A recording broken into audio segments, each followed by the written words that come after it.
My mother from Korea. You know, that's how it works in the United States these days. That's a great thing.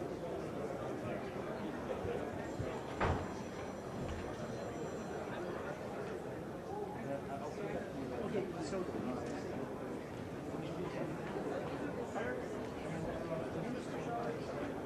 Okay. You're not Shanghai, right? You're not also. I'm not ashamed of it. I love it. Okay. And parents have it planned.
Good morning. The hearing will come to order.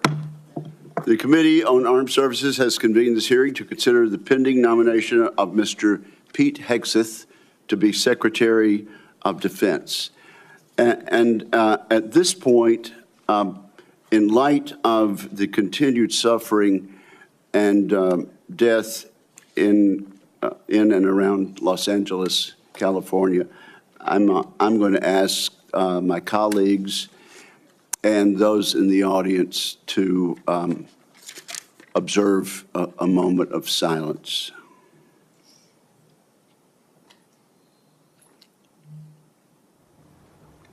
Amen. Thank you. I also want to take this opportunity to thank my good friend, Ranking Member Jack Reed. This is my first opportunity to chair this committee in this Congress. I want to thank Senator Reed. Under his chairmanship, he proved time after time that he cares deeply about national security and about the United States of America, and particularly the men and women who wear the uniform and stand watch both here and around the world to protect the United States. Senator Reed, I want to thank you for the many courtesies that you have extended to me in the past, and I look forward to working with you again in a bipartisan fashion this Congress. It's also appropriate to recognize and welcome 3 senators attending their very first Senate Armed Service Committee hearing as members. Senator Banks of Indiana, Senator Sheehy of Montana, and Senator Slotkin of Michigan. We are excited to have you as committee colleagues and look forward to many important contributions from each of you. And Senator Slotkin, as I look down at the end of the dais there, it seems that only a week or two ago I was sitting in that very chair being recognized by the chairman of the committee, the distinguished senator from Michigan. So time flies. Now, let me say this. We had a very appropriate expression of approval by the members of the members of the audience as our nominee and his family walked in. The distinguished ranking member and I sincerely hope that that is the last signal of approval or disapproval in today's hearing. People of the public are here. They're welcome to observe today's hearing, and Senator Reed and I agree, though, that no disruptions will be allowed. Audience members may not verbally or physically distract from the hearing, to include shouting, standing, or raising signage or gestures that block the view of the audience. And we're very serious about this, aren't we, Mr. Reed? And absolutely, sir. Those who do so will be immediately escorted from the room. Again, welcome to the witnesses, to his friends, and to interested members of the public. If confirmed, Mr. Pete Hegseth would assume the role in a moment of consequence. The United States faces the most dangerous security environment since World War II. We're witnessing the explosive growth and reach of China's hard power. We're also observing the emergence of an axis of aggressors. That coalition is characterized by broadening and deepening military cooperation among the dictatorships ruling China, Russia, Iran, and North Korea.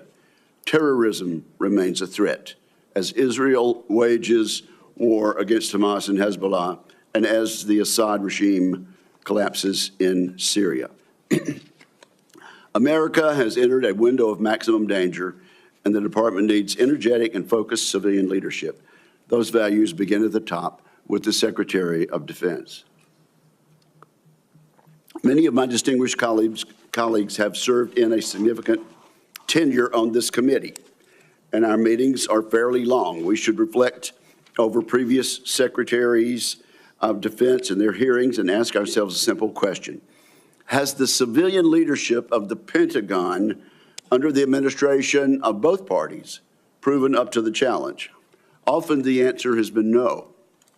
The civilian leadership has not built the Department of Defense to meet the moment. And this is our moment to correct that. A few examples illustrate how leaders in the past have fallen short. Most of the department's signature programs run years behind schedule and billions of dollars over cost. Vital initiatives have suffered, such as the F-35, the new Sentinel ICBM, and the Navy's shipbuilding program, including the Constellation-class frigate. The Department of Defense desperately needs civilian leaders who listen to the advice of combatant commanders, many of whom would benefit from innovative systems. Yet a risk-averse DoD culture has kept too many promising technologies on the wrong side of the so-called valley of death. That tenuous period between experimental prototypes and production contracts. Defense companies backed by venture capital receive less than 1% of defense contracts. As we all know, the Pentagon still cannot even pass an audit. The department must simplify and streamline its bureaucracy so it can respond to innovation. Staffs have ballooned. Organizations are top-heavy. Civilian leaders have promised time and again to slim down the bureaucracy, and perhaps genuinely hoped to. Every day, men and women in uniform make tremendous contributions to U.S. security. They and the American people deserve a Pentagon that does the same. Today's Department of Defense is no longer prepared for great power competition. It is not a national defense institution ready to achieve and sustain technological supremacy across the range of operations. Admittedly, this nomination is unconventional. The nominee is unconventional, just like that New York developer who rode down the escalator in 2015 to announce his candidacy for president. That may be what makes Mr. Hegseth an excellent choice to improve this unacceptable status quo that I just described. He is a decorated post-9/11 combat veteran. He will inject a new warrior ethos into the Pentagon, a spirit that can cascade from the top down. Mr. Hegseth will bring energy and fresh ideas to shake up the bureaucracy. He will focus relentlessly on the warfighter and the military's core missions, deterring wars and winning the ones we must fight. He will bring a swift end to corrosive distractions such as DEI.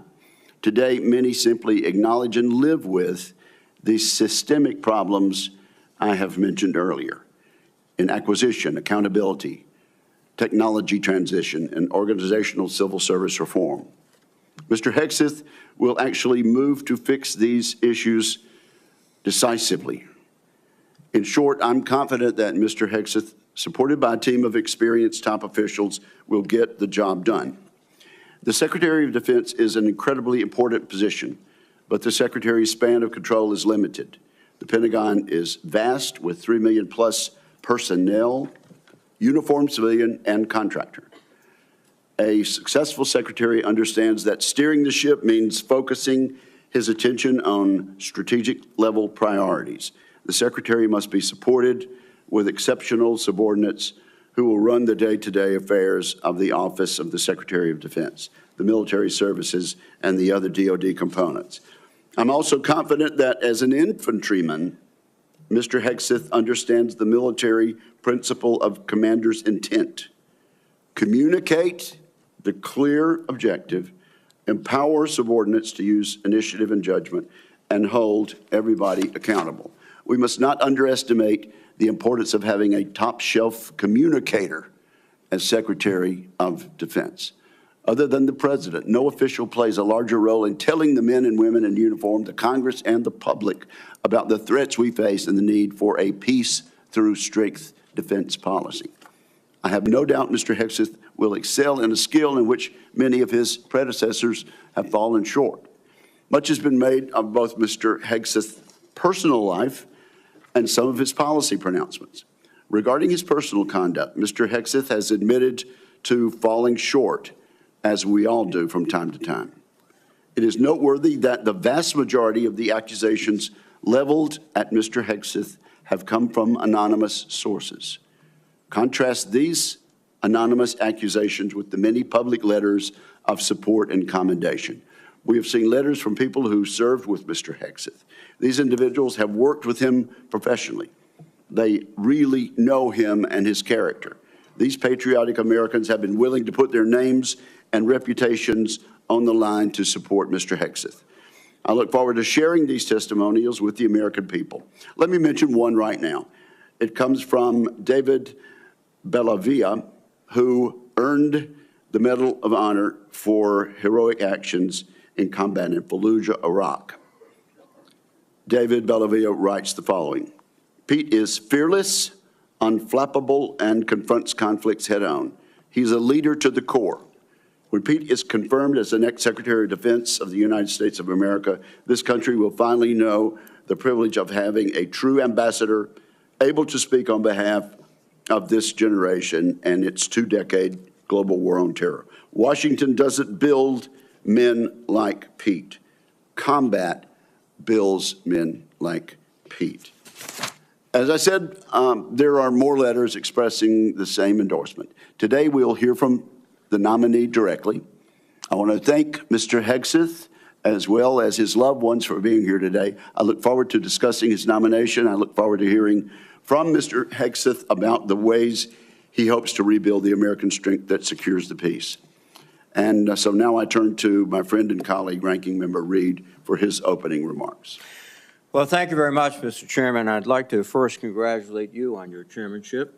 I look forward to continuing our committee's strong tradition of bipartisanship and collaboration. And thank you for your thoughtful and conscientious service to the committee over many years. Thank you very much, Mr. Chairman. I'd also like to take a moment to join Chairman Wicker in welcoming our new members, Senator Slotkin, Senator Banks, and Senator Sheehy. Welcome. We look forward to working with you. Mr. Hegseth, I welcome you and your family to today's hearing, and I'm also glad to recognize my former colleague, Norm Coleman, and Congressman Mike Waltz. Thank you, Congressman. Mr. Hegseth, I want to begin by saying that I respect and appreciate your military service in the Army National Guard. I know from experience that there is no greater privilege than to lead American soldiers, and I thank you for answering the call. You have been nominated to be the Secretary of Defense. The Secretary is responsible for leading a department of 3.5 million service members and civilians, an annual budget of nearly $900 billion, and hundreds of thousands of aircraft, ships, submarines, combat vehicles, satellites, and the nuclear arsenal. The Secretary also plays a powerful role with our allies, partners, and adversaries abroad. And as we speak, China is seeking to undermine our interests, intimidate our friends, and challenge our standing in the world. Russia's campaign against Ukraine threatens not only Europe, but the entire global order. Ongoing violence in the Middle East has teetered on the edge of all-out war, and the ideologies and actions of violent extremists endanger our citizens, even on our own soil. Painfully reminds us. These are perilous times, and the position of Secretary of Defense demands a leader of unparalleled experience, wisdom, and above all else, character. The Secretary is expected to be a fair, nonpartisan, and responsible leader, as well as a trustworthy advocate for the men and women that he leads. Mr. Hegseth, I do not believe that you are qualified to meet the overwhelming demands of this job. We must acknowledge the concerning public reports against you. A variety of sources, including your own writings, implicate you with disregarding the laws of war, financial mismanagement, racist and sexist remarks about men and women in uniform, alcohol abuse, sexual assault, sexual harassment, and other troubling issues. I have reviewed many of these allegations and find them extremely alarming. Indeed, the totality of your own writings and alleged conduct would disqualify any service member from holding any leadership position in the military, much less being confirmed as the Secretary of Defense. Nonetheless, I understand that you reject many of these reports as they involve whistleblowers, non-disclosure agreements, and anonymous, although numerous, sources, including those who have faced political intimidation for sharing their experiences. I hope you will address each of these allegations thoroughly and truthfully during your testimony. Just as importantly, I hope you will pledge to prevent any repercussions for whistleblowers, both civilian and military, if confirmed. Mr. Hegseth, during our meeting last week, you said that if confirmed, your top priority would be, quote, restoring a warrior culture to the Department of Defense, because you believe the U.S. military has been weakened by political correctness. Over the years, you have made clear your opinion of the military's diversity initiatives. As you have said, quote, diversity is not our strength, unity is. And on a recent podcast, you said, quote, I'm straight up just saying we should not have women in combat roles. When I joined the Army as a young officer in the 1970s, the U.S. military was rife with racial tension. Women were prohibited from serving in most roles. Gay service members were banned, and we relied on a national draft to fill our ranks. The soldiers I served with were proud to do so, but it was certainly not the nation's most capable military by any standard. We have made great progress since then. Today, the Department of Defense is fully integrated. Every race and religion is accepted. Women serve in all combat roles and leadership positions. Sexual orientation is irrelevant to service, and the all-volunteer force visibly reflects the nation it protects. Our military is more diverse than it has ever been, but more importantly, it is more lethal than it has ever been. This is not a coincidence. Mr. Hegseth, I hope you will explain why you believe such diversity is making the military weak and how you propose to undo that without undermining military leadership and harming readiness, recruitment, and retention. Mr. Hegseth, another reason I'm deeply concerned about your nomination is your disregard for the law of armed conflict and your support for service members who have been convicted of war crimes. You have championed the pardoning of military members who were turned in by their fellow soldiers and SEALs. And let me emphasize that. They weren't discovered by reporters. They were turned in by fellow soldiers and fellow SEALs. And also pardoning of military contractors convicted of killing 14 Iraqi citizens without cause. You have also advocated for the restitution of interrogation methods like waterboarding that have been defined as torture, and you have belittled the advice and counsel of the Judge Advocates General while on deployment. In your book, The War on Warriors, you write, quote, should we follow the Geneva Convention? If our warriors are forced to follow rules arbitrarily and asked to sacrifice more lives so that international tribunals feel better about themselves, aren't we just better off in winning our wars according to our own rules? Mr. Hegseth, I would ask that you explain how you, if confirmed, would maintain good order and discipline within our forces and the support of our allies and partners by rejecting international law and the law of war. I'm also concerned about your abilities as a competent manager of organizations far less complex than the Department of Defense. From 2008 to 2010, you led the organization Veterans for Freedom, which had an annual budget of less than $10 million. In each year you were in charge, expenses far exceeded revenues until the organization teetered on bankruptcy and had to be merged with another group. In fact, according to public reporting, an independent forensic accountant reviewed the organization's finances and discovered evidence of gross financial mismanagement. I would note that this report has not been made available to any government agencies, which is, I think, alarming. But a Republican advisor to you during your tenure at the organization who read the report stated, and I quote, I watched him run an organization very poorly, lose the confidence of donors. The organization ultimately folded and was forced to merge with another organization who individuals felt could run and manage funds on behalf of donors more responsibly than he could. I don't know how he's going to run an organization with an $857 billion budget and 3 million individuals.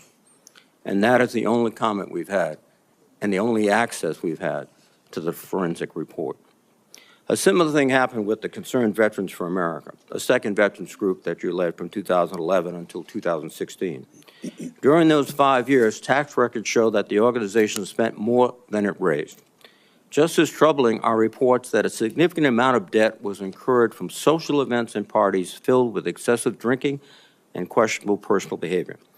Mr. Hegseth, I hope you will explain what actions you will take, if confirmed, to be a better steward of Defense Department's large budget. Finally, while I appreciate our meeting last week, it is unacceptable that you did not meet with any other Democratic members of this committee before this hearing, as has been our bipartisan tradition. During my time in the Senate, I have voted for and worked closely with Secretaries of Defense appointed by Republican presidents.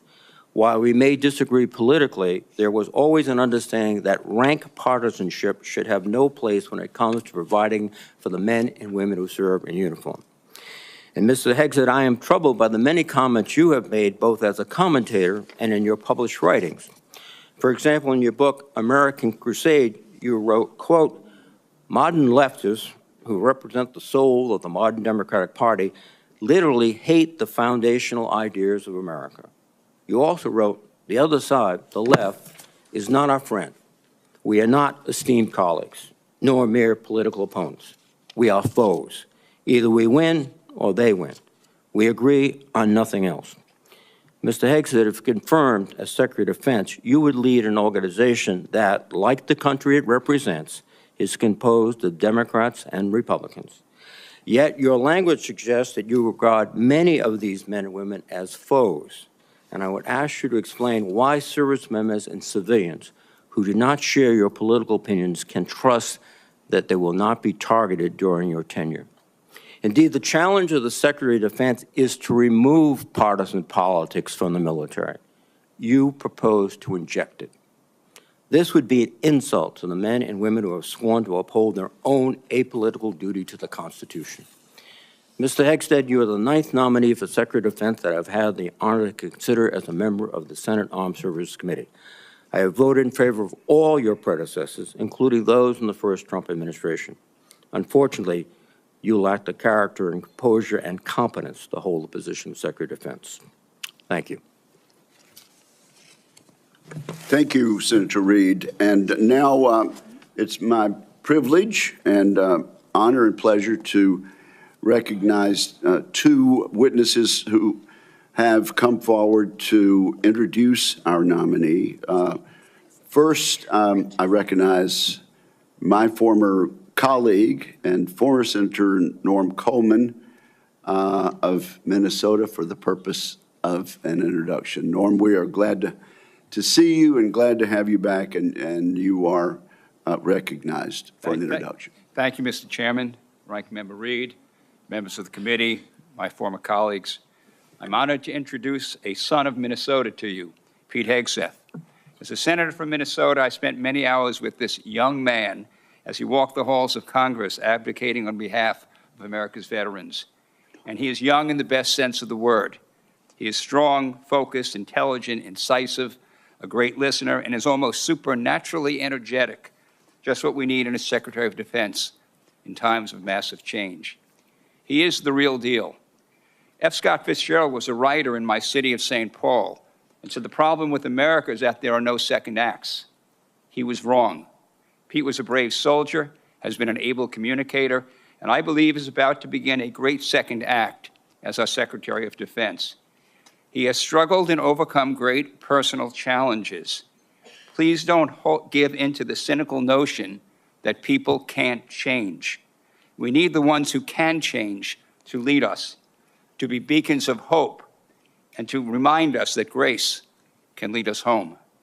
4 years ago, President Biden's nominee, Lloyd Austin, a good and honorable man, received 97 votes on the floor of the Senate. And we went through the debacle of the Afghanistan withdrawal. Putin invaded Ukraine. The Houthis endanger our shipping lanes. We witnessed Israeli miracles against America's enemies in the Middle East, where the United States was more of an impediment than a help. Our recruitment numbers have sunk dramatically, and our southern border has suffered a slow but dangerous invasion. Yes, Pete Hegseth is an out-of-the-box nominee, and I say it's high time to get out of the box. One more thought. The country longs for a government of less division and more respect and dignity. My hope is that this committee hearing provides what they are asking for. Disagree? Yes. Strongly if necessary.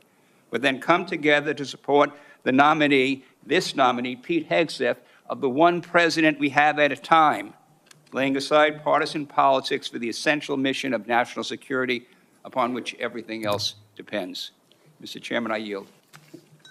Thank you, Norm. I do appreciate that and appreciate your presence today. I now have the honor and pleasure of introducing Congressman Waltz.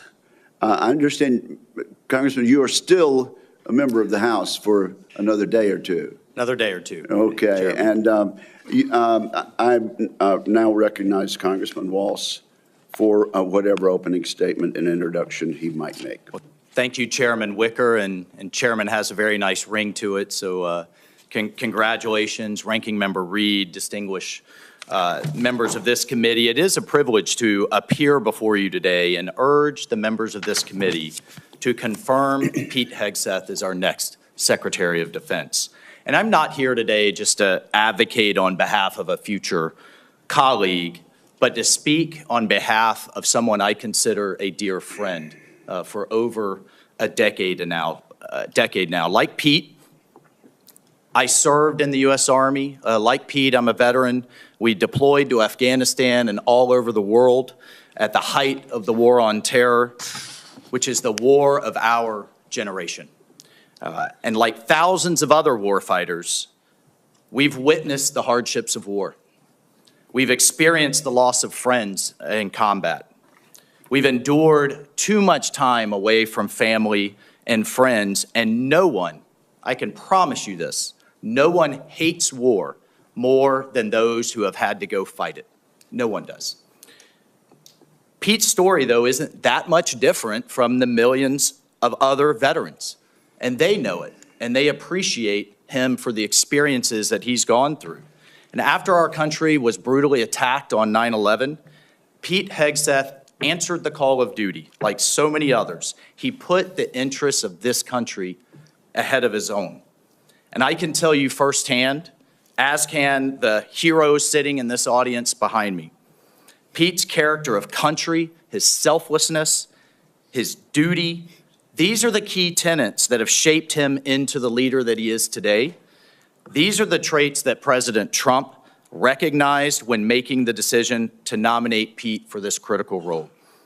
He will bring the perspective of being the first Secretary of Defense to have served as a junior officer on the front lines, not in the headquarters, on the front lines in the war on terror, and recognizes the human costs, the financial costs, and the policy drift that was discussed often in this very room that led us to decades and decades of war. So not only does he understand the threats he faces, but as the chairman mentioned, he is brilliant, in my mind, at communicating those to the American people in a way that is often not communicated in Washington, D.C., to reach out to the American people so that they understand why the military needs to do what it needs to do. And look, I have no doubt that he is going to get the Pentagon back to its primary mission, lethal readiness. That warrior ethos is what our enemies will respect. That warrior ethos is what our enemies will fear. And it's that warrior ethos that will keep the peace. And look, ladies and gentlemen, in my humble opinion, our military deserves better than it's getting. Our country faces a devastating recruitment crisis. Men and women are not volunteering to serve at the levels required. Our readiness is down. Our costs are up. And it seems like nearly every major weapon system, again, often discussed in this very room, is costing too much, delivering too little, and taking way too long. The bottom line is the status quo is unacceptable. It's not working. And the members of this committee, you all know it. You know it's not working.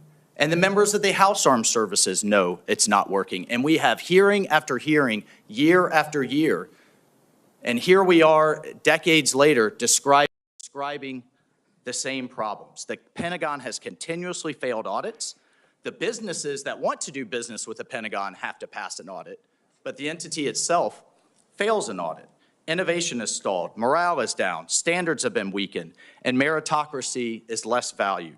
And as a result, our adversaries have been emboldened all over the world. Ladies and gentlemen, it's time for change.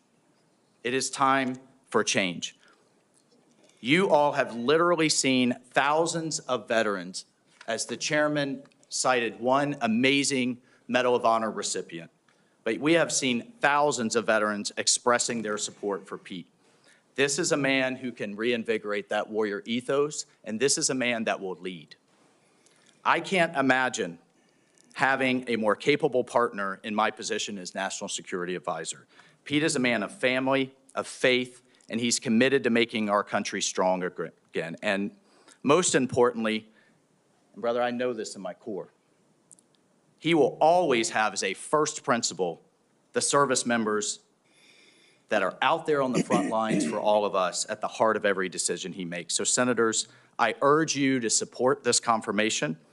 It is critical that President Trump has his national security team in place for the challenges ahead, and I thank you. For the challenges ahead, and I thank you. Thank you, Mike, for your testimony, and I'm guessing that each and every member of this committee will want to have you on speed dial for the next few years. So thank you both. Our two guests may stay, or I know they have other engagements and responsibilities also, but thank you both for your testimony. At this point, Mr. Hegseth, I'm required to ask you as a nominee a series of questions that the committee asks all civilian nominees who appear before it. If you would, please simply respond in the affirmative or negative to each question. Have you adhered to applicable laws and regulations governing conflicts of interest? Yes, sir. Have you assumed any duties or taken any actions that would appear to presume the outcome of the confirmation process? No, sir. Exercising our legislative and oversight responsibilities makes it important that this committee, its subcommittees, and other appropriate committees of Congress receive testimony, briefings, reports, records, and other information from the executive branch on a timely basis. Do you agree, if confirmed, to appear and testify before this committee when requested? Yes, sir. Do you agree to provide records, documents, and electronic communications in a timely manner when requested by this committee, its subcommittees, or other appropriate committees of Congress, and to consult with the requester regarding the basis for any good faith delay or denial in providing such records? Yes, sir. Will you ensure that your staff complies with deadlines established by this committee for the production of reports, records, and other information, including timely responding to hearing questions for the record? Yes, sir. Will you cooperate in providing witnesses and briefers in response to congressional requests? Yes, sir.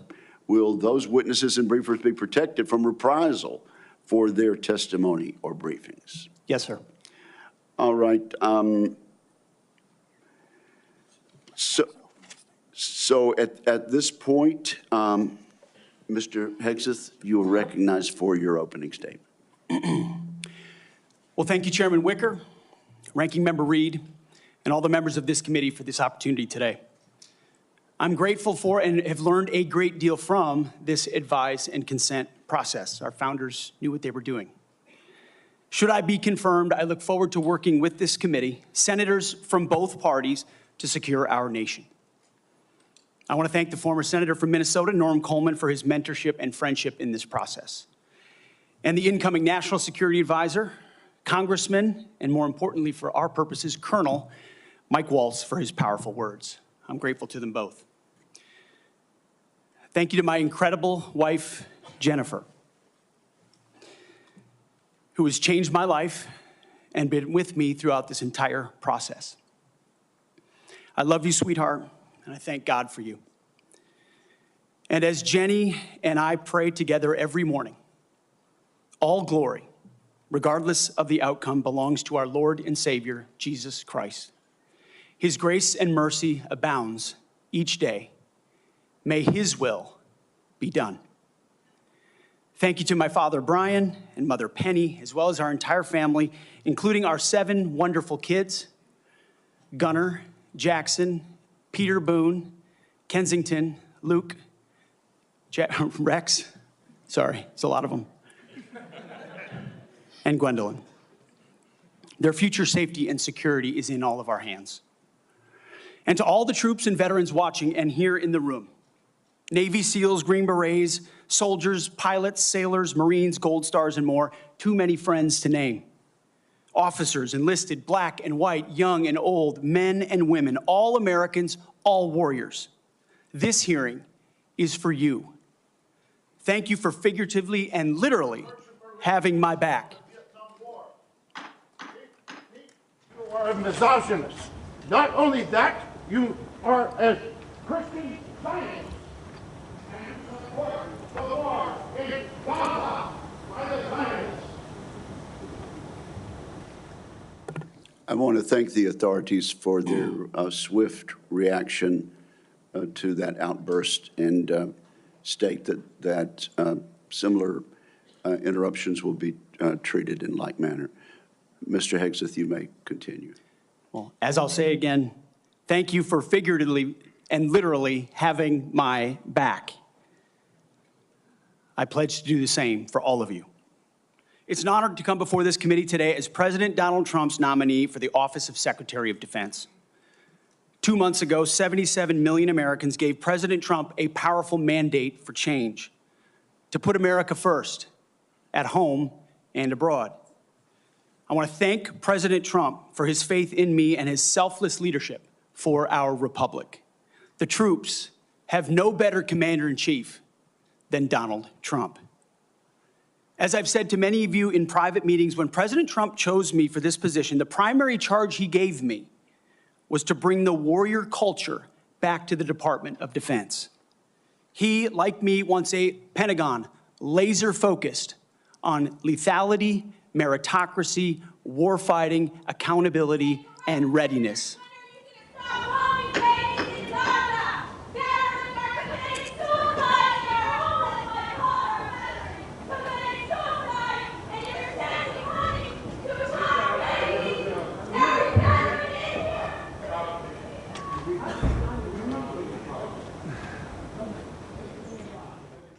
You may continue, sir.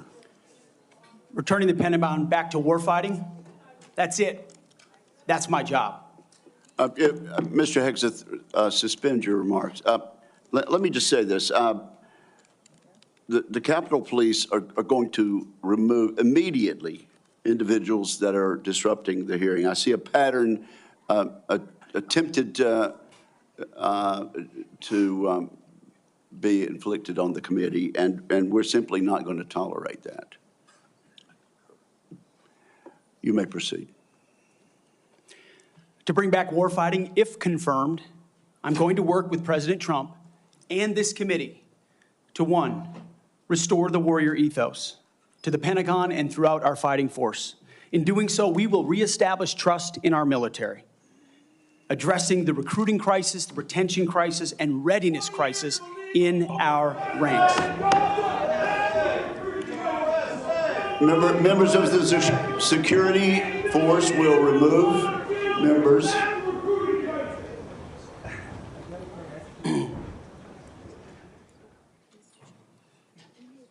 Mr. Hegseth, you may. The strength of our military is our unity and our shared purpose, not our differences.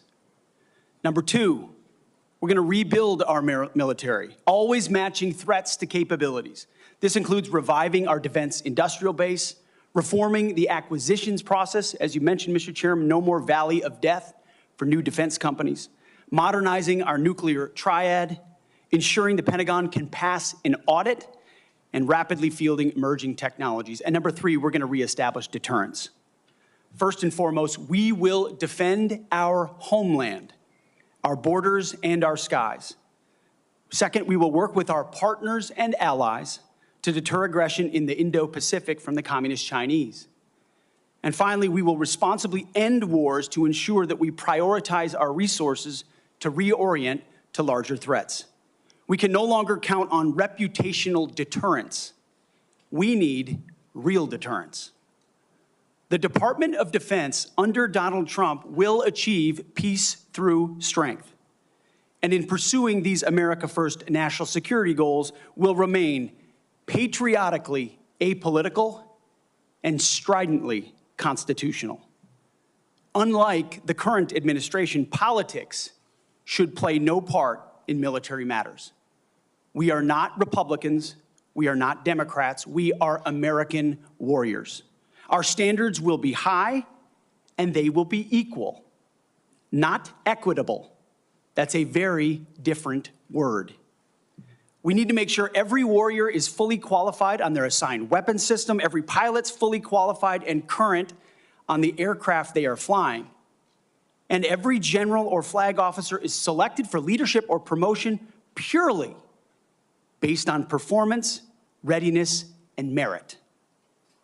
Leaders at all levels will be held accountable, and warfighting and lethality and the readiness of the troops and their families will be our only focus. This has been my focus ever since I first put on the uniform as a young Army ROTC cadet at Princeton University in 2001. I joined the military because I love my country and felt an obligation to defend it. I served with incredible Americans in Guantanamo Bay, in Iraq, in Afghanistan, and on the streets of Washington, D.C., many of which are with me here today. This includes enlisted soldiers I helped become American citizens, and Muslim allies I helped immigrate from Iraq and Afghanistan. Because when I took off the uniform, my mission never stopped.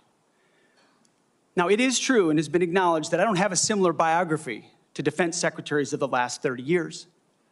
But as President Trump also told me, we've repeatedly placed people atop the Pentagon with supposedly the right credentials, whether they are retired generals, academics, or defense contractor executives. And where has it gotten us? He believes, and I humbly agree, that it's time to give someone with dust on his boots the helm. A change agent, someone with no vested interest in certain companies or specific programs or approved narratives. My only special interest is the warfighter. Deterring wars, and if called upon, winning wars by ensuring our warriors never enter a fair fight. We let them win, and we bring them home. Like many of my generation, I've been there. I've led troops in combat. I've been on patrol for days. I've pulled a trigger downrange, heard bullets whiz by, flex-cuffed insurgents, called in close air support, led medevacs, dodged IEDs, pulled out dead bodies, and knelt before a battlefield cross. This is not academic for me. This is my life. I led then, and I will lead now. Ask anyone who's ever worked for me or with me. I know what I don't know. My success as a leader, and I very much look forward to discussing my organization's successes at Vets for Freedom and Concerned Veterans for America. I'm incredibly proud of the work that we've done.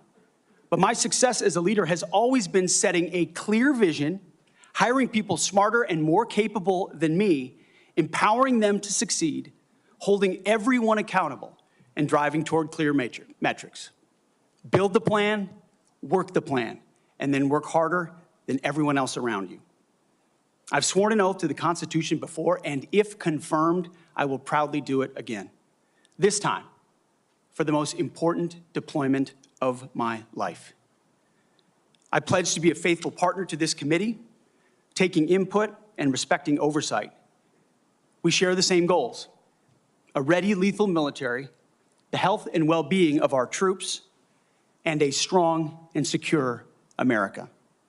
Thank you for the time, and I look forward to your questions. Thank you very much, Mr. Hegseth.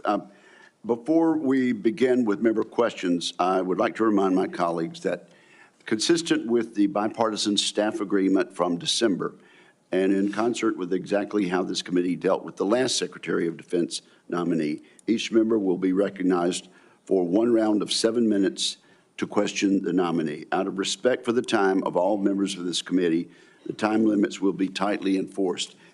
We've now been here 45 minutes, and I think we've done very well with the time.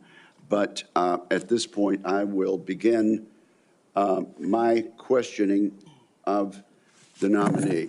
Mr. Hegseth, you and your family have endured criticism of your nomination since it was announced in November. Let's get into this allegation about sexual assault, inappropriate workplace behavior, alcohol abuse, and financial mismanagement during your time as a nonprofit executive. I should note that the majority of these have come from anonymous sources in liberal media publications. But I want to give you an opportunity to respond to these allegations, sir. Mr. Chairman, thank you for that opportunity. You are correct. We undertook this responsibility with an obligation to the troops to do right by them for our warfighters. And what became very evident to us from the beginning, there was a coordinated smear campaign orchestrated in the media against us. That was clear from moment one. And what we knew is that it wasn't about me. Most of it was about President Donald Trump, who's had to endure the very same thing for much longer amounts of time. And he endured it in incredibly strong ways. So we, in some ways, knew it was coming. We didn't understand the depth of the dishonesty that would come with it. So from story after story in the media, left-wing media, we saw anonymous source after anonymous source based on second or third-hand accounts. And time again, stories would come out, and people would reach out to me and say, you know, I've spoken to this reporter about who you really are, and I was willing to go on the record. But they didn't print my quote. They didn't print any of my quotes. Or, I've worked with you for 10 years, or I was your accountant, or I was your chief operating officer, or I was your board member, or I was with you on 100 different tour stops for Concerned Veterans for America. No one called me. No one asked about your conduct on the record or off the record. Instead, a small handful of anonymous sources were allowed to drive a smear campaign, an agenda about me, because our left-wing media in America today, sadly, doesn't care about the truth. All they were out to do, Mr. Chairman, was to destroy me.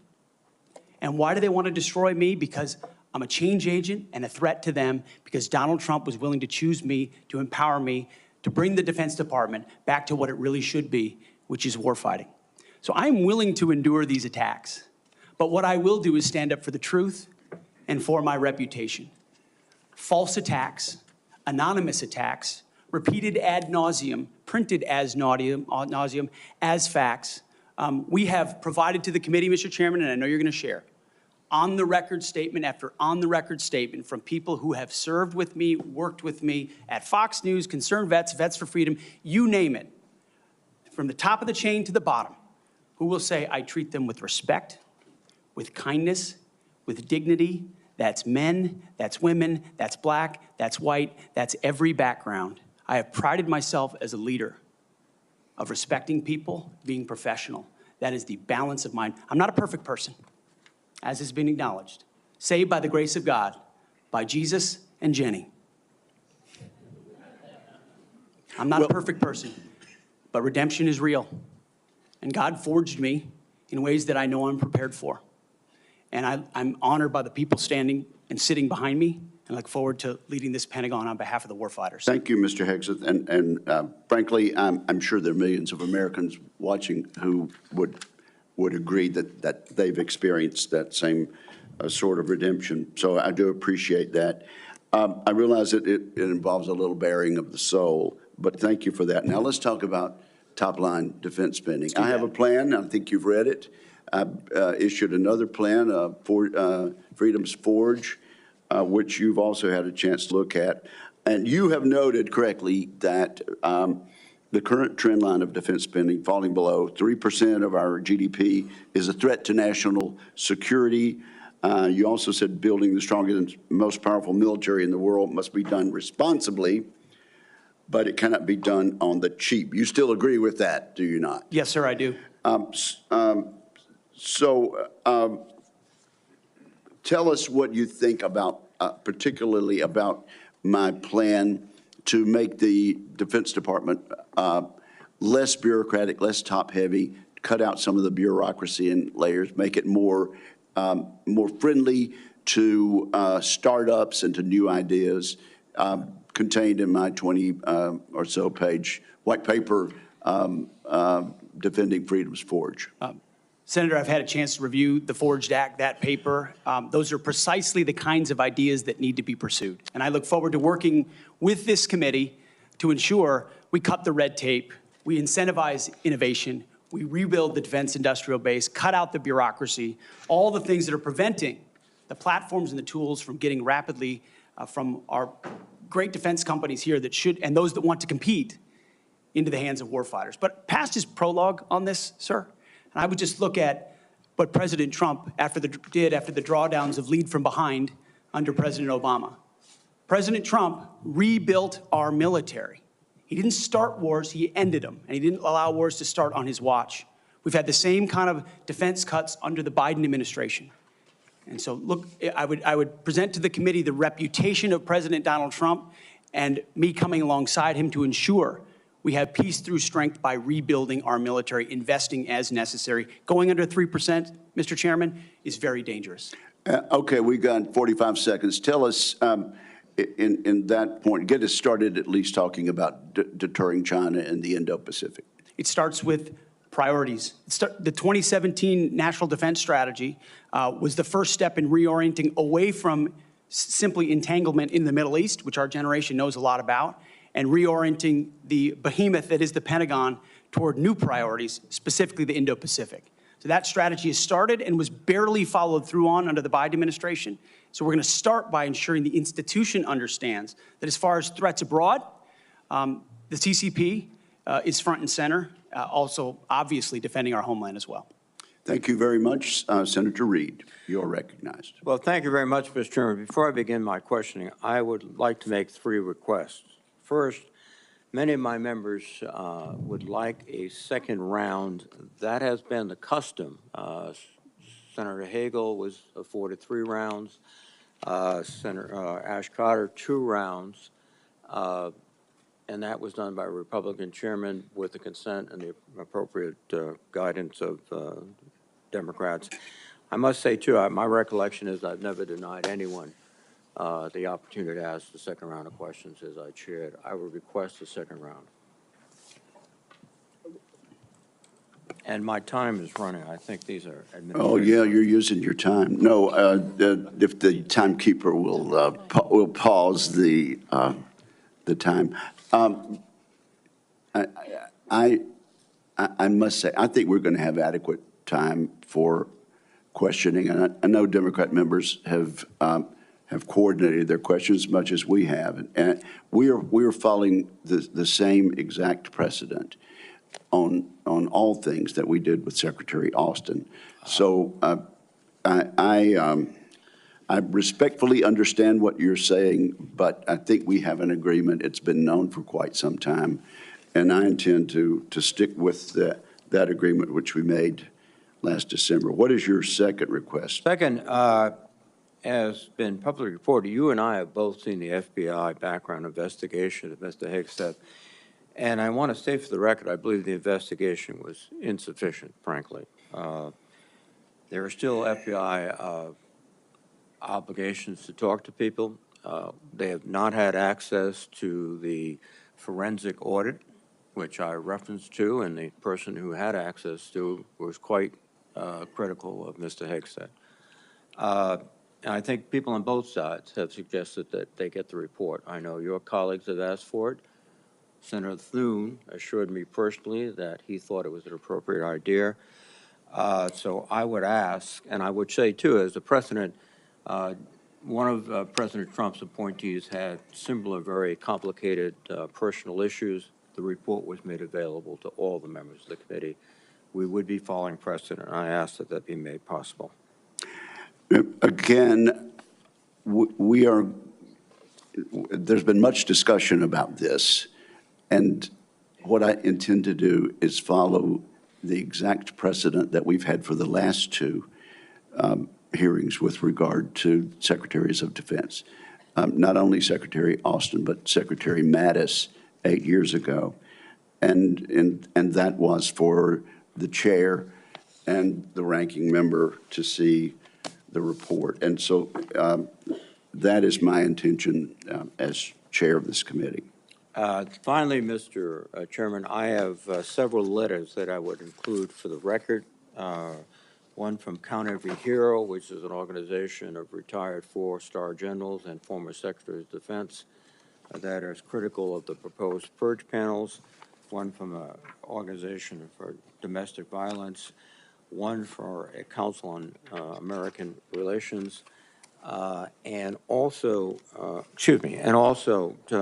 several letters that raise questions. I would ask they be submitted for the record. Without objection, they will be submitted. And Mr. Reed, your time has now expired. Just kidding. Yeah. You're recognized for 7 minutes. Thank you. You're a very understanding chairman. I like that. I like that.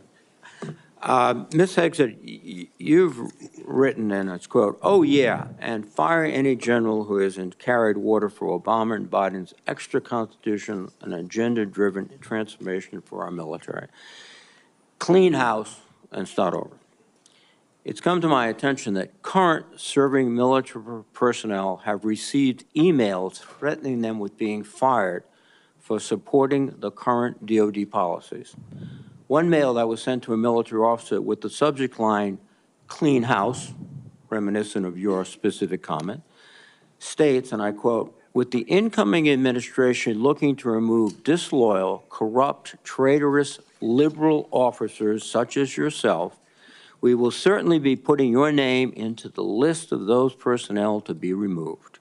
We know you support the woke DEI policies and will ensure you never again influence anyone in the future. You and the redacted spouse's name will be lucky if you're able to collect your military requirement," end quote. Now, I want to remind everyone that these policies that are being referred to date back decades, to the 1940s and 50s, with respect to racial discrimination particularly, and administrations of both parties, including the Trump administration and their first party, caused those policies to be enforced. Mr. Hegseth, are you aware of these emails being sent to officers? Senator, you mentioned the word accountability, which is something we have not had for the last 4 years. Are you aware of these messages being sent to officers? Certainly I'm not aware of that. It's not one of my efforts, but there's been no accountability for the disaster of the withdrawal in Afghanistan. And that's precisely why we're here today. Excuse me. Is that leadership has been unwilling to take accountability. It's the time to restore that to our most senior ranks. You've written publicly that DI policy is a distraction and have military personnel walking on eggshells. Do you believe that emails like that are essentially threatening both a serving officer and a spouse and claiming that they'll lose their pension will have a distraction and detract from the lethality? Senator, you mentioned the 40s and 50s, and you're precisely right. The military was a forerunner in courageous racial integration in ways no other institutions were willing to do. I served with men and women of all backgrounds because of the courage of people decades and decades ago. Incredibly important. However, the DEI policies of today are not the same as what happened back then. They're dividing troops inside formations, causing commanders to walk on eggshells, not putting meritocracy first.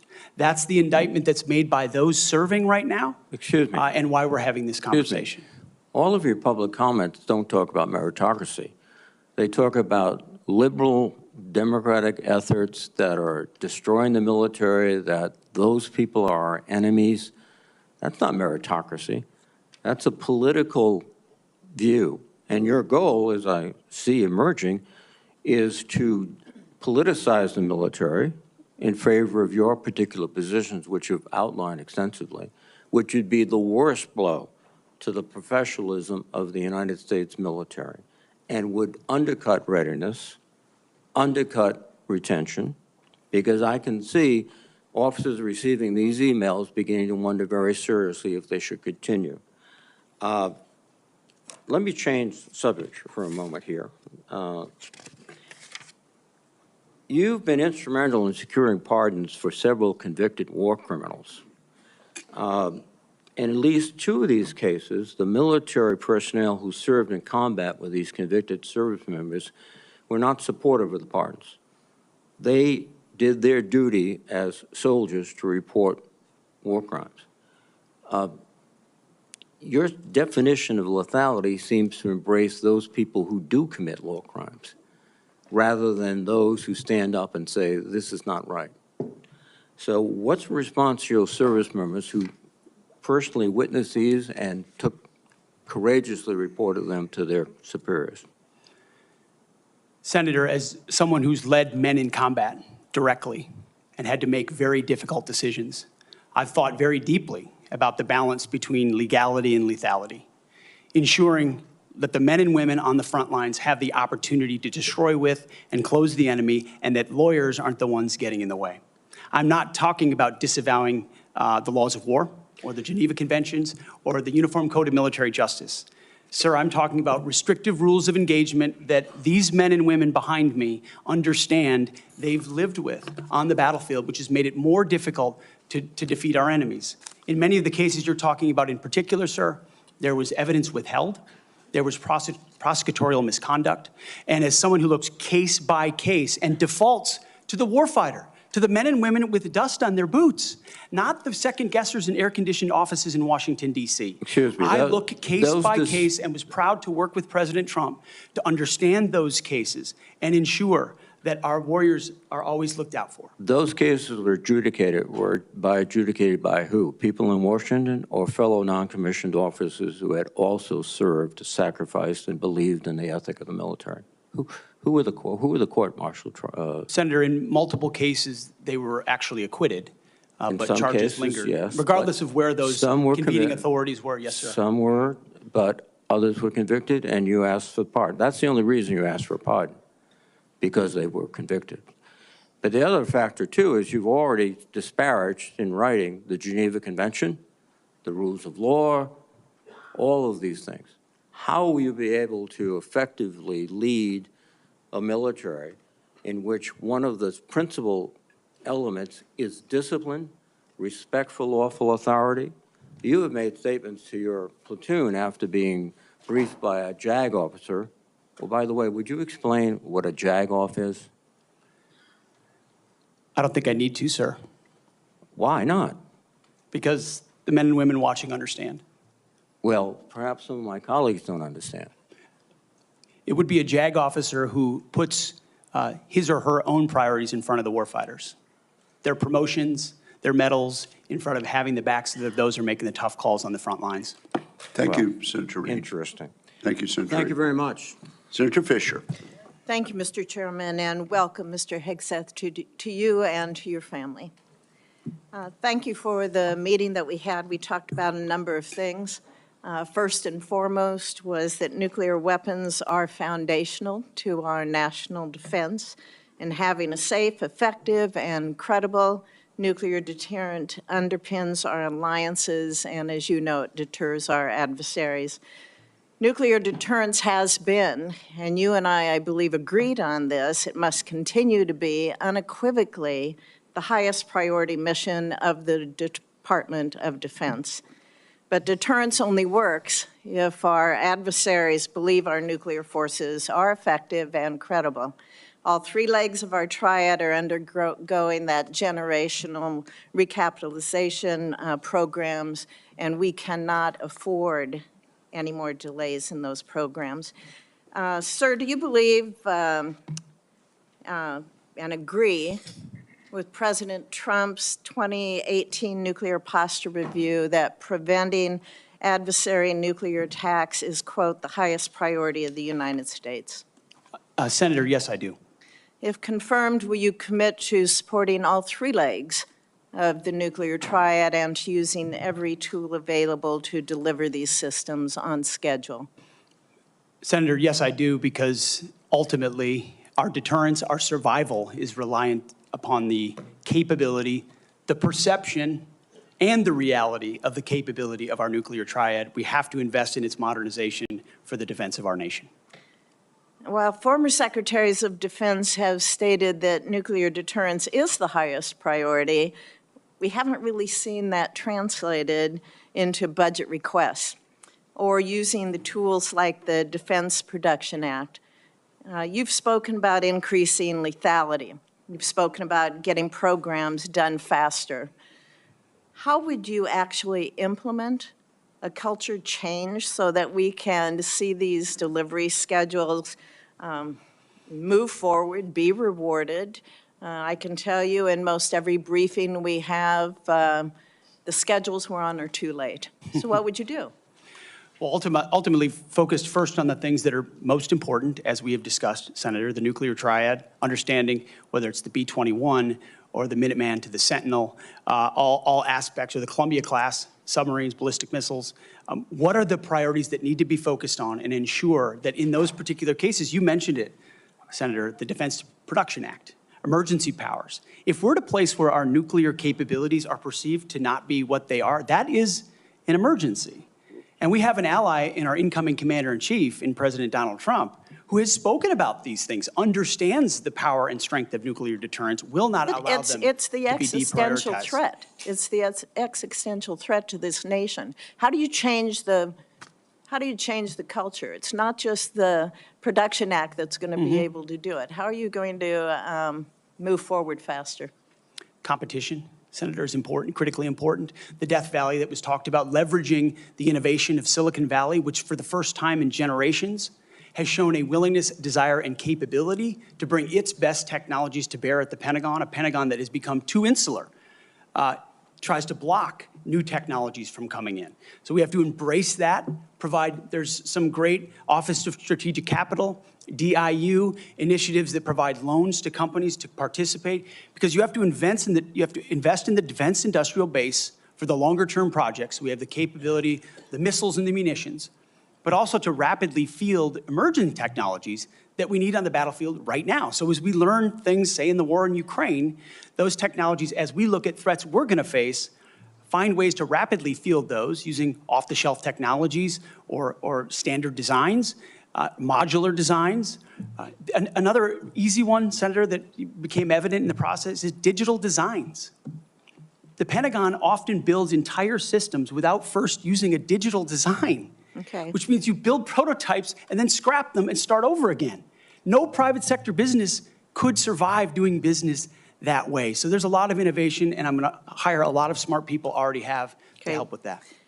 In the 2025 NDAA, it was established to a new position, the Assistant Secretary of Defense for Nuclear Deterrence, Chemical and Biological Defense Policy and Programs.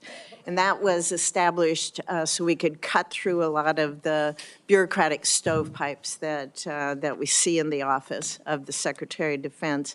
If confirmed, will you direct the Department of Defense components to expeditiously implement this reform?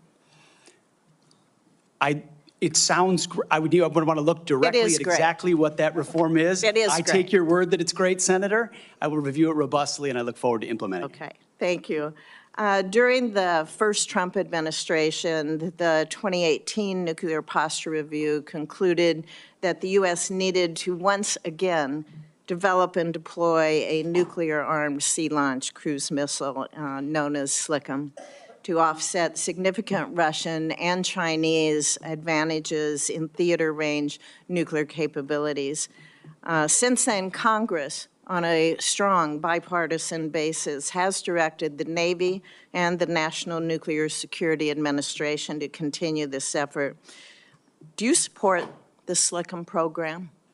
As of right now, Senator, based on what I know, I do, but one of my answers I'll have repeatedly throughout this morning is getting an opportunity to look under the hood, classified material, get an understanding of true capabilities vis-a-vis enemy capabilities. Because what we know right now on the nuclear, sorry, Senator, what I know on the nuclear side is that Russia and China are rushing to modernize and build arsenals larger than ours. We need to match threats to capabilities, and the systems we elevate will be tied to whether those capabilities are needed based on the adversaries we face. Would you ensure that this program is executed according to law? Absolutely. Absolutely, Senator. What, short here, what is your plan to revitalize the industrial base in this country? Needs to be real short. Real short.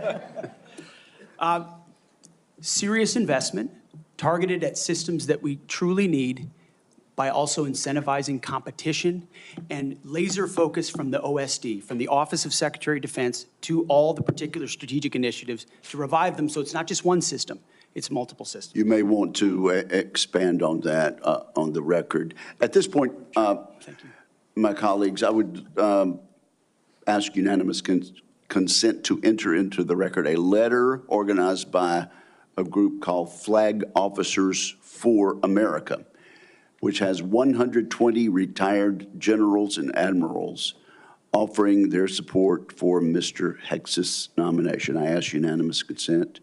Without objection, it is entered into the record. Senator Shaheen. Good morning, Mr. Hegseth. Good morning, Senator. I was pleased when I was contacted on your behalf about meeting before this hearing. I've been on this committee since 2011, and during that time, I voted to confirm 6 nominees to be Secretary of Defense from 3 administrations, 2 Democratic and 1 Republican, the first Trump administration. Every one of those nominees met with me and my Democratic colleagues on this committee before the hearing. So, as you can imagine, I was disappointed when no one ever followed up. When we followed up with your office, you were not able to meet. Do you understand that if you're confirmed to be Secretary of Defense, that you will have a responsibility to meet with all members of this committee, not just Republicans? Senator, I very much appreciate and understand the traditionally bipartisan nature of this committee. Their national defense is not partisan. It should not be about Republicans or Democrats. And so I look forward to working together with you and your colleagues on priorities facing this nation. Yes? I think we would expect that. And one reason that I wanted to meet with you was because I thought it would be really helpful to better understand your views on women in the military. Because you've made a number of surprising statements about women serving in the military. As recently as November the 7th of 2024 on the Sean Ryan Show, you said, and I quote, "I'm straight up saying that we should not have women in combat roles. It hasn't made us more effective." The quote went on a little longer, but that was the gist of it. That was before you were nominated to be Secretary of Defense. Mr. Hegseth, do you know what percentage of our military is comprised of women? I believe it's 18 to 20%, Senator. It's almost 18%, and in fact, DOD's 2023 demographic report indicated that there are more women serving now, and there are fewer separations. So they make up a critical part of our military, wouldn't you agree? Yes, ma'am. Women in our military, as I have said publicly, have and continue to make amazing contributions across all aspects of our battlefield. Well, you also write in your book, The War on Warriors, with the chapter, The Deadly Obsession with Women Warriors, that, quote, "Not only are women comparatively less effective than men in combat roles, but they are more likely to be objectified by the enemy and their own nation in the moral realms of war." Mr. Hegseth, should we take it to believe that you believe that the 2 women on this committee who have served honorably and with distinction made our military less effective and less capable? I'm incredibly grateful for the 2 women who've served our military in uniform and including in the Central Intelligence Agency, contributions on the battlefield, indispensable contributions. Senator, I would like to clarify, when I'm talking about that issue, it's not about the capabilities of men and women, it's about standards. And this committee has talked a lot about standards. Standards that we, unfortunately, over time, have seen eroded in certain duty positions, certain schools, certain places, which affects readiness, which is what I care about the most, readiness I on the appreciate battlefield. that, and so my but comments point however, time and time again to standards. your statements publicly have not been to that effect. After your nomination, you did state to a group of reporters that you, quote, support all women serving in our military today who do a fantastic job across the globe, including combat. So what I'm confused about, Mr. Hegseth, is which is it? Why should women in our military, if you were the Secretary of Defense, believe that they would have a fair shot and an equal opportunity to rise through the ranks? If on the one hand, you say that women are not competent, they make our military less effective, and on the other hand, you say, oh no, now that I've been nominated to be the Secretary of Defense, I've changed my view on women in the military. What do you have to say to the almost 400,000 women who are serving today about your position on whether they should be capable to rise through the highest ranks of our military? Senator, I would say I would be honored to have the opportunity to serve alongside you, shoulder to shoulder, men and women, black, white, all backgrounds, with a shared purpose. Our differences are not what define us. Our unity and our shared purpose is what define us, and you will be treated fairly and with dignity, honor, and respect, just like every man and woman in uniform, just like the men and women that I've worked with in my veterans organizations, to include when I was a headquarters and headquarters company commander in the Minnesota National Guard. Well, I appreciate your 11th well. hour conversion, but Mr. Chairman, for the record, I would like to submit Chapter 5, the deadly obsession with women warriors, for the record. Mr. Hegseth. Without objection, it will be submitted. Are you familiar with the Women, Peace, and Security agenda at the Department of Defense? Yes, ma'am, I am. This is a law that was signed during President-elect Trump's first term. It was legislation that I sponsored with Republican Senator Capito of West Virginia. It was co-sponsored by Marco Rubio, the nominee to be the President-elect's Secretary of State. It was led in the House of Representatives by Kristi Noem, the President-elect's nominee to be the Secretary of Homeland Security. It mandates that women be included in all aspects of our national security, including conflict resolution and peace negotiations.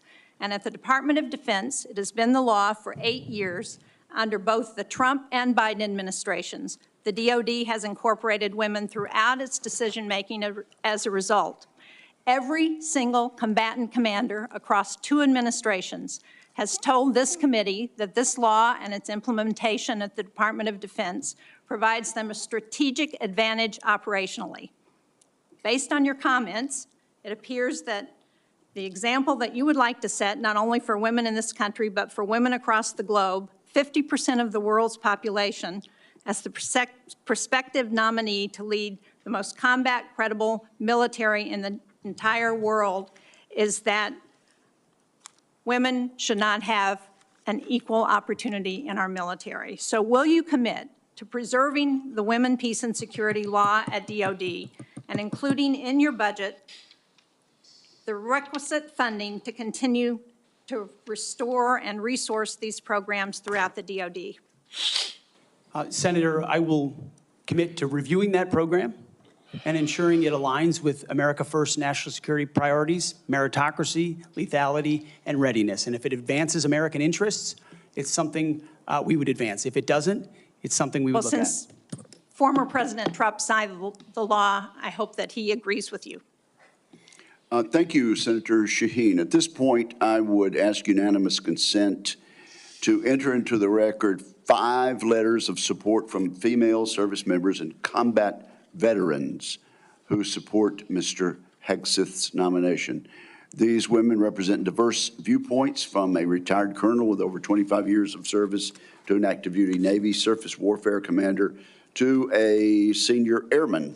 They support Mr. Hegseth and comment on his focus on merit, warfighting readiness, military training status, and the warrior ethos. So without objection, it will be entered into the record. And now I'm honored to recognize Senator Cotton for 7 minutes. Mr. Hegseth, let's continue on this line of questioning about what's sometimes referred to as women in combat. I think that phrase is something of a misnomer. Many members of this committee have served in combat in the last 25 years, to include women and men. I'm sure all those men served with women, whether they were military police officers or they were pilots or whether they were intelligence analysts or medics or what have you. You served. I assume you served with women who were on the front lines as well. Is that correct? Yes, sir. And were those women anything other than skilled, brave, and honorable in their service? They were some of the best soldiers I worked with. So women have been serving in combat for a long time. Women have even been serving in combat units like infantry battalions for a long time in roles like medics or mechanics or what have you. So what we're talking about here specifically is women in ground combat roles in jobs like infantrymen or artillerymen or special forces. Now, until about 10 years ago, that wasn't the case. Under Secretary Panetta, those roles were opened up to women to serve in. Has President Trump indicated at all that he plans to rescind or alter that guidance? You're correct to point out, Senator, that these are the decisions that the Commander-in-Chief will have the prerogative to make. He has not indicated to me that he has plans to change whether or not women would have access to these roles. However, I would point out, ensuring that standards are equal and high is of importance to him and great importance to me. Because in those ground combat roles, what is true is that the weight of the ruck on your back doesn't change. The weight of the 155 round that you have to carry doesn't change. The weight of the 240 Bravo machine gun you might have to carry doesn't change. And so whether it's a man or a woman, they have to meet the same high standards. And Senator, in any place where those things have been eroded or in courses, criteria have been changed in order to meet quotas, racial quotas or gender quotas, that is putting a focus on something other than readiness, standards, meritocracy, and lethality. So that's the kind of review I'm talking about, not whether women have access to ground combat. Okay, so thank you. So you expect no change to that guidance, but as you point out, in these specific jobs, there are irreducible physical demands. We expect our intelligence analysts and our mechanics to be physically fit in the military, but it's different when you're in the infantry or the artillery. You just mentioned a few things. Let me point it out. An artillery shell weighs almost 100 pounds. An Abrams tank round weighs around 50 pounds. The M240 Bravo machine gun with its tripod weighs almost 50 pounds. The average weight of a full kit, ammo, water, commo, body armor for a soldier is over 100 pounds. Nothing you can do can change any of those things, right? That is physical reality. Go ahead. Yes, Senator. And I would say the requirements to handle those things in a ground combat unit, as far as standards, can look different than those of a medic or a drone pilot. And so it's not that it has to be the same standard throughout, it's standards to maximize efficacy of that particular position. Let me read a quote here from one Army officer. While it may be difficult for a 120-pound woman to lift or drag 250 pounds, the Army cannot artificially absolve women of that responsibility. It may still exist on the battlefield. The entire purpose of creating a gender-neutral test was to acknowledge the reality that each job has objective physical standards to which all soldiers should be held, regardless of gender. The intent was not to ensure that women and men will have an equal likelihood of meeting those standards. I assume, based on your testimony, you agree with that Army officer? Absolutely. The standards need to be the same and they need to be high. And they need to be set by the people closest to the problem set, closest to the understanding of what is required by that job. Commanders, commanding officers, and COCOMs and elsewhere who understand the reality of what they face, that's the feedback we should get. That's what should be enshrined and enforced, and no other set of political prerogatives. When I talk about removing politics, ideological or political prerogatives should contribute to those determinations, nothing other than the execution of the mission. Thank you. For the record, that Army officer was Captain Kristen Griest, the Army's first female infantry officer and one of its first female Ranger School graduates. One final point, you said they need to be objective, gender neutral, and high. That's because the demands are, in fact, very high. The current physical fitness test for the Army has a minimum 2-mile run of 22 miles. Run. And I want the reporter to note that I'm putting run in air quotes, because 22 miles at 2 miles is not running. It may be jogging, it's probably walking fast. Let's move on. got a big, 22 minutes. We've got a big audience here. Many of them seem to be patriotic supporters of you, Mr. Hegseth. Some of them seem to be liberal critics of you. I would note that it's only the liberal critics that have disrupted this hearing. As was my custom during the Biden administration, I want to give you a chance to respond to what they said about you. I think the first one accused you of being a Christian Zionist. I'm not really sure why that is a bad thing. I'm a Christian. I'm a Zionist. Zionism is that the Jewish people deserve a homeland in the ancient Holy Land where they've lived since the dawn of history. Do you consider yourself a Christian Zionist? Senator, I am a Christian, and I robustly support the state of Israel and its existential defense, and the way America comes alongside them as their great ally. Thank you. Because another protester, and I think this one was a member of Code Pink, which, by the way, is a Chinese Communist front group these days, said that you support Israel's war in Gaza. I support Israel's existential war in Gaza. I assume, like me and President Trump, you support that war as well, don't you? Senator, I do. I support Israel destroying and killing every last member of Hamas. And the third protester said something about 20 years of genocide. I assume that's our wars in Iraq and Afghanistan. Do you think our troops are committing genocide in Iraq and Afghanistan? Senator, I do not. I think our troops, as you know, as so many in this committee know, did the best they could with what they had. We're not, the outcomes, and tragically, the outcome we saw in Afghanistan under the Biden administration put a stain on that, but it doesn't put a stain on what those men and women did in uniform, as you know full well, Senator. Thank you, Mr. Hegseth. Thank you, Senator Cotton. At this point, I ask unanimous consent to offer to the record a letter submitted by Omar Abbasi, son of former city council president of Samarra, Iraq, who worked with Mr. Hegseth in Iraq. Without objection, that will be entered. Senator Gillibrand. Thank you, Mr. Chairman. Thank you, Mr. Hegseth. I do want to thank you for your service, and I want to thank you for your willingness to serve in this capacity. Thank you, Senator. I have many concerns about your record, and particularly your public statements, because they are so hurtful to the men and women who are currently serving in the U.S. military, harmful to morale, harmful to good order and discipline. If you are saying that women shouldn't be serving in the military, and I'm going to read you your quotes, because the quotes themselves are terrible. You will have to change how you see women to do this job well, and I don't know if you are capable of that. So I want to press on these issues that my colleague Jean Shaheen brought up, because she said it so well. So first of all, you answered your questionnaire. Do you believe that any American who wants to serve in their country in the military and can meet objective standards set by the military should be allowed to serve without limitation? You've said yes to that question. But then in all of these other circumstances, you've denigrated active duty service members. We have hundreds of women who are currently in the infantry, lethal members of our military serving in the infantry, but you degrade them. You say, we need moms, but not in the military, especially in combat units. So specific to Senator Cotton's question, because Senator Cotton was giving you layups to differentiate between different types of combat. And specifically, as Secretary, would you take any action to reinstitute the combat arms exclusion for female service members, knowing full well you have hundreds of women doing that job right now?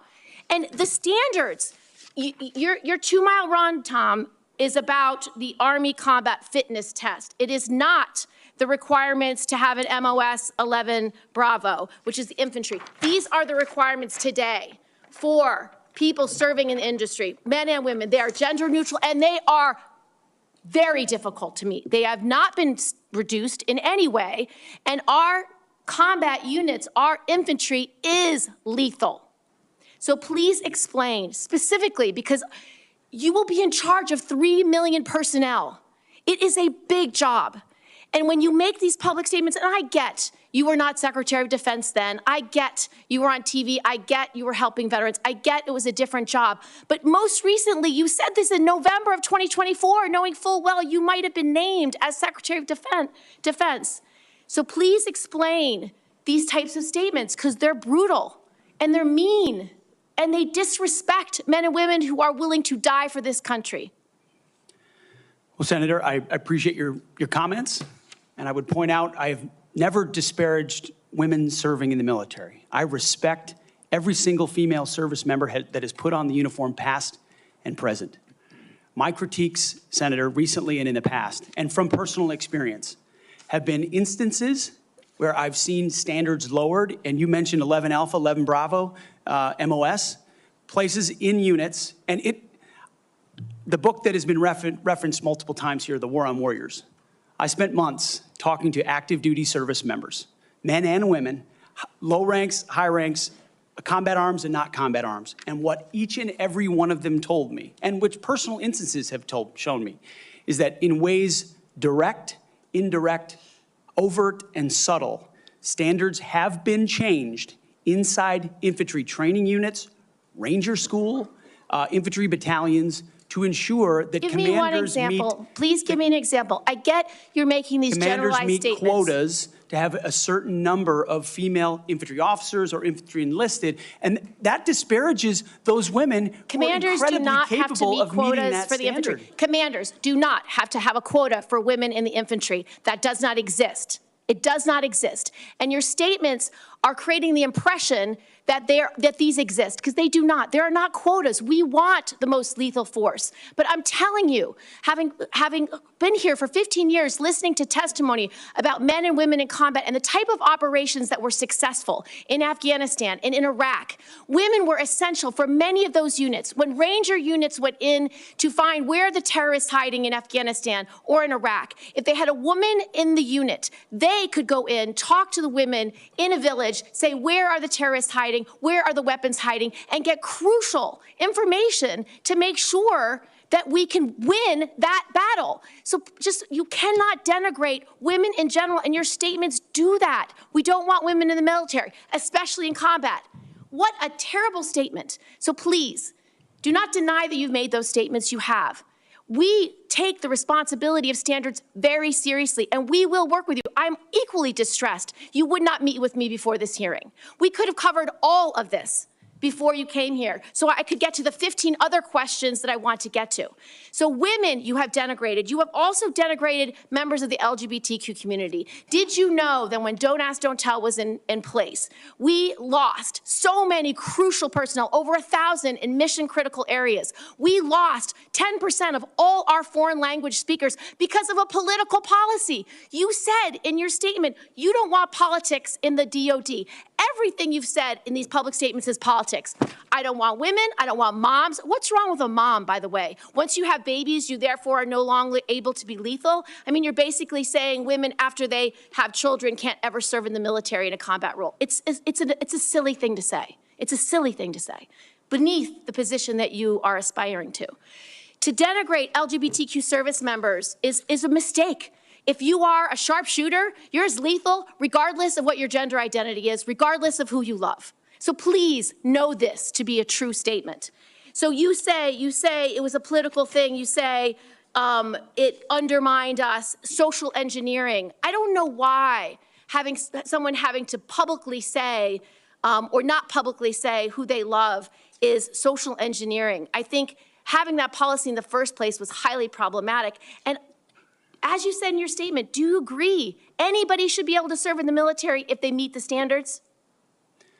Senator, as the president has stated, I don't disagree with the overturn of Don't Ask, Don't Tell.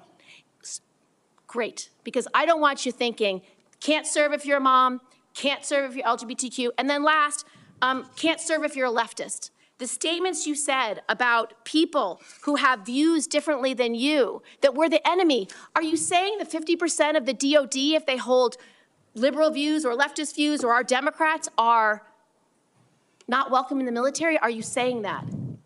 Senator, I volunteered to deploy to Afghanistan under Democrat President Barack Obama. I also volunteered to guard the inauguration of Joe Biden, but was denied the opportunity to serve because I was identified as an extremist by my own unit for a Christian tattoo. Thank you very much. Senator Gillibrand, you held up a document and referred to it during your questioning. Would you like that entered into the record? Maybe one without my marks. Okay, yeah, okay, we'll delete. We'll submit a clean it up. copy. Without objection, that will be admitted at the point of your question. And I would like to enter into the record at this point a letter of support from retired Air Force Colonel Melissa Cunningham. Colonel Cunningham supports Mr. Hegseth and mentions his warrior ethos, combat effectiveness, and maintaining military training standards. So without objection, both of those will be admitted, and I now recognize Senator Rounds. Thank you, Mr. Chairman. First of all, good morning. I'd like to thank you for your service to our nation in uniform and also your work on behalf of your fellow veterans and for your willingness to enter into this maelstrom of public service.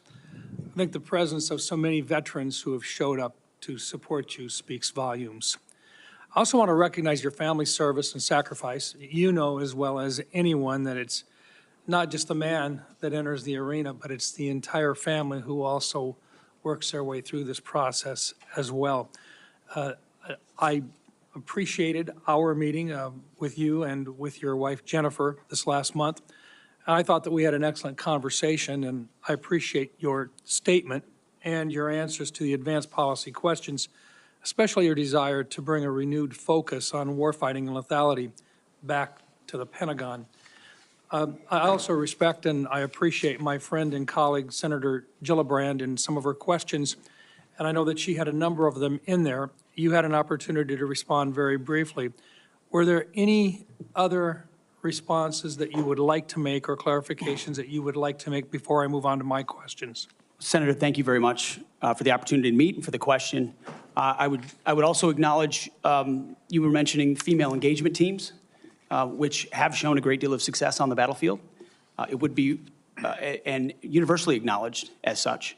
I've been in Iraqi homes where the language and gender barrier was real, and the ability to have someone there to help in that process would be a massive accelerant in mission success. So I recognize that reality. I also recognize that female engagement teams assigned to a SEAL team or a Green Beret team meet different standards also, which is okay because of the duty positions involved in that job. As far as politics, Senator, it has been the joy of my life to lead men and women in military outfits. When you're in combat or in training, there's a lot of conversations that happen. And you start to realize that a lot of people you're serving with share your political ideals or they don't. You find out there's Republicans, there's Democrats, there's Libertarians, there's Independents, there's Vegetarians, everything in between. None of that matters. It never mattered in how I led men and women, how I interacted with them, what missions we undertook. Politics has nothing to do with the battlefield, which is why President Trump has asked me to say, let's make sure all of that comes out. This is about warfighting capability, setting standards high, and making sure we give our boys, our men and women, everything they need to be successful on the battlefield. So politics can play no part in that, and I look forward to infusing that, as we always have inside our units. I appreciate you making that very clear. And one of the areas that we want to do our best is to provide for the equipment and the technical capabilities so that no young man or woman enters into a battle as a fair fight, and that they always have the advantage. Those are the types of questions that I'd like to get into right now, and I want to start by talking about something that sometimes gets a little bit into the weeds, but I think it's critical. Mr. Hegseth, from what I've heard from 24 senior DOD officials in hearings over the last 2 years, including the Secretary of Defense, every service chief, and 8 combatant commanders, is that sharing the portion of the spectrum, and this is in the weeds, I know, but I'm going to ask it to get it on the record, the 3.1 to 3.5 gigahertz band would have extremely serious consequences and very costly consequences on our warfighting capabilities. In fact, the Department of the Navy alone has estimated that relocating their systems to a different part of the spectrum band would cost them $250 billion. That's just for the destroyers that defend our coasts with the radars that they have in them. If confirmed, what will you do to make sure that the Department of Defense can maintain its access to and the use and to be able to maneuver within the electromagnetic spectrum at home and abroad, And would you be willing to literally go to the mat with the interagency to protect warfighter requirements for the use of the spectrum? Well, Senator, thank you for the question. And my job, in part, will be to go to the mat when necessary for things I believe are an absolute requirement for the Department of Defense and the men and women in uniform. There's no doubt about that. In this particular case, as far as spectrum, I look forward, as I've said before, getting a full class of, because this issue has come up a number of times in meetings. It's critically important with how our warfighters communicate across all services. So I'm going to get a classified briefing immediately about what that would, how it would impact the spectrum if it were to allow other companies or it to be Rest auctioned assured, off. China So we have to know. China would love to have our ability to use that part of the spectrum restricted. They would love that. Absolutely right. And so I will go in with eyes only toward ensuring we have the capabilities we need and there's no disruption when I take that brief. Thank you. In your advanced policy questions, you recognize a cooperative approach by China, Russia, Iran, and North Korea to undermine U.S. influence around the world. As you point out, aggression by any one actor would be an opportunity for others to engage the U.S. on multiple fronts along the continuum of the conflict. As we discussed in my office, neither of us wants to send our troops into a fair fight. We want to make sure that they have every advantage that the United States can give them, and that requires resources and reforms. Given the growing potential of a multi-theater conflict involving near-peer adversaries, what steps would you take to prepare the Department of Defense to simultaneously execute and sustain operations across multiple regions while maintaining readiness and deterrence globally? And I just have to make note, and I want to make it clear, we have language in this year's fiscal year 2025 National Defense Authorization Act calling for a review of the department's operational plans. And I just want to make sure that you're aware of that, and that we will have, if we have a fight with one, the chances are very good that we're going to have two battles or two different battlegrounds at the same time. Senator, which is why I believe our country's incredibly fortunate to have a new commander-in-chief in Donald Trump, who through the strategic approach he has taken with allies and against foes has prevented wars and is determined to do the same. That's our chief job, is deter and prevent wars. My job, should I be confirmed at the Secretary of Defense, is to ensure we have the right prioritization of assets and strategy, and then the tools in the toolbox necessary, the pointiest possible spear for President Trump to wield if necessary as the last resort. So President Trump at the helm, I think, will go a long way in making sure our enemies know there's a new sheriff in town. Thank you. Thank you, Mr. Chairman. And thank you very much, Senator Blumenthal. Thanks, Mr. Chairman. Thank you for having this hearing. Thank you for being here, Mr. Hegseth. And I want to join in expressing appreciation and respect for your service to our country, and thanks to all the veterans who are here today, and thank you for your service as the ranking member of the Veterans Affairs Committee. I hope we can focus on doing better for our veterans and doing better in management of the Department of Defense. There's always room for improvement. I think what we need in that position is not just better, but the best in financial management, because those decisions are life and death decisions affecting the 3.4 million Americans who serve our national security and our national defense and put their lives on the line. I want to talk about financial mismanagement at the two organizations that you headed, which are the only test of your financial management that we have before this committee, the Veterans for Freedom and Concerned Veterans for America. You took over the Veterans for Freedom in 2007. In 2008, you raised $8.7 million, but spent more than $9 million, creating a deficit.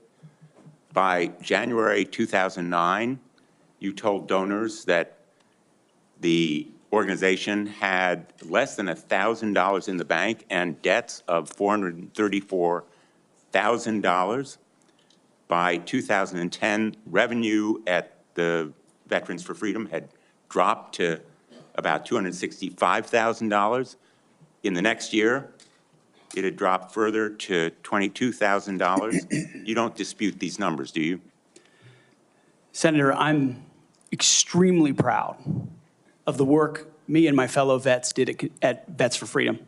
A bunch of young vets with no political experience, a small group, working Well, hard I every apologize single for day. interrupting. We raised donor funds.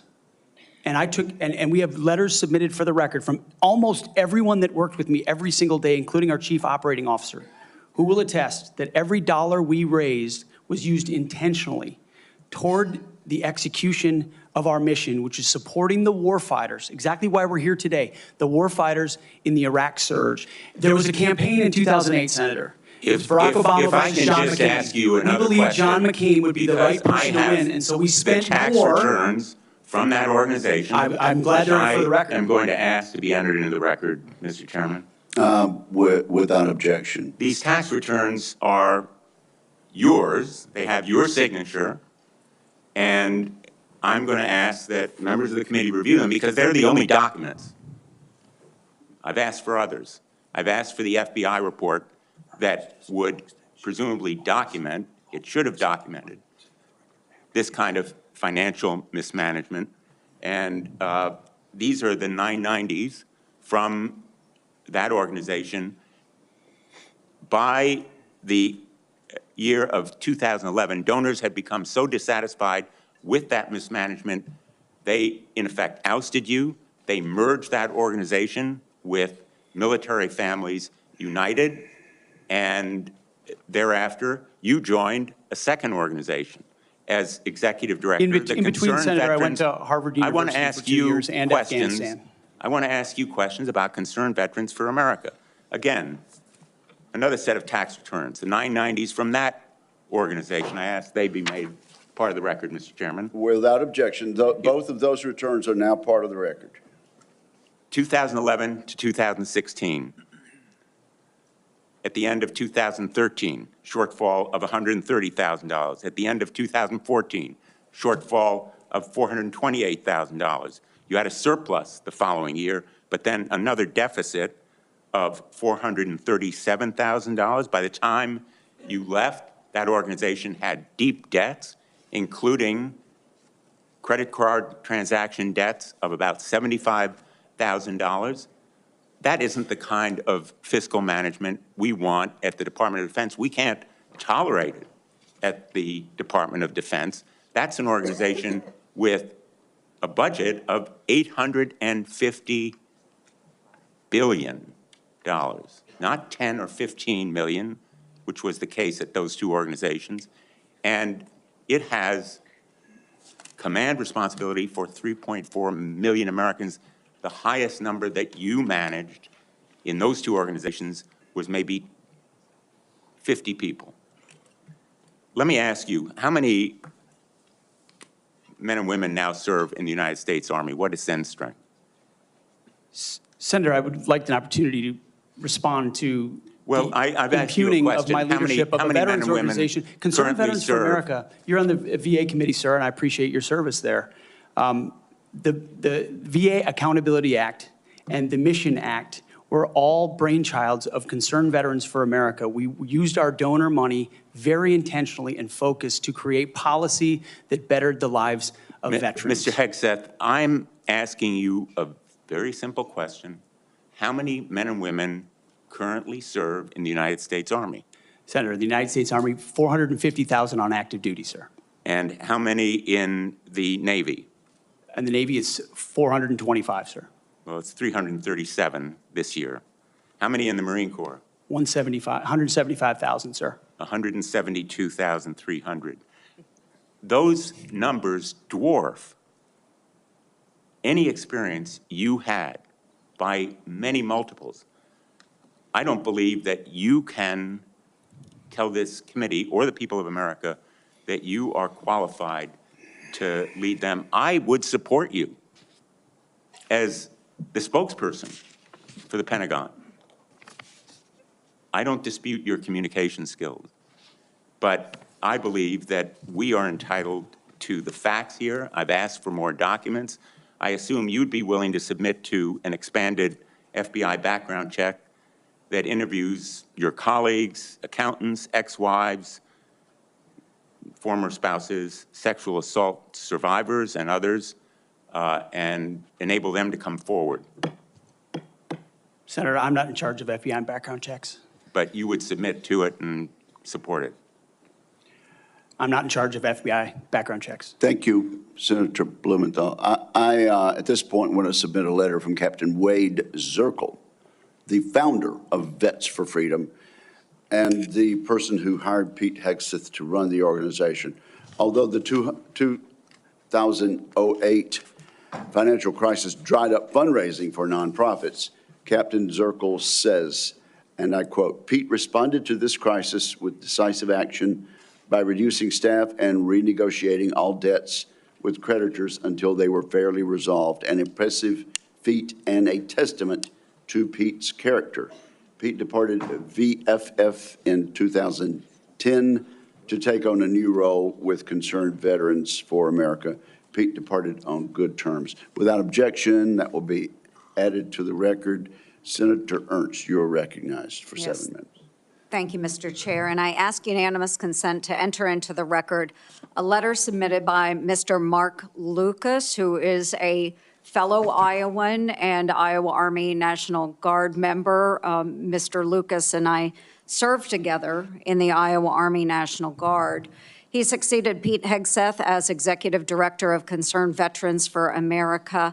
And in his letter, Mr. Lucas says that Mr. Hegseth, quote, laid a strong foundation that postured CVA for long-term success, end quote.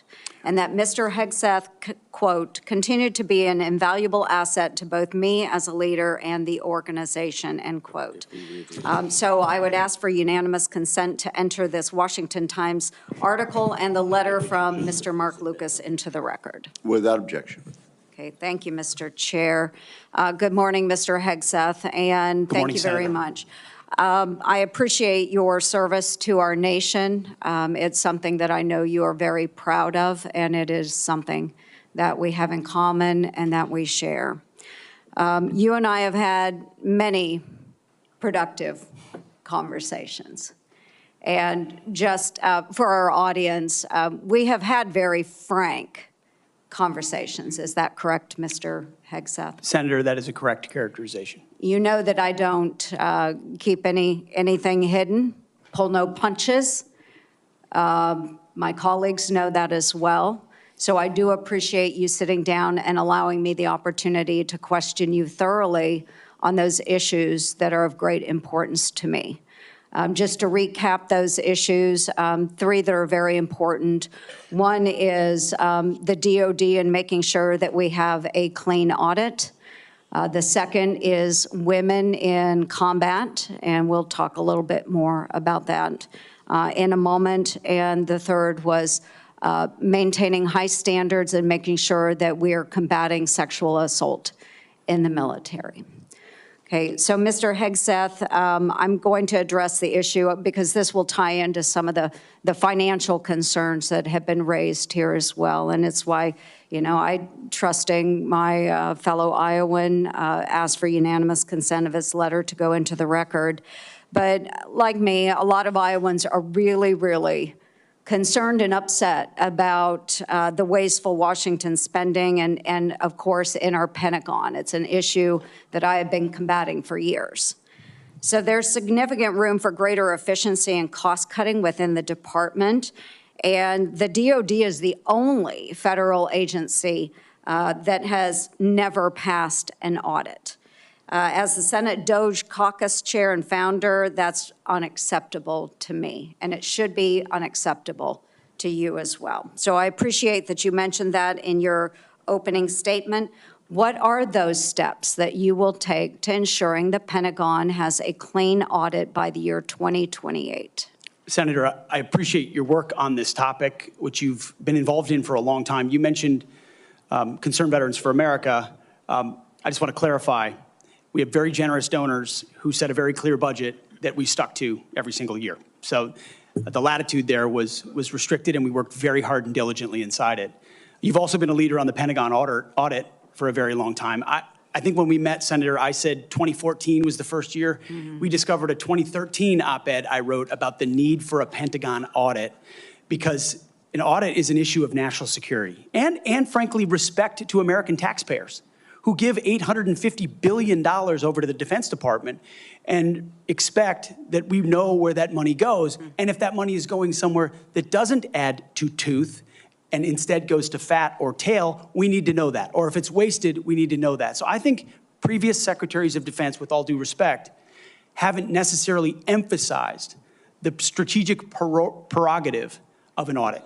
And myself, my deputy SecDef, and others already know that a Pentagon audit will be the comptroller, others central to ensuring we find those dollars that can be used elsewhere legally under the law inside the Pentagon. So you have my word, it will be a priority. Okay, thank you. Okay, moving on to women in combat, and I had the privilege of serving in uniform for over 23 years.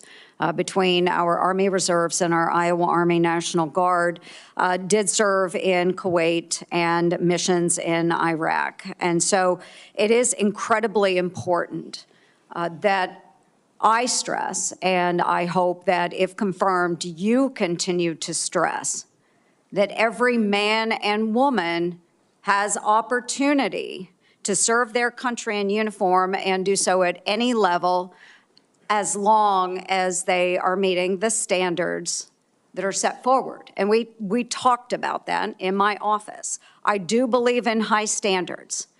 Now, I was denied the opportunity to serve in any combat role because I have a lot of gray hair. And the policy has changed since then, okay? So I've been around for quite a while.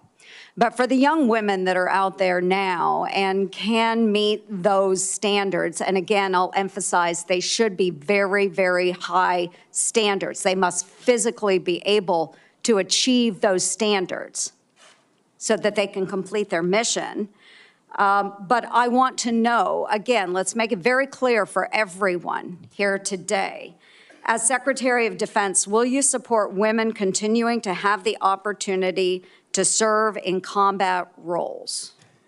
Senator, first of all, thank you for your service, as we discussed extensively as well. It's my privilege.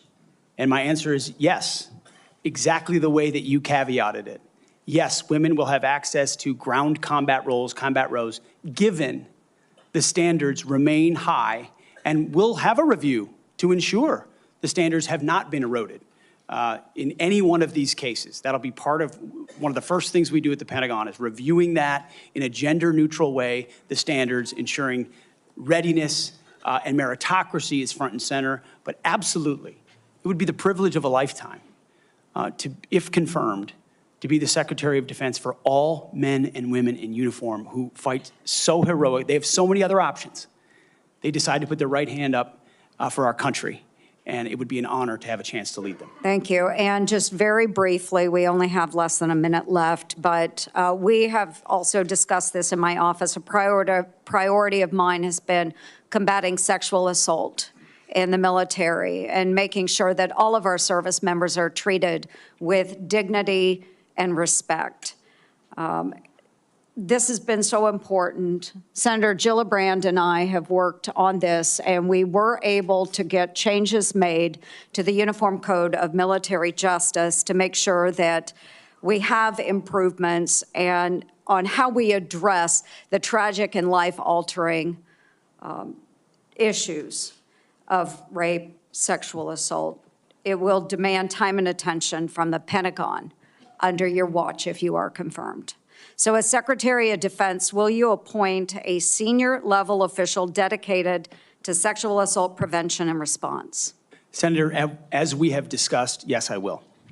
Okay, and my time has expired. Thank you for your answers. Senator Hirono. Thank you, Mr. Chairman. Mr. Hegseth, welcome. Thank you.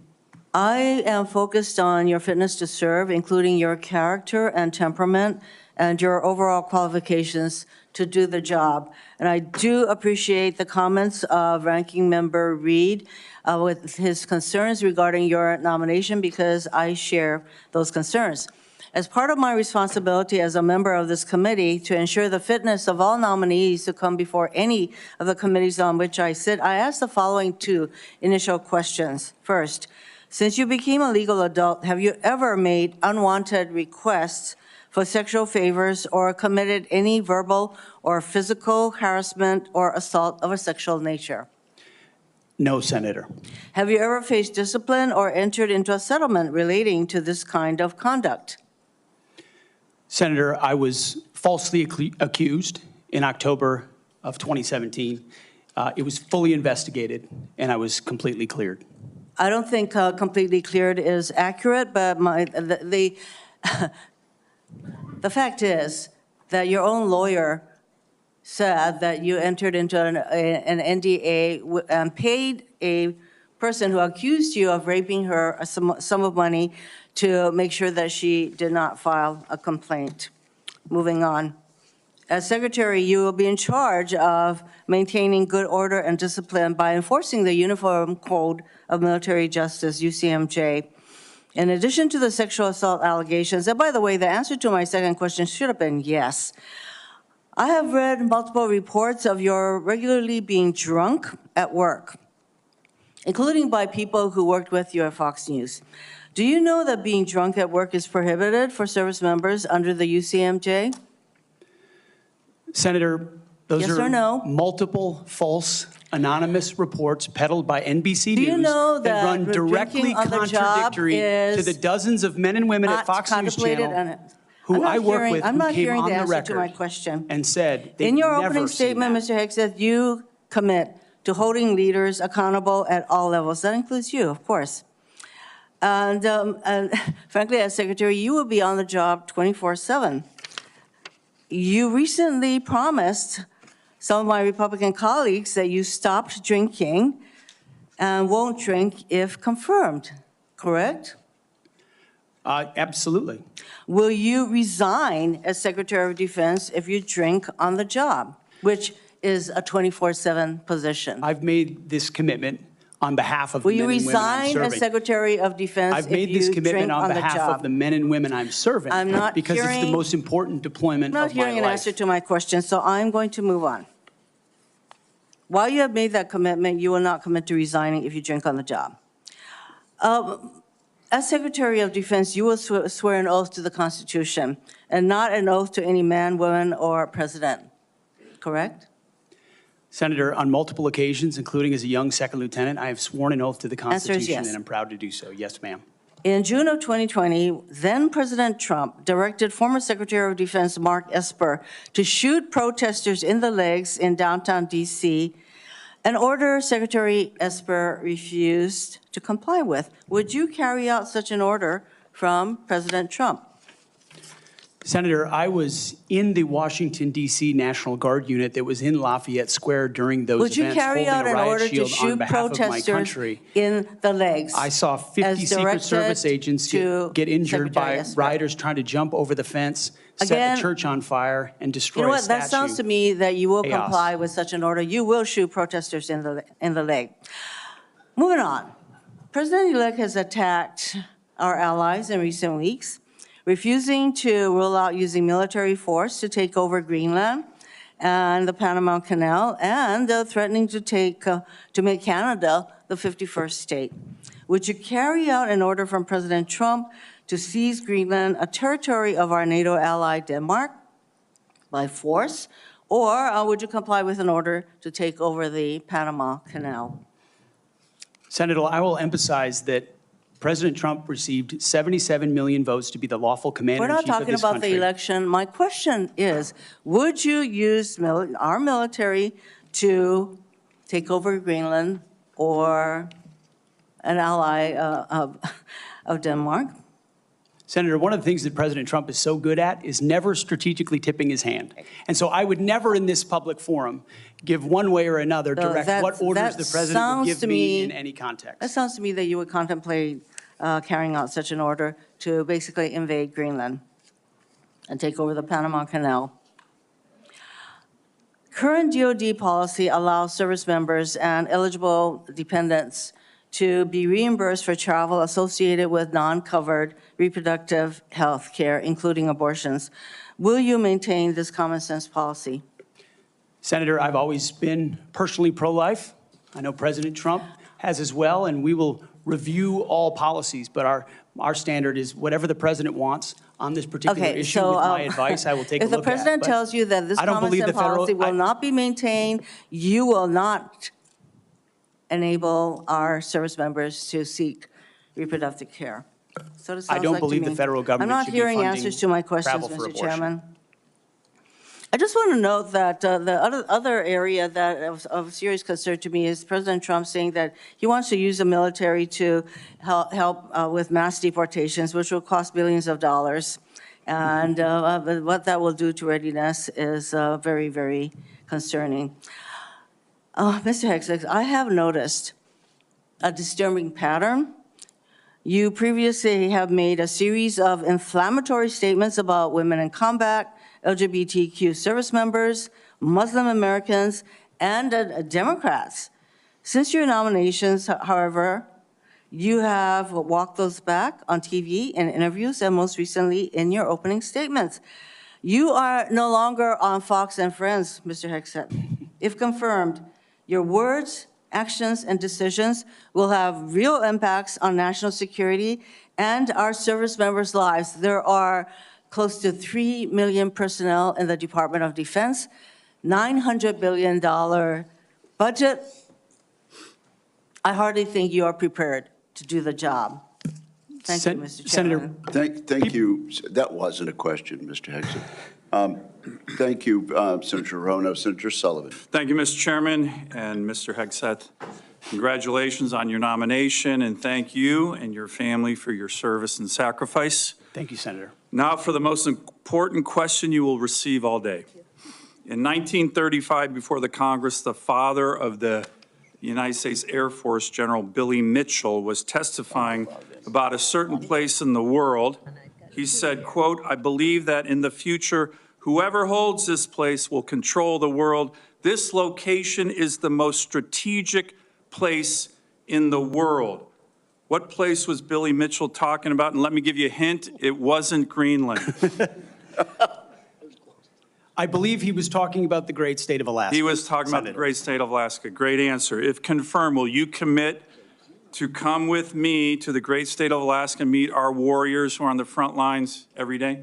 Senator, I have, and as I mentioned to you in the past, I did a brief training exercise up at Fort Wainwright at a previous part of my military life. I look forward to returning. Great. And I will say, we are on the front lines with this new era of authoritarian aggression. In Alaska, the last 2 years, we've had Chinese and Russian naval task forces, joint strategic bomber task forces in our EEZ, in our ADIZ. And after his election, President Trump put out an extensive statement on Alaska, which included the following statement: "We will ensure Alaska gets even more defense investments as we fully rebuild our military, especially as Russia and China are making menacing moves in the Pacific."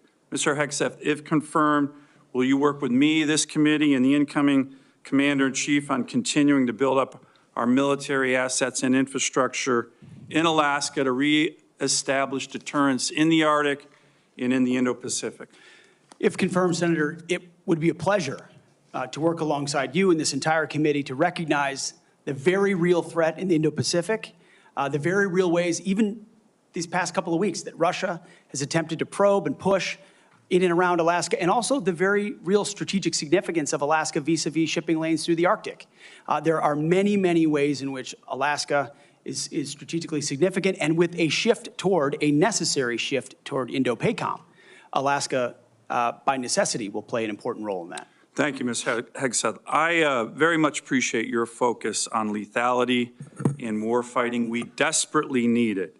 I want to provide a few examples of the Biden woke military, which is not focused on readiness or lethality, and want to get your comments on it. Nobody wants an extremist or racist in our military, but one of the most disgraceful and shameful things I've seen over the past 4 years as a senator on this committee and as a Marine Corps Reserve officer was on day one, the Biden administration played up a false and insulting narrative that our military was chock full of racist and violent extremists. This reached a pinnacle in this committee when Biden's Undersecretary of Policy, Colin Kahl, the #3 guy at the Pentagon, testified that one of his top goals would be to, quote, ending violent extremism and systemic racism within the ranks of the military. He had no data on this. The media loved it, fanned the flames, wrote baloney stories on this false narrative. Disappointingly, some of my colleagues on the other side of the aisle here reinforce this ridiculous narrative, one even suggesting that almost 10% of our uniformed military was extremists, 200,000 members, ridiculous, by the way, from this committee on the other side of the aisle. Mr. Hegseth, unlike Undersecretary Kahl, you have a lot of experience with our military. Do you believe the military is a systemically racist organization? And if confirmed, will you commit to defend, not denigrate, our troops? Senator, I was also offended by those comments because anyone who's been on active duty in the National Guard, man, woman, in units, understand that is fundamentally false. By the way, there's 3 studies, to his credit, Secretary Austin put out one of them, that said exactly what you just said. Fundamentally false. Senator, they knew it. Anyone who'd been in a unit knew it. One could argue that if not the least, one of the least racist institutions in our country is the United States military. That's Being right. a racist in our military has not been tolerated for a very long time. One of the Never in my greatest civil formations, rights never in other organizations in formations. America. Would you agree the U.S. military is one of the most forward-leaning, probably one of the greatest civil rights organizations in American history? No doubt. Let me turn to another one. Last year at a hearing before this committee, I called on the Biden Secretary of the Navy to resign because he's failing in his ability to build ships. We are being completely outbuilt in terms of ships by the Chinese, and yet this Secretary of the Navy has been focused on climate change, not building ships in lethality. Mr. Hegseth, if your Secretary of the Navy ends up focusing on climate change more than shipbuilding and lethality, will you commit to me to fire him? My Secretary of the Navy, should I be confirmed, sir, will not be focused on climate change in the Navy. Just like the Secretary of the Air Force won't be focused on LG-powered fighter jets, or the Secretary of the Army will not be focused on electric-powered tanks. Let me ask, We're going to be focused on lethality and defeating our enemy. And I appreciate that. The other thing President Biden did, his first executive order as president, was to focus on transgender surgeries for active duty troops. This is all, I'm describing the woke military here under Biden over the last 4 years. If confirmed and you issue an order saying we are going to rip the Biden woke yoke off the neck of our military and focus on lethality and warfighting, how do you think the troops will react? Senator, I know the troops will rejoice. They will love it. They will love it. And we've already seen it in recruiting numbers. There's already been a surge since President Trump won the election of recruiting. The Army says do you think our military will follow that order? Our military will follow that order, Senator. Gladly.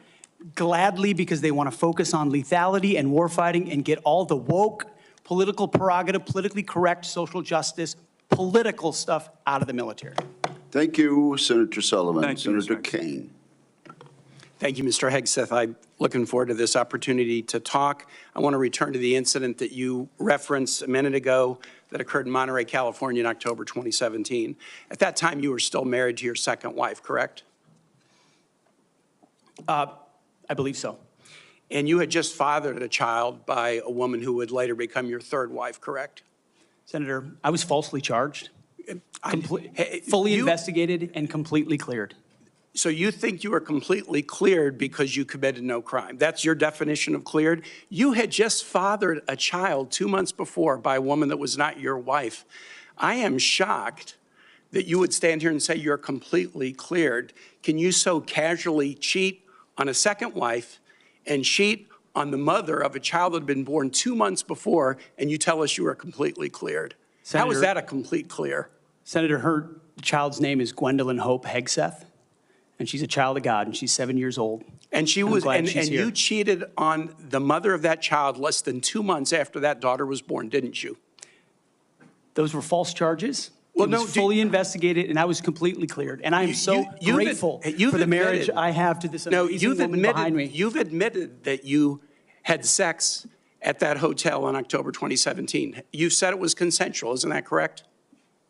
Anything, You've admitted that it was consensual, and you were still married, and you just had a child by another woman.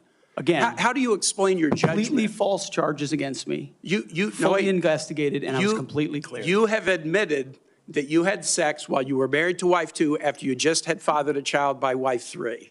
You've admitted that. Now, if it had been a sexual assault, that would be disqualifying to be Secretary of Defense, wouldn't it? It was a false claim then and a false claim now. If it had been a sexual assault, that would be disqualifying to be Secretary of Defense, wouldn't it? That was a false claim. So you talking about a hypothetical. So you can't tell me whether someone who has committed a sexual assault is disqualified from being Secretary of Defense?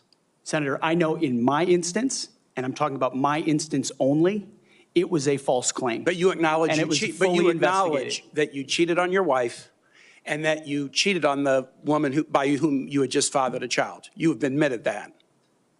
I will allow your words to speak for themselves. You're not retracting that today. That's good. I assume that in each of your weddings, you've pledged to be faithful to your wife. You've taken an oath to do that, haven't you?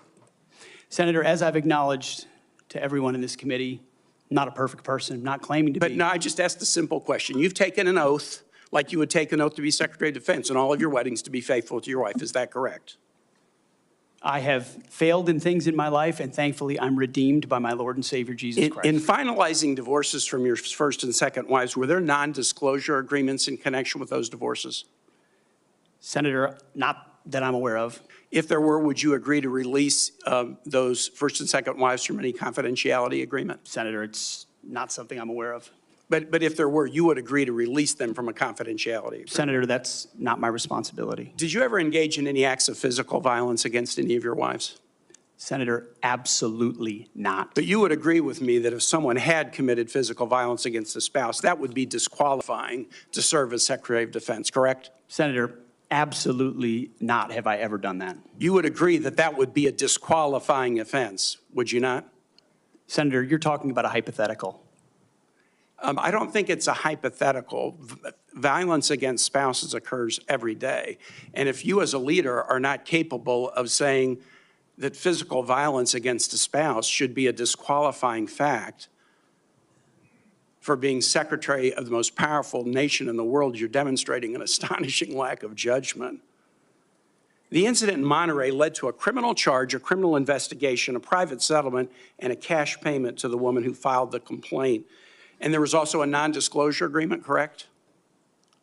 It was a confidential settlement agreement off of a nuisance lawsuit. Right. During an interview, you claimed that you settled the matter because you were worried that if it became public, it might hurt your career. Do you maintain that you were blackmailed? Senator, I maintain that false claims were made against me. And ultimately, your attorney those used false the claims, phrase, I have the opportunity to attest my innocence in those false claims. But you didn't reveal any of this to President Trump or the transition team as they were considering you to be nominated for Secretary of Defense. You didn't reveal the action. You didn't reveal the criminal complaint. You didn't reveal the criminal investigation. You didn't reveal the settlement. You didn't reveal the cash payment. Why didn't you inform the commander-in-chief and the transition team of this very relevant event? Senator, I've appreciated every part of the process with the transition team. They have been open and honest with me. We've had great conversations between the two of us, and I appreciate the opportunity that President-elect Trump has given me. But you chose not to reveal this, right? Because you knew it would hurt your chances.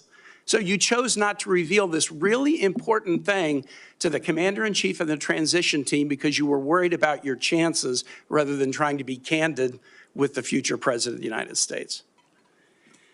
Are there any other important facts that you chose not to reveal to the president-elect and his team as they were considering you to be Secretary of Defense? Senator, I sit here before you an open book, as everyone who's watched this process. With multiple non-disclosure and confidentiality agreements tying the hands of many people who would like to comment to us. Much has been made of your workplace behavior as a leader of nonprofit veterans organizations and as a Fox News contributor. Were you fired from either of the leadership positions with the nonprofits? I was the leader. I was the CEO of Concerned Veterans for America and the executive director of Vets for Freedom. Were you fired from either of them? And I was never fired from a veterans organization. Do you have non-disclosure agreements with either of those organizations? Not that I'm aware of, Senator. Many of your work colleagues have said that you show up for work under the influence of alcohol or drunk. I know you've denied that, but you would agree with me, right, that if that was the case, that would be disqualifying for somebody to be Secretary of Defense. Senator, those are all anonymous false claims, and the totality they're not anonymous. The letters on the record here. They're not anonymous. On the record, people we've seen records with names Vets attached for Freedom, to them. Concerned Vets for America, and Fox News One of your colleagues working said, hard every day on behalf of one of my your mission. colleagues said that you got drunk at an event at a bar and chanted, "Kill all Muslims."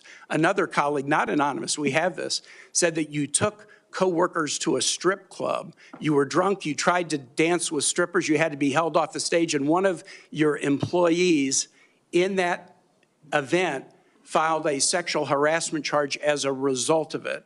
Now, I know you denied these things, but isn't that the kind of behavior that, if true, would be disqualifying for somebody to be Secretary of Defense?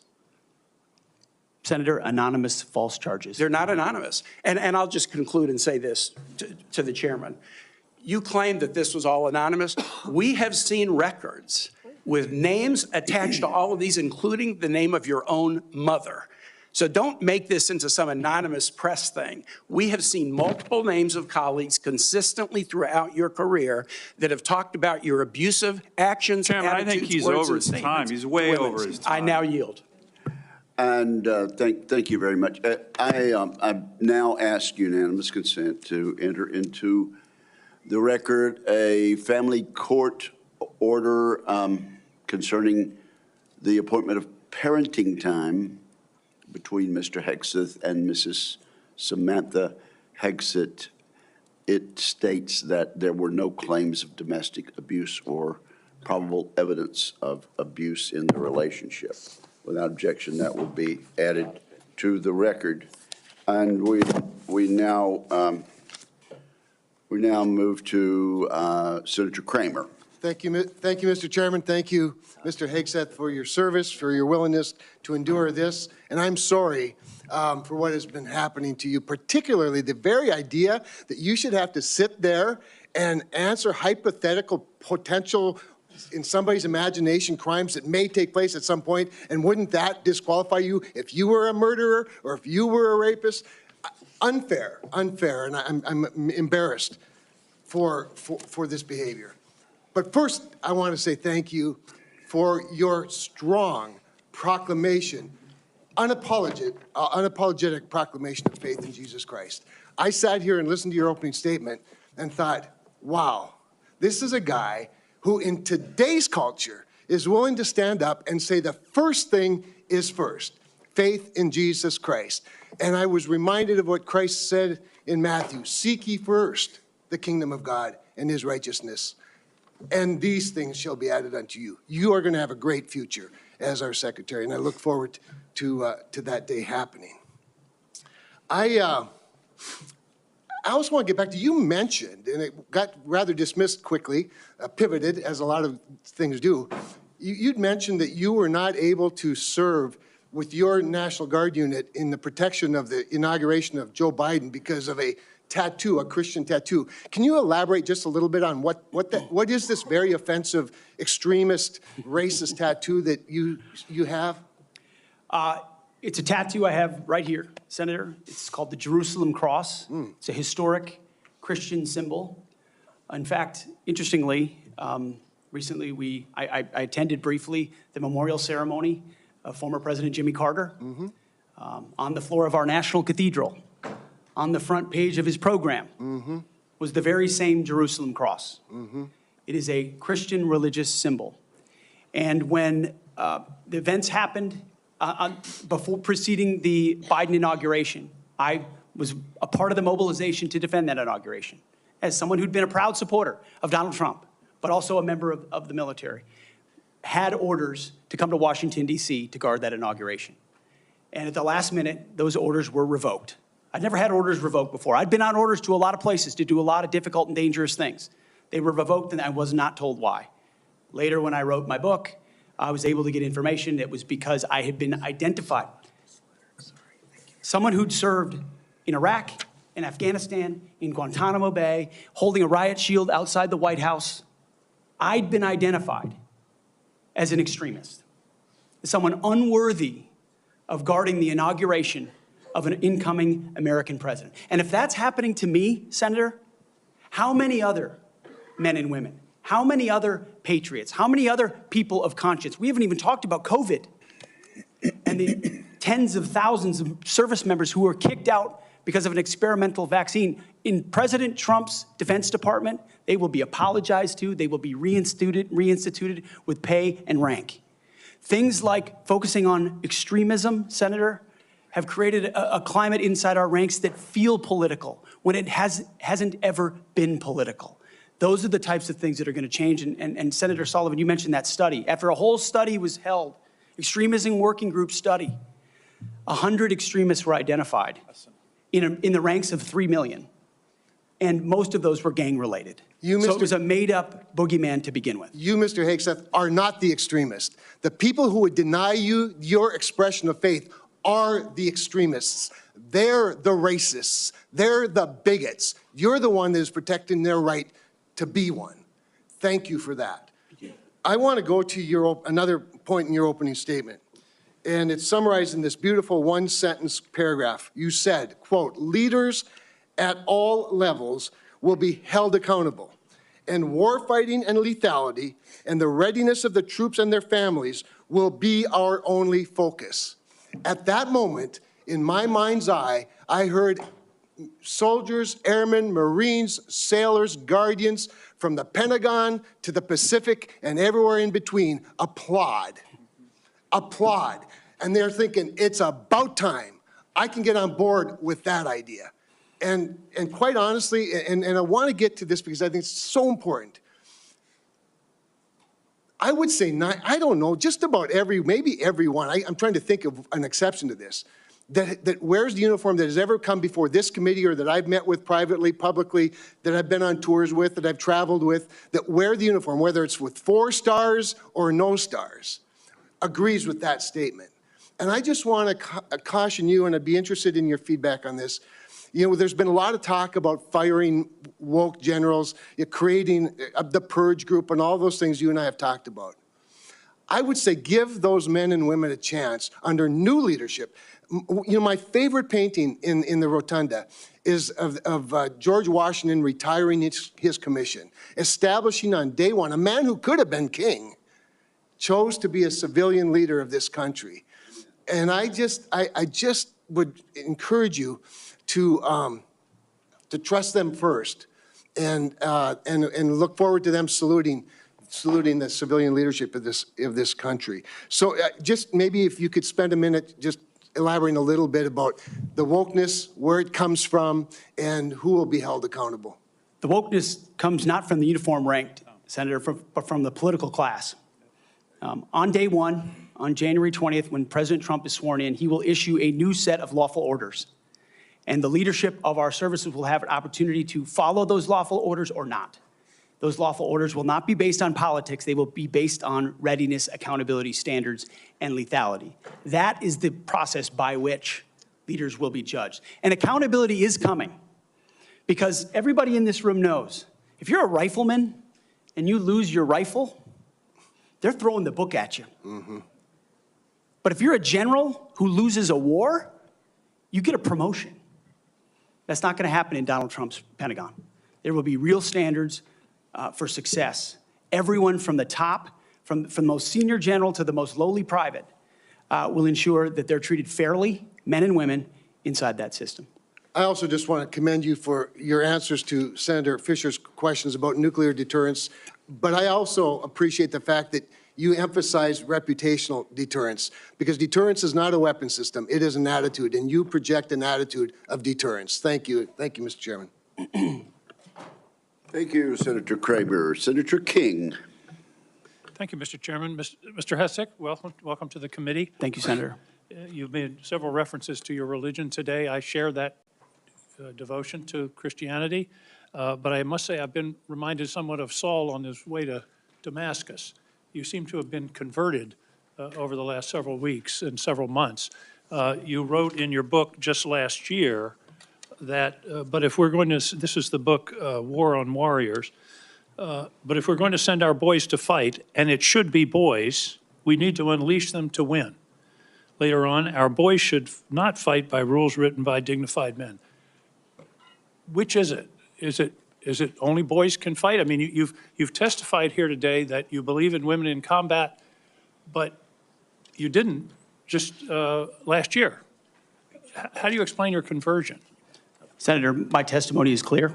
Writing a book is different than being Secretary of Defense, and I look forward to leading the men and women of our military. And my comment there, Senator, was about the burdensome rules of engagement that members of our generation, men and women, have seen on the battlefield. And one thing President Trump changed in meaningful ways that led to meaningful developments on the battlefield. When President Trump took control in the first term, ISIS was raging across Iraq, and as someone who spent a lot of time there with other men and women who invested in that mission, it was a very difficult moment to see the black flag of ISIS fly. And what President Trump did was untie the hands of warfighters. He changed the rules of engagement, untied the hands of warfighters, and allowed them to complete their mission and crush ISIS. It has not just tactical implications, operational and strategic implications, how you allow warfighters to go about winning and fighting their wars. President Trump understands that, and within the laws of war and the Uniform Code of Military Justice, we are going to unleash warfighters to win wars so that wars don't drag on forever, as our generation has seen. So are you rejecting Title 18 and Title 42, I think, also has provisions that incorporate the Geneva Convention and the laws of armed combat? Are you saying that those laws should be repealed? That is the law of the land right now. Senator, we have laws on the books from the Geneva Conventions into the Uniform Code of Military Justice, and then underneath that you have layers in which standard or temporary rules of engagement are put into place. We fight enemies also, Senator, as our generation understands, that play by no rules. They use civilians as human shields. So are you saying they target that women and children? The Geneva Convention should not be observed? We follow rules. We follow rules, but we don't need burdensome rules of engagement that make it impossible for us to win these wars. You're saying two different things. You're saying we follow rules, but we don't have to follow the rules in all cases. Is that correct? Senator, I'm making burdensome rules. Senator, I'm making an important tactical distinction that warfighters will understand, that there are the rules we swear an oath to defend, which are incredibly important, and this committee understands and helps set them. And then there are those echelons above reality, from, corps to division to brigade to battalion, and by the time it trickles down to a company or a platoon or a squad level, you have a rules of engagement that nobody recognizes. And then it makes you incredibly difficult to actually do your job on the battlefield. That's the kind of assessment and look that an Army major will give to this process if I was confirmed to be the Secretary of Defense. Your quote is, true understanding of that. Your quote in 2024, our boys should not fight by rules written by dignified men in mahogany rooms 80 years ago. That would be the Geneva Convention. America should fight by its own rules, and we should fight to win or not go in at all. Are you saying that the Geneva Convention provisions, which clearly outlaw torture of prisoners, should not apply in the future? Senator, how we treat our wounded, how we treat our prisoners, the applications of the Geneva Conventions are incredibly important. But we would all have to acknowledge that the way we fought our wars back when the Geneva Conventions were written are a lot different than the asymmetric, non-conventional environment of counterinsurgency that I confronted in Iraq and Afghanistan. I was the senior counterinsurgency instructor in Afghanistan. My job was to understand how the Taliban and al-Qaeda operated so that NATO units coming in could be informed of what was happening. They knew our rules of engagement, and when they were more restrictive, they took advantage of them, and it put our men and women in a more dangerous and difficult place. And you believe For that future wars we fight, we need to have someone atop the Pentagon, sir, who understands how those ripple effects Well, I just want impact to the men and women understand in your uniform. position. Your position is torture's okay. Is that correct? Waterboarding, torture is no longer prohibited given the circumstances of whatever war we're in. Is that correct? Senator, that is not what I said. I've never been party to torture. We are a country that fights by the rule of law, and our men and women always do. And yet we have too many people here in air-conditioned offices that like to point fingers at the guys in dark and dangerous places, the gals in helicopters in enemy territory who are doing things that people in Washington, D.C. would never dare to do, or send, in many cases. In one of your interviews, you said they're willing to do this. You're talking about Donald Trump and Senator Cruz. They're willing to do something like waterboarding if it's going to keep us safe. Are you okay with waterboarding? Senator, the law of the land is that waterboarding is not legal. So the statement that you made, you now recant. Is that correct? They are willing to do something like waterboarding if it's going to keep us safe. You expressed that with approval. Senator, I'm very familiar with that as a concept, having spent a year at Guantanamo Bay, Cuba, guarding 700 of those that attacked us on 9/11. Well, I just want to be clear. Are we going to abide by the Geneva Convention and the prohibitions on torture, or are we not? Is it going to depend on the circumstances? As I've stated multiple times, the Geneva Conventions are what we base ours. But what an American first national security policy is not going to do is hand its prerogatives over to international bodies that make decisions about how our men and women make decisions on the battlefield. America First understands we send Americans for a clear mission and a clear objective. We equip them properly for that objective. Right, we give them everything they need, and then we stand behind them with the rules of engagement that allow them to fight decisively to defeat America's enemies, which is why we say I just have a few seconds left, Mr. Mr. Hegseth, if you could. I was very disturbed in your opening statement where you talked about the priorities that you have. We will work with our partners and allies to deter aggression in the Indo-Pacific from the Communist Chinese. There's not a single mention in this statement about Ukraine or Russia. Is this code for we're going to abandon Ukraine? Senator, the president, that's a presidential level policy decision. He's made it very clear that he would like to see a end to that conflict. We know who the aggressor is. We know who the good guy is. We'd like to see it as advantageous for the Ukrainians as possible, but that war needs to come to an end. You talk a lot about deterrence of China. I would submit that Xi Jinping is watching what we do very carefully. If we abandon Ukraine, that would be the strongest signal possible to Xi Jinping that he can take Taiwan without significant resistance from this country. Thank you, Senator King. Senator Scott of Florida. Mr. Chairman, I'd like to enter into the record two letters which testify to Mr. Hegseth's leadership record at Concerned Veterans for America.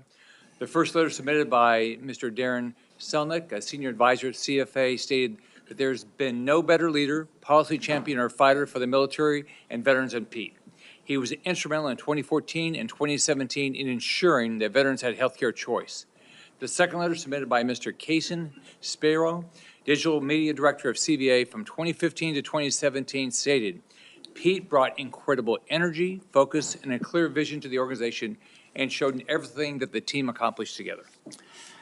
And I similarly asked to submit to the record a letter from Paul J. Roberts, retired Colonel, U.S. Army Special Forces, speaking to the unwavering integrity of Mr. Hegseth. Is there objection? Without objection, those three will be admitted. Senator Scott. All right. First, congratulations on your nomination. Thank you, Senator. And thank you for being willing to serve our nation. I served in the Navy. I'm really proud of my dad. He was crazy. He did all 4 combat jumps with the 82nd Airborne. He, after that, survived all that and fought in the Battle of the Bulge. And what they went through, it was hell. So I have a lot of respect for him and for everybody that puts on the uniform and serves in battle and has to lead people in battle. Because being on a ship, that didn't happen to me, but I had a lot of friends that happened to, and it clearly happened to my dad. I've served on this committee for 6 years, 2 years under President Trump and the past 4 under President Joe Biden. I've seen how the Biden-Harris administration pushed the DOD to prioritize wokeness over being the most lethal military force in the world. It's our readiness, our national security, and our ability to recruit people who are willing to put their lives on the line for our country. Can you talk about some of the changes we can make to improve recruitment and rebuild our military into the most lethal force in the world? First of all, Senator, thank you for the question. Thank you for your time. I think the first and most important thing we could have done is elect Donald Trump as the new commander-in-chief, because past is prologue. Our warfighters understand what kind of commander-in-chief they're going to get in President Donald Trump, someone who stands behind them, someone who gives them clear missions, someone who ends wars decisively, and the issue of Ukraine was mentioned, and ensures new wars are not started. There was a minor incursion under Barack Obama into Crimea, followed by nothing under President Trump, followed by an all-out assault by Vladimir Putin into Ukraine under the Biden administration. That did not happen under Donald Trump. Donald Trump managed the Taliban.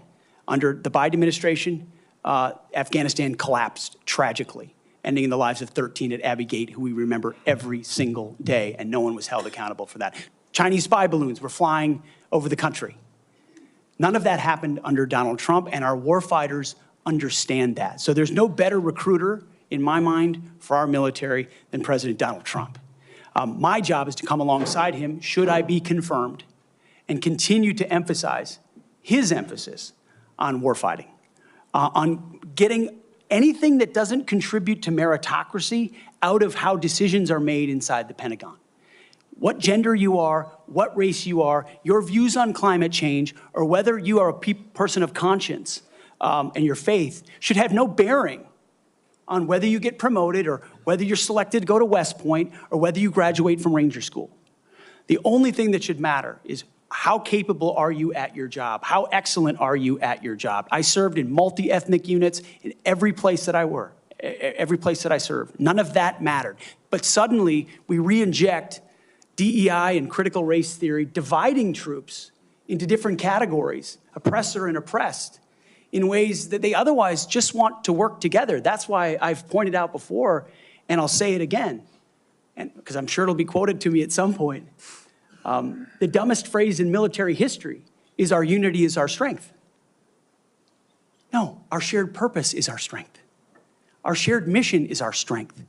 We are one DoD community of all committed to the same mission. Has nothing to do with your background. Has to do with what your commitment is to the country. And that is my solemn pledge to every single person that would put the uniform on and reflects President Trump's priorities as well. Senator. Thank you. You know, we talked a little bit about the fact the Pentagon can't do an audit, all right? Can you talk about, and I mean, to me, I've run big businesses. It's all about accountability. If you want to get an audit done, you can get an audit done. You might get letters saying there's things you have to fix, but it all goes to accountability, and we haven't had it. So can you talk about how you bring accountability to the table, what you've done in the past, and what you're going to do with regard to bringing accountability to the Pentagon? I meant it when I said it in the opening statement, Senator. I know what I don't know. I know I've never run an organization of 3 million people with a budget of $850 billion. But what I do know is that I've led men and women. I've led people. And it's leadership of people and motivation of people and a clear vision of people where you build a team, cast that vision, empower people properly. I want smarter and more capable people around me than me. And you will get that at the department. I cast the clear vision, build the plan, work it, we set the metrics, and everyone is held accountable. I know our incoming businessman president believes in accountability and holding people accountable. That will happen at the Pentagon. I mean, this has been a problem for a long time. Secretary Rumsfeld gave a speech on September 10th, 2001 that's mostly forgotten. But it was about the need for acquisition reform, cutting tail to give to teeth to warfighters. And then 9/11 happened. And these are problems that have been persistent for a long time. But now we have new threats. And we need the urgency of this moment. As you said, Mr. Chairman, the most dangerous moment we've been since the end of the Cold War and possibly since World War II. The urgency to do everything possible to get the capabilities into the hands of warfighters, Emergency Powers Defense Production Act, whatever it takes, and an audit is certainly part of it. Why do you want to do this? Why do you want to do this job? What drives you? You have 30 seconds. because I love my country, Senator, and I've dedicated my life to the warfighters. People see me as someone who hosts a morning show on television. But people that really know me know where my heart's at. It's with the guys in this audience who've had my back, and I've had theirs. We've been in some of the darkest and most difficult places you can ever be in. You come back a different person. And only by the grace of God am I here before you today. I'm doing this job for them, for all of them. Thank you, Mr. Hegseth. Senator Warren. Thank you, Mr. Chairman. And Mr. Hegseth, thank you. Thank you for your service. So if you're confirmed as Secretary of Defense, you will oversee our military, including about 250,000 women who currently serve on active duty in the Army, the Navy, the Air Force, the Space Forces, and the Marines. And I have serious concerns that your behavior toward women disqualifies you from serving in this role. Now, I've been trying to get answers from you for quite some time on this. You haven't wanted to meet or to answer any of my questions, so we'll just have to do it here and dive in. I want to pick up on some of the questions asked by Senators Shaheen and Gillibrand and Hirono, and I just want to make sure we have a list of some of the facts that I think are undisputed. I'm not going to talk about anonymous sources. I'm just going to quote you directly. We've got the video. We've got it in print. So going back to January 2013, you told a Fox News interviewer that women in the military simply couldn't measure up to men in the military, saying that allowing women to serve in combat roles would force the military to lower the bar. You picked up on that same theme in 2015, making remarks on Fox News, referring to women in combat as, quote, it would erode standards. June 2024, you said on Ben Shapiro's podcast, quote, women shouldn't be in combat at all. And then, of course, we've talked about it in 2024. You published a book, and you say on page 26 of your book, we need moms, but not in the military, especially in combat units. Page 48 of your book, you claim that women should not be in combat roles because men are distracted by women. And then 10 weeks ago, you appeared on the Sean Ryan show and said, I'm straight up just saying we should not have women in combat roles. Now, I presume you recall making all these statements? Senator, I'm not familiar with the article you're pointing to in 2013, but it underscores my argument completely, because in that 2013 argument, I was talking about standards. No, standards are what it's always been about, Senator. Let's not have this same fight again. Always been about Senate I've quoted standards. you directly. We've got the video. We're happy to show it.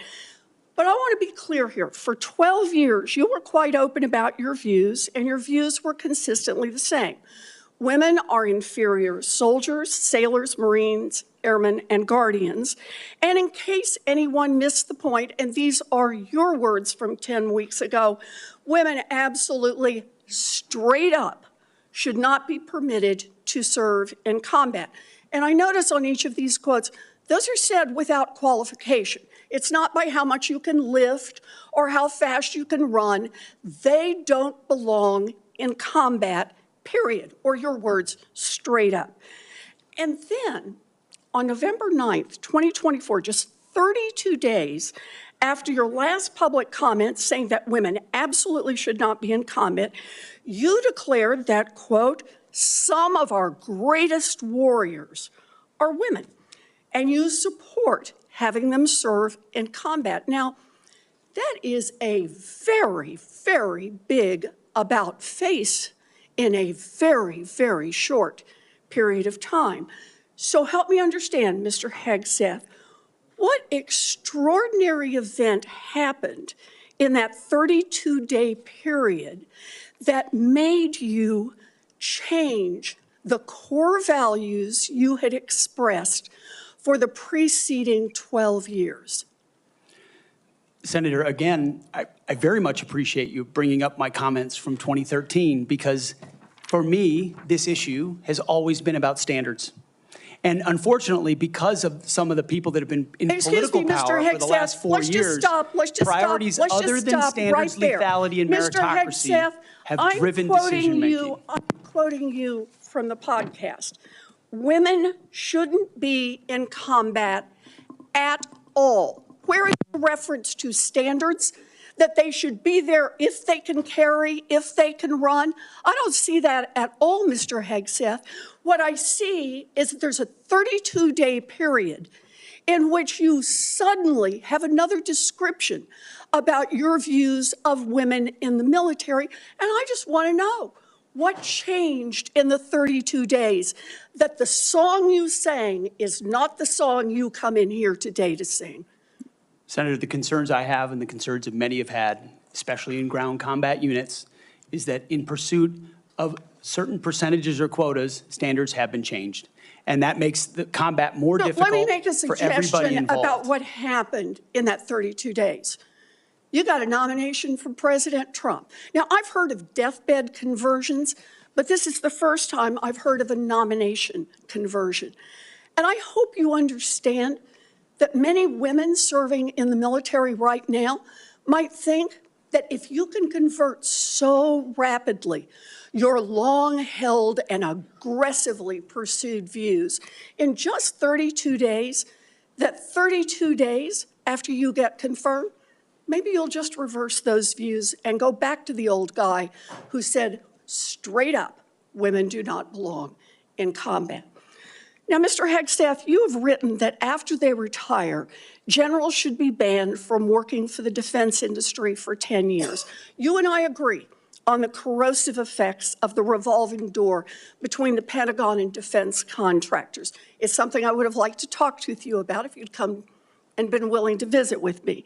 But the question I have for you on this is, will you put your money where your mouth is and agree that when you leave this job, you will not work for the defense industry for 10 years? Senator, it's not even a question I've thought about because You can it's think not about one it right that, now. It's not one, my motivation for this job I understand has never that. I been just about need what a could yes or no conceivably here. come next. Time is short. I just need a yes or no. I would consult with the president about what the policy should be In at the Defense other Department. words, you're quite sure that every general who serves should not go directly into the defense industry for 10 years, but you're not willing to make that same pledge? I'm not a general, Senator. You'll be the one, let us just be clear, in charge of the generals. So you're saying sauce for the goose, but certainly not sauce for the gander? I would want to see what the policy of the Oh, president I'll is. bet you would. Thank you, Senator Warren. Senator Tuberville. Thank you, Mr. Chairman, and thanks for your hard work and your committee's hard work, Mr. Chairman. This has gone well. I'd like to submit this letter, topic conduct at Vets for Freedom for Hegseth. I'd like to submit that for the record, please. Without objection. General Hegseth, Mr. Hegseth, thanks for being here today and with your family. I know this is tough. That's what it's all about, though. You're a tough guy. Been here for a while. Never seen this many people that here for a support of a nominee. That's impressive. I met with a lot of them yesterday, and they are very passionate.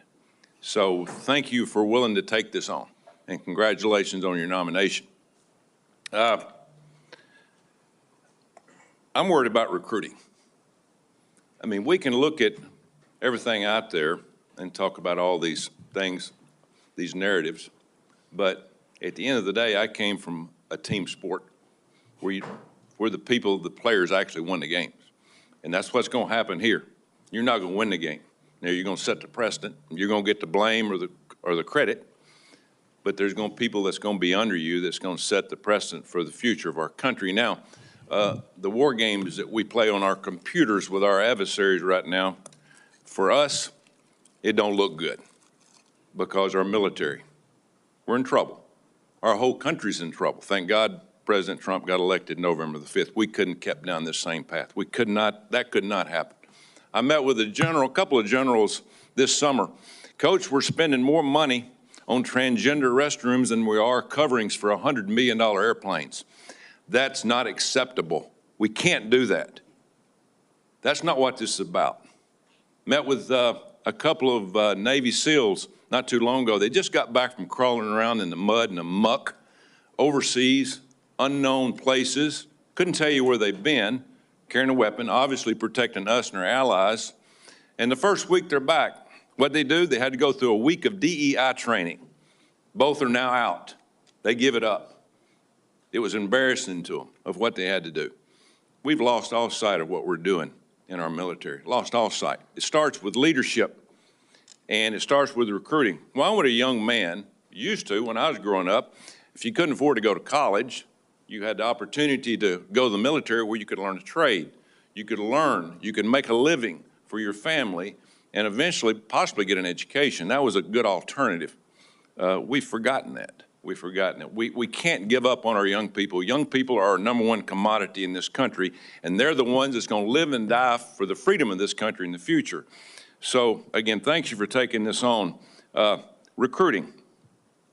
Our service academies are meant to serve as our primary commissioning source of officers. It now appears that they are a breeding ground for leftist activists and champions of DEI and critical theory. Now, not all, but some, and some is way too much.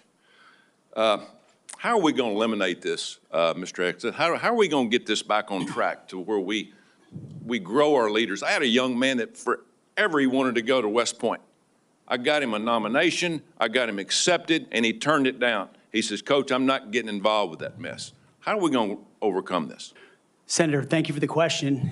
And I think it comes down to leadership, clear leadership. From President Trump through me, should I be nominated? And that's what soldiers, sailors, airmen, Marines, and Guardians see, is clear leadership. It says, this is what we believe. This is the mission we're going to give you. Here's the equipment we're going to give you, and here's how we're going to support you. Because the military, at a lot of levels, Senator, has been for generations a family business. You know, my grandfather served. My father served. I served. My daughter served. That chain has started to break, with generations of people my age and older talking to their kids and grandkids, wondering, pondering, do I want them to serve? Will my country use them responsibly? When that kind of doubt is cast, you get serious recruiting problems like we do right now. You get questions about whether I want my son or daughter to follow my path in West Point, which I've heard multiple times. Would I want my... And so you have to rip, root, and branch the politics and divisive policies out of these institutions and then focus them on creating and preparing actual future military leadership. West Point traditionally is focused on engineering, and rightfully so, because in our fighting forces across all services, we need the best and brightest minds in engineering, in addition to military studies. That's what I did at ROTC at Princeton, military science. And we need more uniformed members going back into West Point, the Air Force Academy, the Naval Academy, as a tour to teach with their wisdom of what they've learned in uniform, instead of just more civilian professors that came from the same left-wing woke universities that they left, and then try to push that into service academies. When that changes, Senator, I truly believe under Donald Trump, we will have a recruiting renaissance.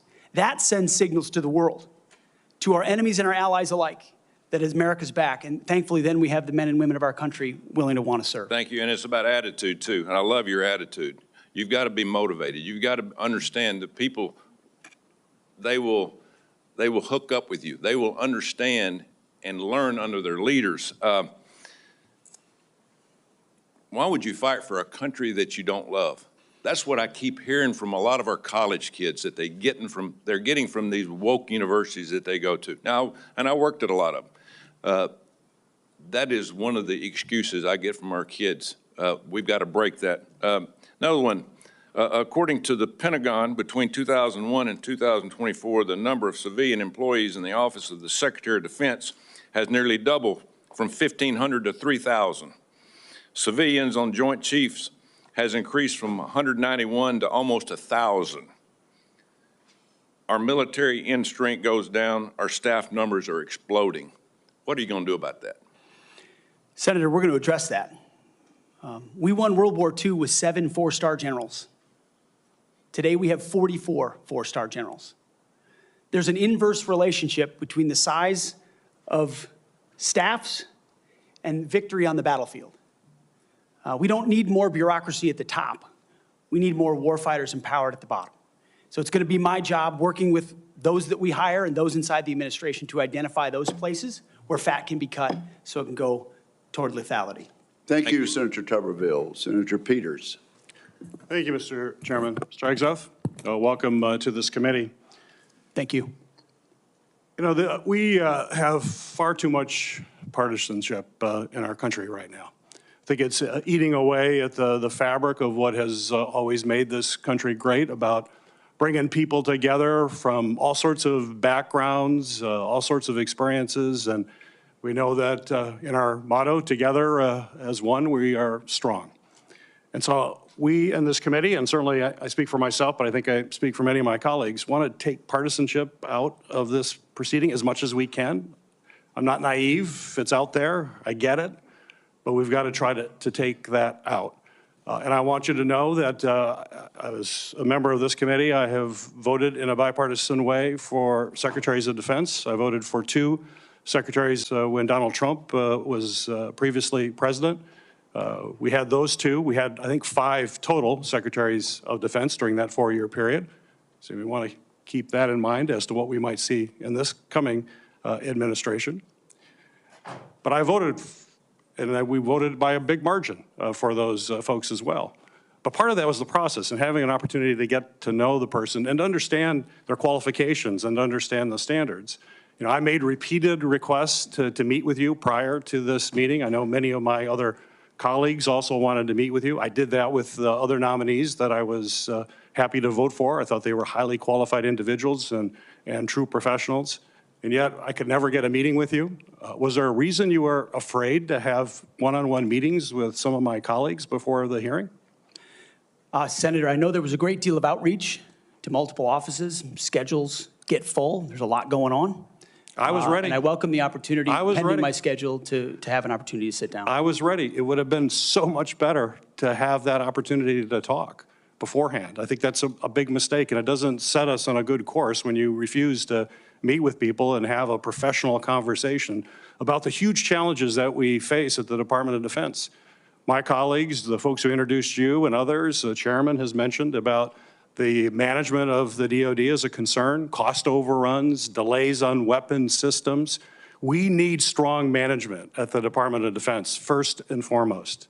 We've got to have someone who's going to grab the reins and give the taxpayers value for having the most lethal fighting force in the world that defends freedoms, but we've got to do it in an efficient way.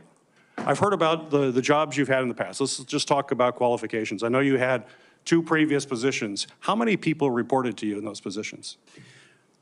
Senator, at Vets for Freedom, we were a small upstart.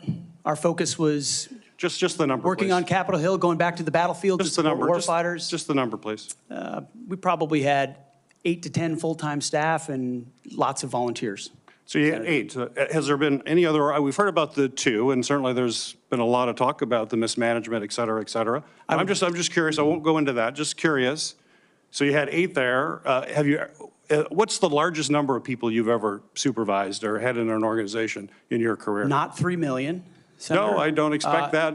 very few people have ever had that experience, but how many? It's a straight up question. I think we had over 100 full-time staff at Concerned Vets for America, roughly, with thousands of volunteers. So 100 people. I was also a headquarters company commander, which would have been a couple of hundred.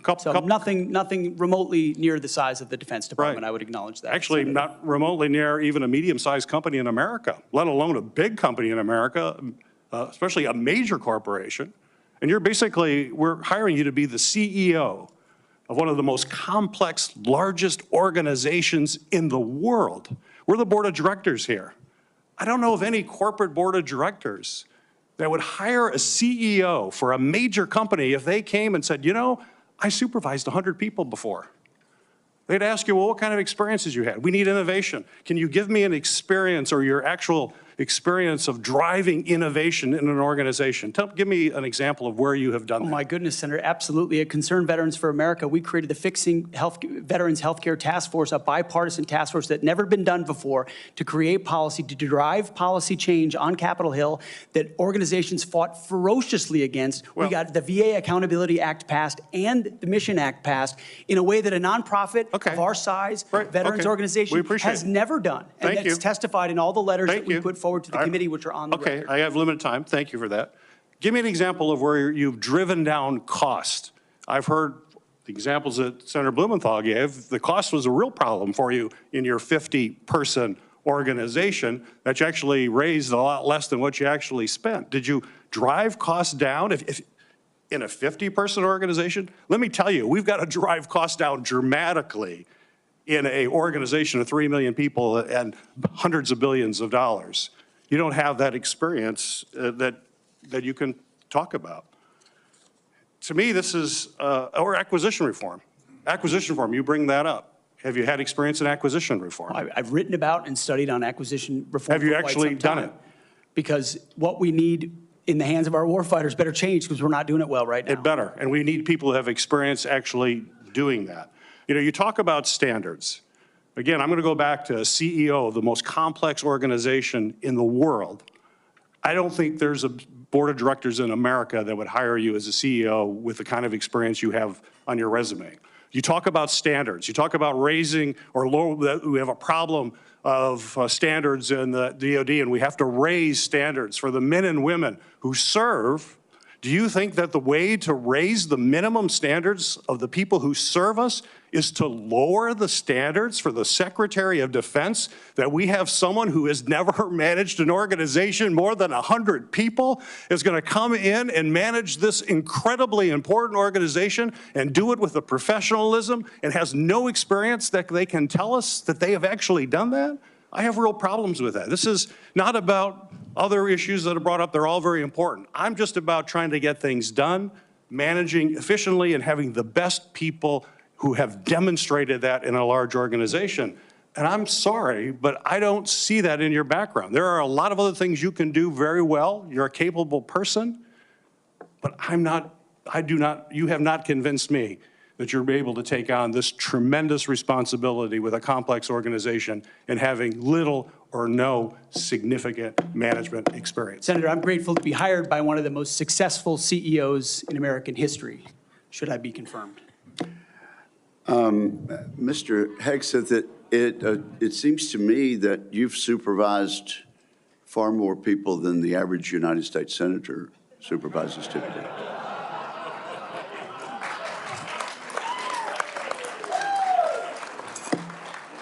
And except for former governors, Mr. Chairman. Senator Mullen, I understand you are yielding back your time and do not wish to ask a question. I was misinformed. Senator Mullen, okay. that's right. Caught me totally off guard there.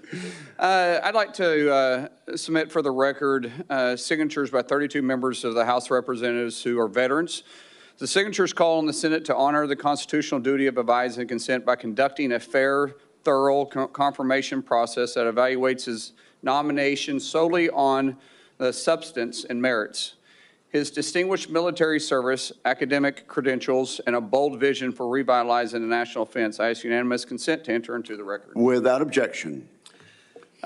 You know, there's a lot of talk going about, talking about qualifications and then about us hiring him if we are the board, but there's a lot of senators here I wouldn't have on my board because there is no qualifications except your age, and you got to be living in the state and you're a citizen of the United States to be a senator. Other than the fact we got to convince a lot of people to vote for us. And then when we start talking about qualifications for if you're qualified for it, could the chairman tell me what the qualifications are for the Secretary of Defense? Mr. Chairman, could you tell me what the qualifications are for the Secretary of Defense?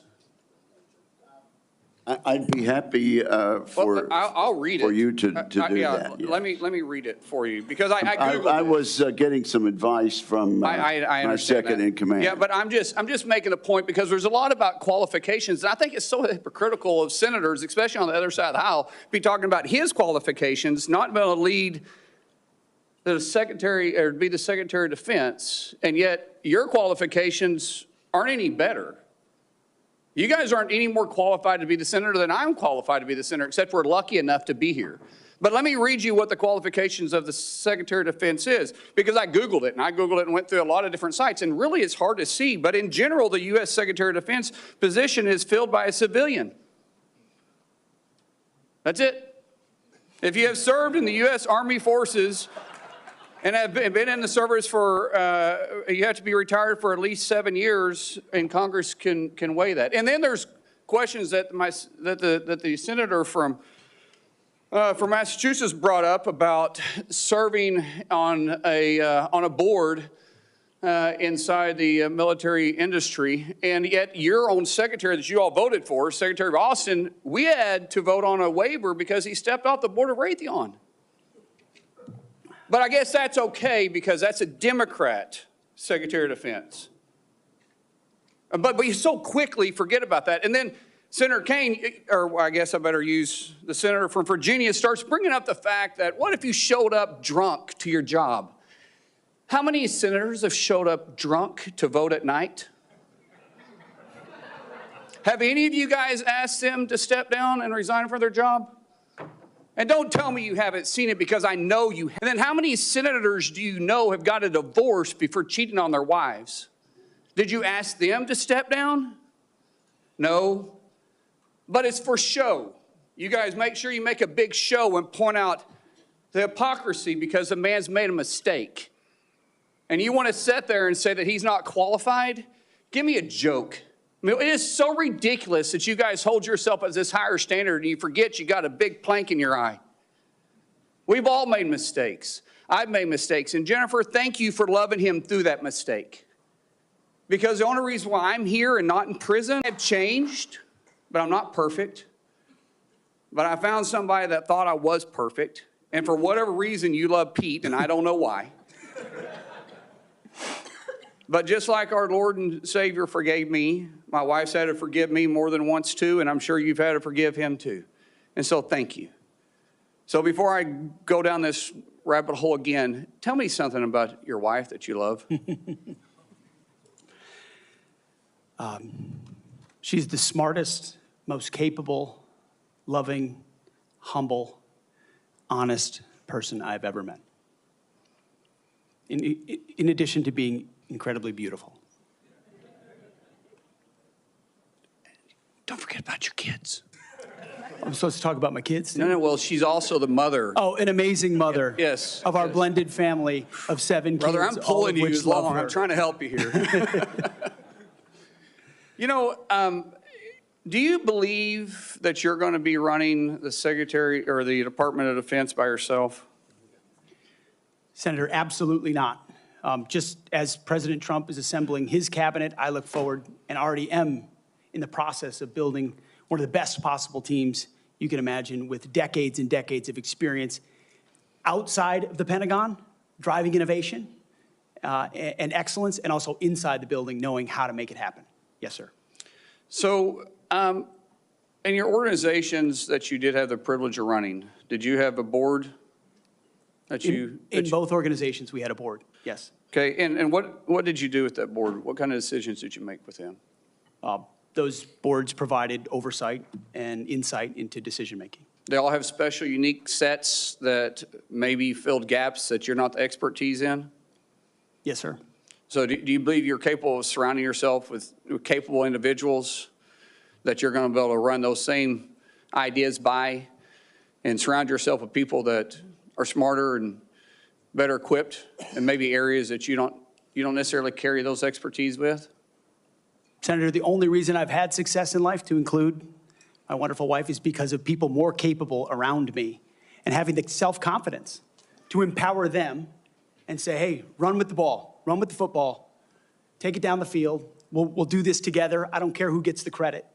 And in this case, that's how the Pentagon will be run. Let's end with this, Mr. Chairman, about the qualifications. You got a man who has literally put his butt on the line, who served 20 years in the service, multiple deployments, has heard the bullets crack over the top of his head, has been willing to go into combat, been willing to see friends die for this country, and he's willing to still put himself through this.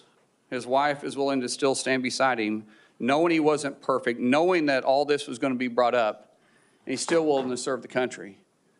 What other qualifications does he need? That I yield back. Thank you, Senator Mullen.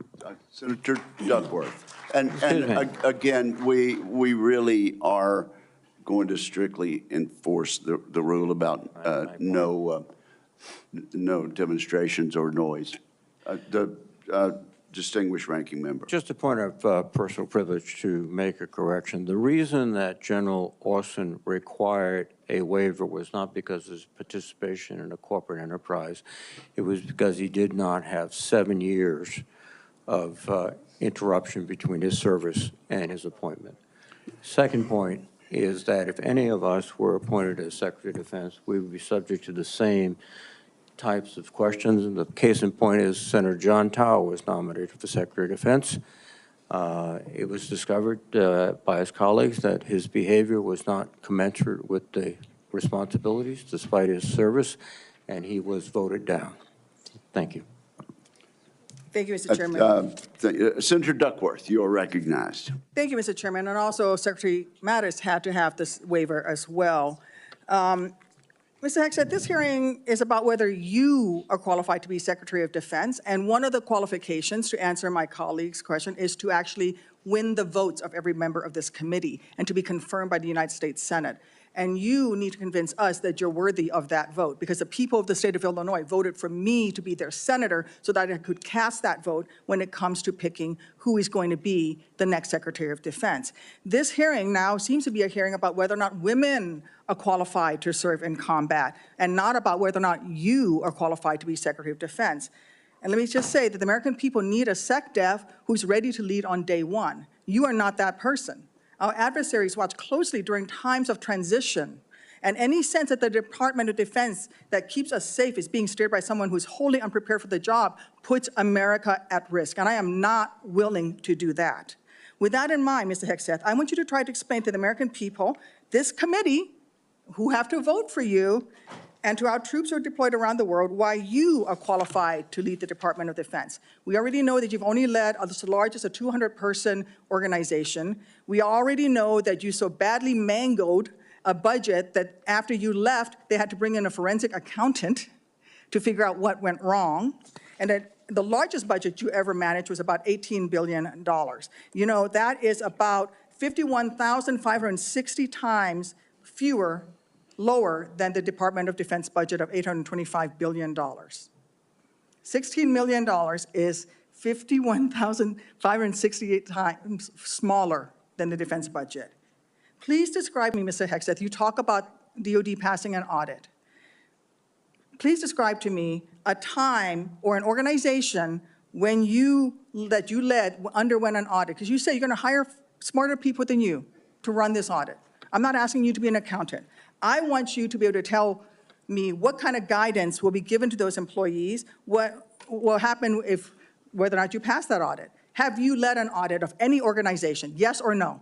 I don't want a long answer, yes or no. Have you led an audit of any organization of which you were in charge? Senator, in both of the organizations I ran, we were always completely fiscally responsible. Yes or no, did you lead an audit? And the way yes my or leadership no, has did you lead been an audit? stated Yes or no? has been completely what are you afraid of? You mischaracterized. can't answer this question. Yes or no, did you lead an audit? Do you not know this answer?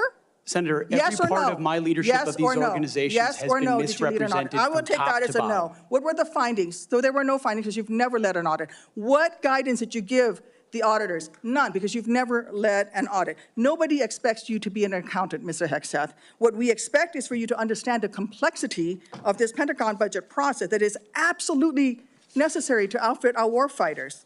Look, the Secretary of Defense is required to make quick decisions every single day that, well, with high-level information that's being provided for them. A Secretary of Defense has to have breadth and depth of knowledge. Right now, I am concerned that you have neither. Mr. Hegseth, what is the highest level of international negotiations that you have engaged in, that you have led in? Because the Secretary of Defense does lead international security negotiations. There are three main ones that the Secretary of Defense leads and signs. Can you name at least one of them? Could you repeat the question, Senator? Sure. What is the highest level of international security agreement that you have led? And can you name some that the Secretary of Defense would lead? There's three main ones. Do you know? I have not been involved in international security arrangements because I have not been in government other than serving in the military. So my job has been to no, the lead answer is men no. and Can you women in name one of the combat. three main ones that the Secretary of You're Defense talking about defense signs? arrangements. I mean, NATO might be one that you're referring to. Status of Forces Agreement would be one of them. Status of Forces Agreement. I've been a part of teaching about Status of Forces Agreements. But you don't inside remember to Afghanistan. mention it? You're not qualified, Mr. Hegseth. You're not qualified. You talk about repairing our defense industrial complex. You're not qualified to that. You could do acquisition and cross-servicing agreements, which essentially are security agreements. You can't even mention that. You've done none of those. You talked about the Indo-Pacific a little bit, and I'm glad that you mentioned it. Can you name the importance of at least one of the nations in the ASEAN, and what type of agreement we have with at least one of those nations? And how many nations are in ASEAN, by the way? I couldn't tell you the exact amount of nations in because you've that, not but I even know we have bothered to allies do- in South Korea and Japan and in AUKUS with Australia, trying to work on submarines with them. Mr. and data Hegseth, transfers none with of those them. countries We are have in allies ASEAN. across. None of those 3 countries that you've mentioned are in ASEAN. I suggest you do a little homework before you prepare for these types of negotiations. Listen, Mr. Hegseth, we ask our troops to go into harm's way all the time. We ask them to go into harm's way. And this behind me is a copy of the Soldier's Creed, a copy that usually hangs over my desk here in the Senate, and you should be familiar with it. It's the same copy that hung over my desk at Walter Reed every single day that I woke up and fought my way back because I wanted to go back and serve next to my buddies who saved my life. This same copy, these words are repeated over and over and over again. And let me read out 2 things to you, 2 sentences. I will always place the mission first, and I am disciplined, physically and mentally tough, trained and proficient in my warrior task. Mr. Hegseth, our troops follow these words every single day, and they man up and they pack their rucksacks and they go to war. And they deserve a leader who can lead them, not a leader who wants to lower the standards for himself or raising the standards for other people. And by the way, our troops already meet the standards. We ask troops to man that ship, fight that fire, fly that helicopter until their very last breath. And they do that every single day. They cannot be led by someone who's not competent to do the job. How can we ask these warriors to train and perform the absolute highest standards when you are asking us to lower the standards to make you the Secretary of Defense simply because you are buddies with our President-elect? And by the way, he has filed for bankruptcy 6 times. I'm not quite sure he's the kind of CEO you want to refer to as a successful businessman. Let me make it clear. You can't seem to grasp that there is no U.S. military as we know it without the incredible women that we serve.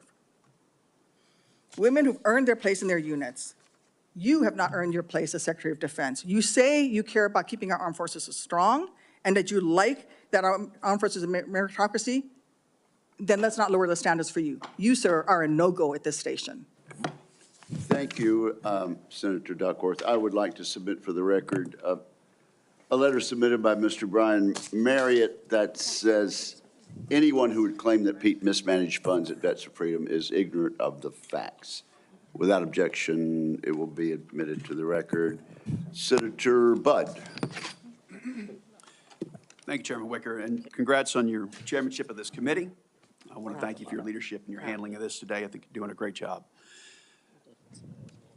So I want to also submit for the record a letter submitted by Mr. Daniel Catlin, the former operations manager at Vets for Freedom. Mr. Catlin's letter states that Mr. Hegseth and Mr. Catlin conducted weekly meetings to meticulously review every dollar that the organization spent. Pete's hands-on approach and dedication to financial responsibility ensured that Vets for Freedom operated within its budget. Mr. Catlin's letters also states that Pete treated his staff with the utmost respect, regardless of race or gender. So I ask unanimous consent to enter this into the record, Mr. Chairman. Without objection, so ordered. Thank you.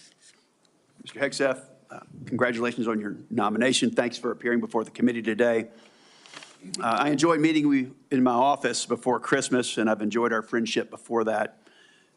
You know, you stated in your advanced policy questions that the American people need to be informed, engaged, and inspired to join our military. I wholeheartedly agree with that. And we also have a problem, though, with obesity and falling academic standards. It's very concerning. And we've talked about that before. So if confirmed, how would you approach increasing the number of Americans eligible to serve in the military, but without lowering standards?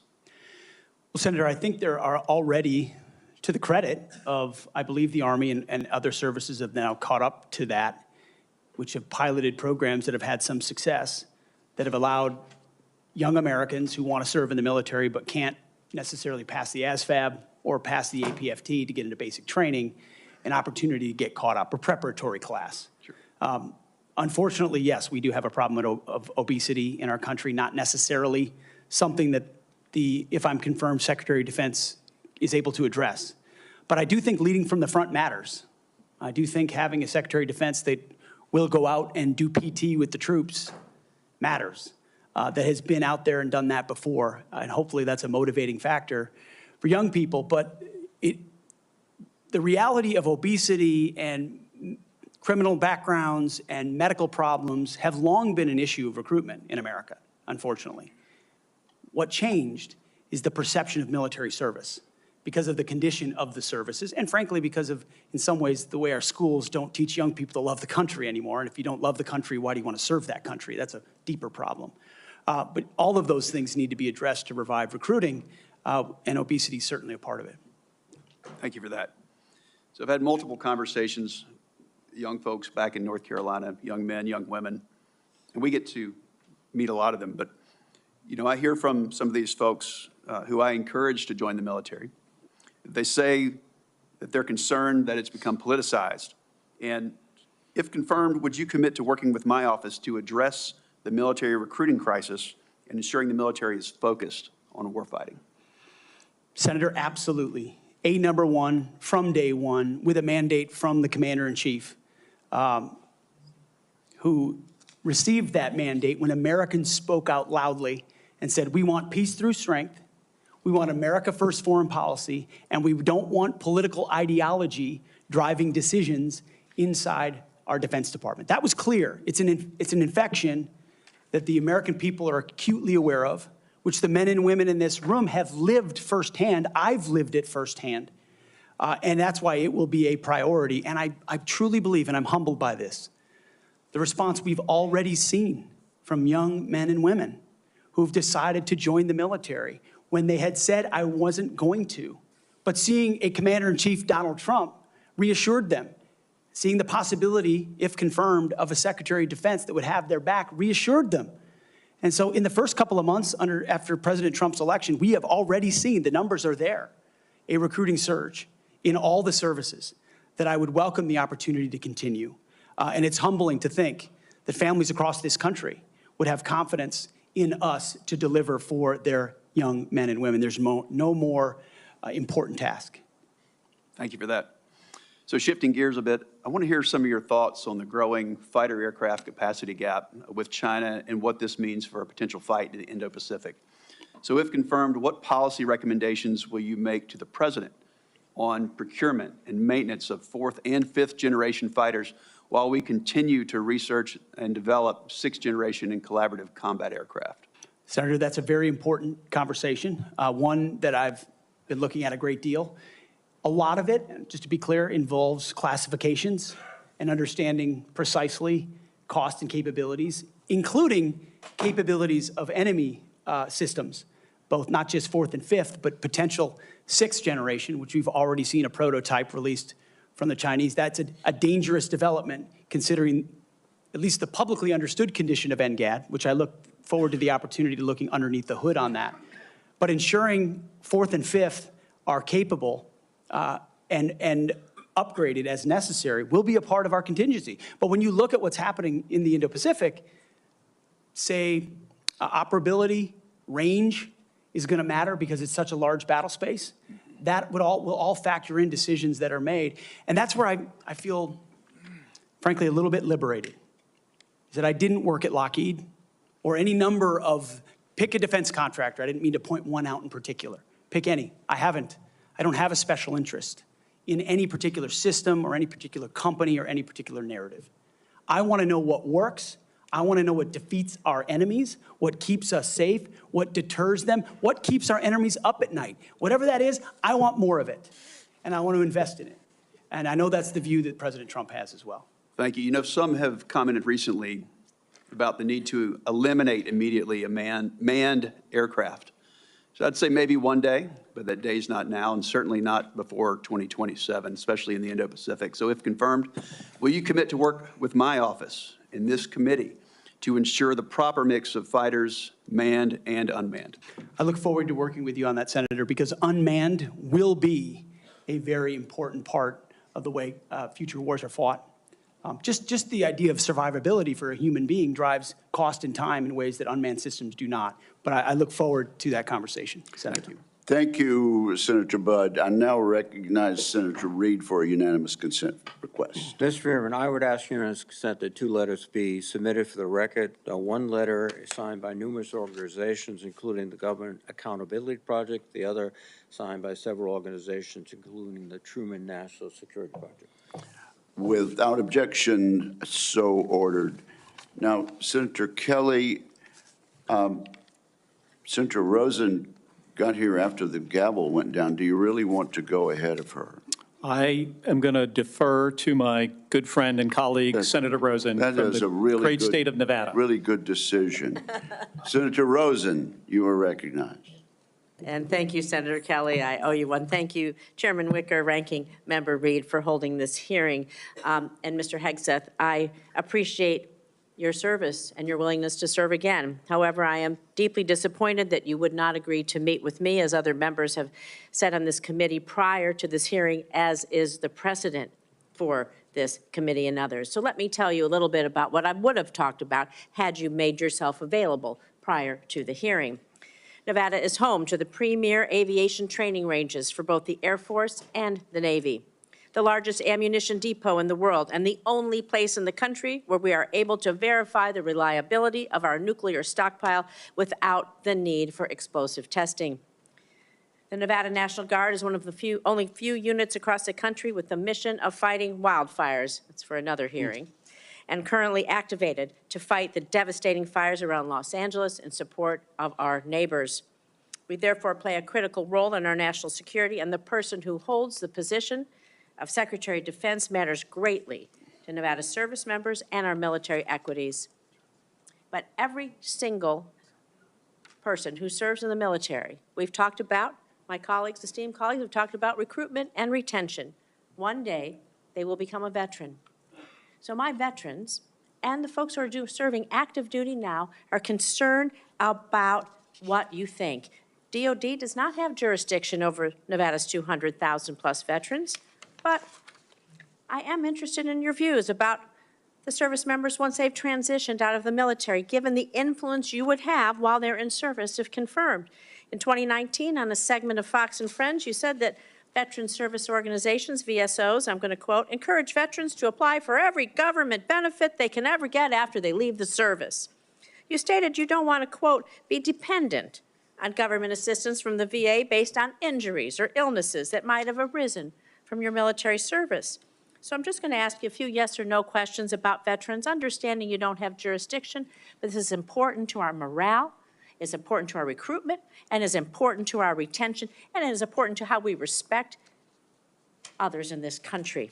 So yes or no, please, do you believe that VSOs are wrong to support veterans in obtaining the benefits that they have rightfully earned and deserved when they signed that line like you did for your service? Senator, yes or veterans no, please? deserve the benefits they've earned. I have been in many battles with traditional veteran you would service agree that organizations over differences of opinion about how to deliver those services, so yes or including no? Veterans Do you believe Choice, VSOs are wrong? which is a VSOs is a very broad term. We were a VSO also, ma'am. But some of those services took a traditionally should they be able to help the veterans obtain the benefits that they have earned? Yes or no? Should anyone be able to help? Every veteran should have rapid access to all the benefits that they've earned. Do you believe that veterans should be ashamed for Absolutely. having sought and obtained the benefits that they have earned? Do you think veterans should be ashamed to seek out benefits? Senator, I think Yes or we no? should be ashamed as a nation of the amount of veterans that commit You think suicide veterans because they hit a brick should be wall. ashamed? They commit suicide because This is they hit not a the brick question, wall sir. of the I'm going to bureaucracy move of on. the I'm VA. going to take that and as a reformers yes. are not courage enough. How about veterans who suffer lasting Take it on. injuries or illnesses due to their military service? Do you think they deserve our support and assistance? I mean, your answers to these, they're too broad. People want to know, are you willing to support our veterans organizations that will help our veterans get every damn thing that they deserve because they signed on the dotted line to keep us safe, just like you did? I respect that. Will you? Senator, with all due humility, I don't know that there's anyone in this room over the last 20 years that have worked harder to ensure that our veterans are taken care of. It has So been do a you think passion veterans of are my life, dependent on the- alongside with so many on this dais, to make sure that veterans receive, and it is a recruiting crisis. But you When said that veterans veterans are not treated dependent well, on the government. they don't You want said their veterans are sons and daughters dependent to on the join. government. Do you believe that veterans getting these benefits are dependent on the government? Or do you believe it's a benefit they've earned and deserved through their service? It's a Are they benefit they've dependent? earned and Then- a hand up to But the these are next your chapter of their words then. life. So you have again Absolutely. changed your position. Where you believe the veterans are dependent, now you believe they've earned and deserved it. I just think it's disrespectful to change that position. These are benefits that people may need throughout their life and may not know when they need them or how they're going to need them, and they need to be there when they do.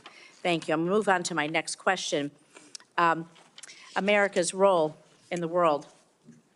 Our alliances, the threats America's facing, they're serious, they're wide-ranging, from China to Russia to Iranian-backed terrorism. So do you agree with the National Defense Strategy that the U.S. cannot compete with China, Russia, and their partners alone, and certainly cannot win a war that way? And this is a quote from the National Defense Strategy. Is your interpretation that American first foreign policy is America alone? Does that include abandoning our allies and partners such as NATO, Taiwan, Israel, and others? And if we can't win alone and we don't strengthen our strategic partnerships, I would say that position, your position, places on a strategic path to lose to our adversaries. So maybe you're okay with choosing that path for America. I want to know how you square that position with the positions you articulated in your book, where you wrote that NATO is at relic, at best a distraction, and should be scrapped and remade. Are you okay with sending us down a path where we can't win? Senator, the world has had, our friends in the world have had no better ally. Our allies and partners have had no better friend than President Donald Trump, who's reinvigorated a NATO alliance, who's stood behind Israel in every way, in ways this administration has not. He has ensured that the NATO alliance has become far more robust. He worked with allies in the Pacific as well. Is Donald Trump going to stand behind Ukraine? Are you going to stand behind Ukraine? You say he's the strongest president. President-elect Trump said he will end the war in Ukraine before he takes office. Okay, it's less than a week before he's inaugurated, to the best of your knowledge. Do you have knowledge of a plan that he's going to use to rapidly end the war with Ukraine? Do you believe it's feasible, that it does not make unacceptable concessions to Vladimir Putin, who is a brutal dictator? And are you going to give President-elect Trump the military advice that you have given others to achieve the objective of us winning the war in Ukraine? How do you think a rapid end to the war that Vladimir Putin started will affect the United States standing across the world? Senator, I will always give clear guidance, clear guidance, best guidance to the President of the United States on matters like that. Do you think that if we concede to Vladimir Putin that will hurt our credibility with our allies and partners? And do you not believe that our adversaries are watching? Perhaps you can take that for the record, Mr. Hegseth. Senator Schmidt. Thank you, Mr. Chairman. I'd like to submit for the record a letter submitted by Mr. Christopher Ahn, the former Director of Operations for Vets for Freedom. Mr. Ahn, his letter states that the suggestion, quote, the suggestion that funds were misused for personal gain, lavish parties, or other improper purposes is categorically false.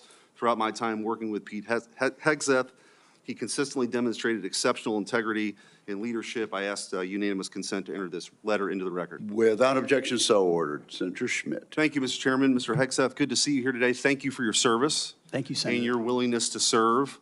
I also want to thank you for your clarity in articulating the vision you have for the Department of Defense in restoring an ethos, a warrior ethos. Which is in stark contrast to the ethos we've seen the last 4 years, which is of weakness and wokeness. And I want to drill down on a few things specifically and exactly how we've gotten to where we've gotten with recruiting and morale. DEI. There's been a little bit of discussion about this, but for those watching at home, DEI is not about giving everybody opportunity. It is rooted in cultural Marxism. The idea that you pit the room, any room, with oppressor versus oppressed. It's race essentialism, and it is poison. It has no business whatsoever in our military. I think the American people have spoken loudly and clearly about this. they're tired of this. They're tired of woke ideology. And to my Democrat colleagues on the other side, if you haven't picked up on that, you missed the plot. Because that's what November 5th partially was about. And so let's talk specifically about some of these DEI programs that have been funded. In our academies, specifically the Air Force Academy, it was advised as disfavored language to refer to your mom and dad as mom and dad. Okay? Dear mom and dad, I'm writing home. Don't say that. That's insane. We're all just people. You can't say that either. And in an effort to police this, in a 1984 Orwellian novel, there was actually an eyes and ears program to rat on your fellow students who might say mom and dad. Or just say, in a tough situation, you know what, we're all just people, can't say that. This wasn't limited, by the way, to our academies. The Secretary of the Air Force, our current Secretary of the Air Force, in a memo from August of 2022, thought we had too many white officers, advocated for quotas. And if you crunch the numbers, that meant that 5,800 white officers who've worked really hard should be fired. In the United States of America, I don't know how we got here. And by the way, the Air Force isn't alone here. The Navy sort of touted a drag queen influencer. This stuff is insane. And people wonder why recruiting has dropped off. And let me just go through a few numbers, then I want to get your comments on how we fix this, because it's gone completely off the rails. In 2022, the Army missed their recruiting goal of 60,000 soldiers by over 15,000. In 2023, the Navy missed their recruiting goals by over 7,000. In 2022, the Air Force couldn't meet their standards, their numbers, even though they lowered their standards. They've lowered their standards to meet numbers they still can't get to. Mr. Hegseth, we got to fix this. I think what you've demonstrated today is that you have the talent and the ability and the desire to fix it. How are you going to fix it? Well, Senator, thank you for the question. First and foremost, up front, you have to tear out DEI and CRT initiatives root and branch out of institutions. 100%. And then you have to put in Army, Navy, and Air Force secretaries and others, civilian positions at the helm, who are committed to the same priorities that the President of the United States is, and if confirmed, the Secretary of Defense will be. Send a clear message that this is not a time for equity. Equity is a very different word than equality. Equality is the bedrock of our military. Men and women, duty positions in uniform, black, white, doesn't matter. We treat you equally based on who you are in the image of God as an individual. And we all get the same bad haircuts. You're not an individual, you're part of a group. Equity prescribes some sort of an outcome based on differing attributes that we have that divide us. What skin color are you? What gender are you? And then infuse that into institutions which manifest in things like quotas, formal or informal, which does what to morale? Sends it in the tubes. And it makes people feel like they're being judged by something other than how good they are at their job, which is poisonous inside institutions. So on top of this recruiting crisis, that wasn't enough for this administration. During the COVID hysteria and in their attempt to fire 100,000 people who worked for bigger companies because they didn't get the COVID shot, or to mask 5-year-olds, they decided also to make this a central plank in their policy at the Pentagon. 8,000 well-trained, so we got a recruiting crisis, 8,000 well-trained men and women were fired. Will you commit today, Mr. Hegseth, to recruit these folks back, to give them back pay, and give them an apology from the United States government for how they were disrespected? Senator, I will commit to this because the Commander-in-Chief has committed to this, that not only will they be reinstated, they will receive an apology, back pay, and rank that they lost because they were forced out due to an experimental vaccine. Thank you, and I'm a limited time, but I just want to say, for all the talk of experience and not coming from the same cocktail parties that Permanent Washington is used to, you are a breath of fresh air. And again, if you weren't paying attention to what this election was all about, it was about the disruptors versus the establishment. And the American people have had enough of business as usual for the same people that we line up for these same jobs who give us the same results. We need somebody who's going to go in there and fight for innovation, fight for change. I think you're that person, and I appreciate your willingness to sit here and listen to some of these undignified attacks. It's ridiculous. Thank you. Captain Mark Kelly, you're recognized. Thank you, Mr. Chairman. Congratulations on your chairmanship. I want to make a request to the committee that we have a second round of questions. Pursuant to the bipartisan staff agreement that we reached late last year, this will be one round of 7-minute questions. All right. Thank you. Thank you, Mr. Chairman. I'll be happy to recognize my colleague, Mr. Reed. I think it's important to note for the record that when Secretary Hagel was here, we had 3 rounds of questioning. When Secretary Carter was here, we had 2 rounds of questioning. And I cannot recall any time where I have denied, as the chairman, a member to ask for a second round and receive the second round. So we are, I think, violating the principles of the committee, and I just want to go on the record. And your comment is noted. Thank you. Mr. Hegseth, thank you for being here today. Thank you for your service to this country. Thank you, Senator. Few nominees come into this room with all the necessary experience to do this job, to be Secretary of Defense. We get that. It's a reflection on just how big of a job this is. What I want to understand is whether or not you bring any of the necessary experience that this job requires. And here's where I'm concerned. Senator Coleman, in introducing you, and this is a quote, he said, "He has struggled and overcome great personal challenges," unquote. You walk in here saying that you've had personal and character issues in your past, including heavy drinking, which you wrote about. And you said, and this is a quote from you, that you said, "I sit before you as an open book." Yet you haven't actually said what personal challenges it is that you've overcome when you've been asked about them. So I'm going to give you an opportunity here to be as forthright as you say you want to be.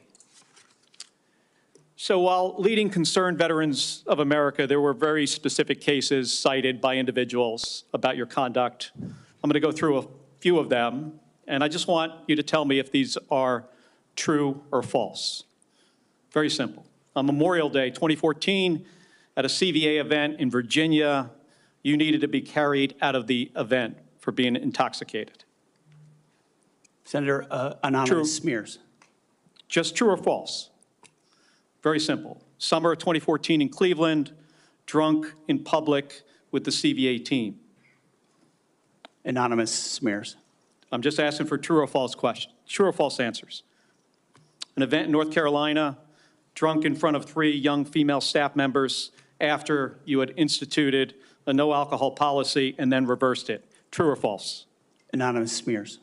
December of 2014 at the CVA Christmas party at the Grand Hyatt at Washington, D.C., you were noticeably intoxicated and had to be carried up to your room. Is that true or false?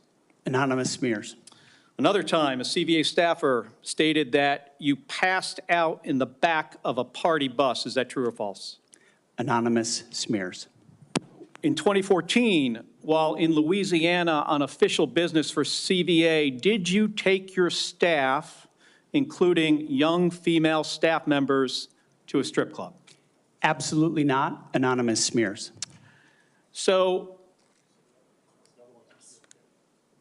is it accurate that the organization reached a financial settlement with a female staffer who claimed to be at a strip club with you, and there was a colleague who attempted to sexually assault her? Was there a financial settlement? Senator, I was not involved in that. I don't know the nature of how that played out. But you understand there was a financial settlement for a young female staffer who accused another member of the organization, not you, of sexual assault in a strip club. We have multiple statements on the record referring to that. But you submitted to the claim you were committee. not there when that occurred. Absolutely not. Now, the behavior I cited, if true, do you think that this behavior of intoxication, going into these type of establishments, women on your staff being so uncomfortable that they have to file these sort of harassment claims, do you think this is appropriate behavior for a leader? Senator, the overwhelming majority of anyone who's worked for me, including the on-the-record statements that have been submitted to this, with their name on it, on the record, men and women who worked with me every day, are the overwhelming preponderance of evidence that testify to my leadership and professionalism in leading Vets for Freedom and Concerned Veterans for America. My leadership has been completely impugned on these veterans organizations that did fantastic work. Mr. Hegseth, I'm not even going to go into the And we managed our accusations. financial books with integrity across the board. How many people, everybody who runs a campaign. I have limited time. I'm not going to get into the accusations that come from Fox News. I know you have some of your Fox News colleagues here. There were multiple instances of accusations against you about drinking on the job. All coming anonymous, in. all false, all refuted by my colleagues who I worked with for 10 years at 6 a.m. to 9 p.m. and everything The challenge here for me, Mr. Hegseth, they've only seen me be professional is when there is every discussion single time. about personal challenges, and you admittedly had issues with heavy drinking. It's hard to kind of square this, to square the circle here. It's kind of a difficult thing to do.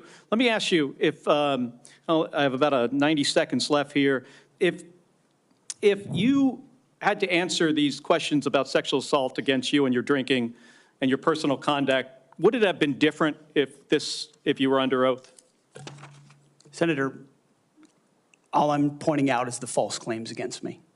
Okay, I take it you do not want to answer that question. I walked into this hearing this morning concerned that you haven't demonstrated adequate leadership in your civilian roles. And this is a dangerous world we're living in here. And America cannot afford a Secretary of Defense who is unprepared for that mission. I'm going to leave with concerns about your transparency. You say you've had personal issues in your past, yet when asked about those very issues, you blame an anonymous smear campaign, even when many of these claims are not anonymous. Which is it?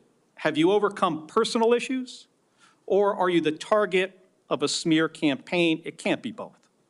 It's clear to me that you're not being honest with us or the American people because you know the truth would disqualify you from getting the job.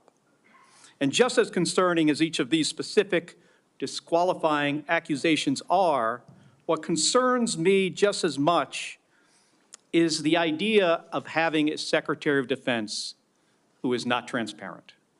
Thank you, Mr. Chairman. I yield back my 2 seconds. Thank you, Senator Kelly. I would, at this point, ask unanimous consent to introduce into the record letters by Tina Kingston, Louisiana State Director of Concerned Veterans for America, and Holly Talley, Louisiana Local Director of Concerned Veterans for America, attesting to the appropriateness of Mr. Hegseth's conduct with regard to female staffers. Without objection, that is added to the record. And Senator Banks, you are now recognized. Thank you, Mr. Chairman. Welcome, Mr. Hegseth. You have conducted yourself very well today. In fact, so well that I believe it's incumbent upon this committee to confirm you ASAP, to get you on the job, to clean up the mess that we have at the Pentagon ongoing at this moment because of the leadership there over the last 4 years that's failed us. In President Biden's first year in office, the Department of Defense spent over 5 million man-hours on quote-unquote counter-extremism and diversity training, what you and I might call woke training or DEI. The administration has refused to provide us any more recent data than that first year, but we know that it's exponentially more man-hours wasted on DEI over the last 4 years. And I wonder What do you make of that? What could those 5 million man-hours in that first year of Secretary Austin and President Biden's administration, what could those 5 million man-hours have been used for? Senator, that's a lot of service members sitting in a lot of briefs, hearing about a lot of threats or political perspectives that might be dangerous, that do not comport to threats that actually exist inside the force, or ideas that introduce critical race theory or DEI or climate change initiatives that they and their commands have to conform to. And every time one of those happens, it gets pushed down the chain of command. That also includes new layers of leadership that have been created under this administration, committed to enforcing those types of DEI and CRT initiatives. So we hear 5 million man-hours, and that sounds like a lot. The more troubling aspect is how many training hours that takes away from a company commander or battalion commander or a wing commander who's out there trying to maintain their force, which is already constrained because of what the Biden administration has done to the defense budget and defense capabilities. So they're having to choose between the political prerogatives of the civilians who are demanding more DEI and CRT and gender quotas and the readiness of their forces. And I believe this Pentagon is prepared, because of our commander-in-chief, for a Secretary of Defense, should I be confirmed, that laser focuses on these issues, and they're ready to respond. They want to pack their rucksacks and go train because they understand we live in a dangerous world. I think that's an important point, a key point, because months later, while the priority of the Biden-Austin-led Pentagon was on DEI and woke training, one of the biggest embarrassments in American history happened when we lost 13 of our heroes in the botched withdrawal from Afghanistan.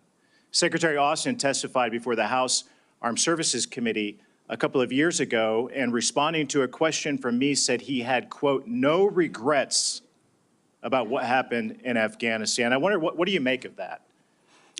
Senator, it's shameful. They still tout it as the most successful airlift in American history, when what the rest of us all saw was true laid before our eyes. Utter failure, a destruction of a military legacy there, abandonment of our allies, death of American troops, detriment to our reputation, and then no answers and no accountability on the other side. And then what was unleashed because of what happened in Afghanistan? The October 7th attacks, an invasion into Ukraine. The world recognized weakness for what it was. And who bore the brunt for it? The troops on the front lines at Abbey Gate doing an impossible job, whose external security was the Taliban, because there was no actual plan for this under the Biden administration. And yet, not a single person, the only person held accountable in those moments was a Marine Corps lieutenant colonel who had the courage to stand up and say someone should be held accountable for that. His name is Stu Scheller. No one else involved has ever taken accountability for it. When that microcosm becomes the reality of the perception of the American military or America's commitment to victory and success and positive outcomes, the world responds to that. President Trump is going to restore real deterrence by bringing a real warrior culture back, rebuilding our military, and ending wars properly. And if we have to fight them, winning them decisively. I served in Afghanistan, you served in Afghanistan. 75% of our nation's veterans disagree with how the withdrawal from Afghanistan was handled, the embarrassment of it. What that's done, I believe, has directly impacted our historic recruitment crisis in this country, without a doubt. And you've already talked about that, but how do we fix it? How do we bring pride back to wearing the uniform for the next generation, to inspire them to do what you and I did, to raise our right hand and take that oath and serve this great country? I really do think it comes back to strong, clear leadership, patriotic, pro-American leadership that says we're not going to focus on all the other political prerogatives. That's why we all have political perspectives. I said this before and I'll say it again. In uniform, none of that matters. You wear green, you wear blue, you bleed red. That's it. Who you vote for doesn't matter. But when the perception of that changes, then you don't want people deciding whether to serve based on a political party in power. That's a dangerous thing for continuity inside your military, and it's fragile right now. President Trump, and if I'm confirmed with my leadership, we're going to restore the continuity of an apolitical military that acts decisively and only based on merit. They sound basic, but they're fundamental. You and I agree that wokeness is weakness. Mr. Hegseth, do you support racial quotas in recruitment or promotions in the United States military?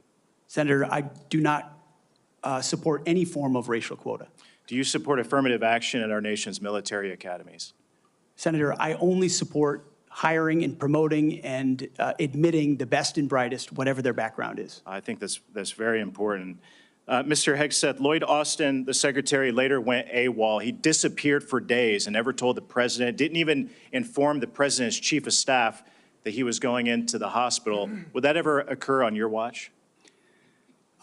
No, Senator. I know in any one of my jobs, if I had decided to go AWOL for even a day or two in uniform or around that, that would have been a concern. I believe accountability matters. No one to this day has ever, as you've said, been held accountable for what happened in Afghanistan. It was embarrassing to this country. It's impacted this country greatly. And I applaud you and President Trump for bringing accountability back to our Pentagon. With that, I yield back. Chair recognizes the distinguished ranking member for unanimous consent request. Mr. Chairman, I would like to submit an article discussing some of the issues of readiness and DEI. There has been a comment that 5.9 million man-hours have been used for DEI. General Milley clarified that that is an estimate out of more than 2 billion man-hours that the Department of Defense invested during the time period. Where is this published, sir? This is published by Megan Myers, and I will get the okay. citation. Military.com, I'm sorry. Without objection, it will be admitted to the record. Thank you, Mr. And Senator Slotkin, welcome to the committee. Thank and you. Are recognized. Thank you, Senator, and thank you for referencing the great Carl Levin as you introduced me. We miss him in Michigan. For those who I haven't met in my 1 week that I've been sworn into the Senate, I'm a CIA officer recruited after 9/11. I did 3 tours armed in Iraq alongside the military. And have worked for 4 different secretaries of defense, both Democrat and Republican, proudly, and watched them make decisions that literally determine the life and death of Americans in the dark of night. I'm also a Democrat representing a state that Trump won, right? We both won on the same ballot. So I understand that President Trump has the right to nominate his people. We are going to have policies that we disagree with. All of that, to me, comes very standard.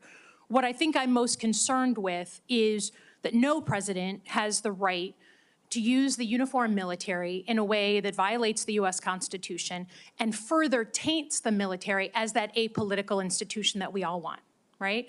And our founders designed the system so that, we had posse comitatus, that we weren't going to use active duty military inside the United States and make American citizens potentially scared of their own military. We went through our own experience with that with the British. As the Secretary of Defense, you will be the one man standing in the breach should President Trump give an illegal order, right? I'm not saying he will, but if he does, you are going to be the guy that he calls to implement this order. Do you agree that there are some orders that can be given by the Commander-in-Chief that would violate the U.S. Constitution? Senator, thank you for your service. But I reject the premise that President Trump is going to be giving illegal orders. No, I'm not saying he will, but do you believe there is such a thing as an illegal order that Joe Biden or any other president, Donald Trump, could give? Is there anything that a commander-in-chief could ask you to do with the uniformed military that would be in violation of the U.S. Constitution? Senator, anybody of any party Right. could give an order that is against the Constitution or against the law. Right. Okay. So are you saying that you would stand in the breach and push back if you were given an illegal order? I start by saying I reject the premise that President Trump will be understand. giving You've done your any genuflecting illegal to him, orders but at all. This isn't a hypothetical, okay? Your predecessor in a Trump administration, Secretary Esper, was asked and did use uniformed military to clear unarmed protesters. He was given the order to potentially shoot at them. Helos flew low in Washington, D.C. as crowd control. He later apologized publicly for those actions. Was he right or wrong to apologize? Senator, I was there on the ground. And I saw the I understand, helo and I myself. respect that. I've been there. But you're I about understand to the be level the of threat Secretary of that was Defense. involved in that moment. I Was also he right understand to, so he was, legality and the Sir, Constitution was he and right the or laws of what wrong you to have. apologize? I'm not going to put words in the mouth of Secretary Esper or No, anybody else. he said them himself. You don't have to. What are you scared of? Did he do the right thing by apologizing?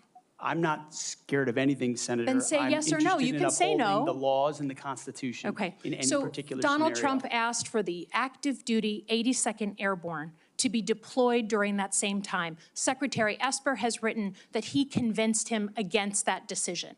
If Donald Trump asked you to use the 82nd Airborne in law enforcement roles in Washington, D.C., would you also convince him otherwise? I'm not going to get ahead of conversations I would have with the president. However, there are laws and processes inside our Constitution that would be followed. President Trump said in November that he is willing to consider using the active duty military against the, quote, enemy within.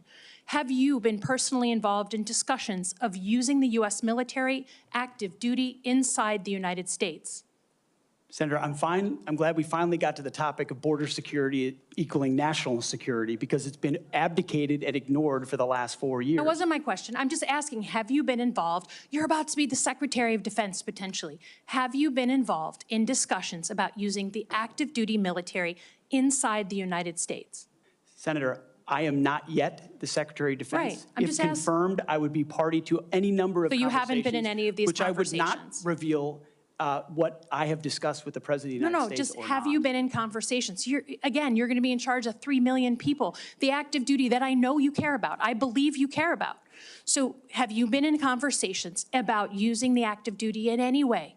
Whether it's setting up in detention camps, policing dangerous cities, have you been involved in any of those conversations? Certainly, I have been involved in conversations relating to doing things this administration has not, which is secure the southern border and not allow floods of illegals to enter our country through an invasion that threatens the American people. And there are ways in which the military is already playing a role in that, to include 5,000 National Guardsmen from Indiana and Texas who are at the border right now, allowing for border security. So there is plenty of precedent duty military for military to members staff enforcing detention our southern centers? border.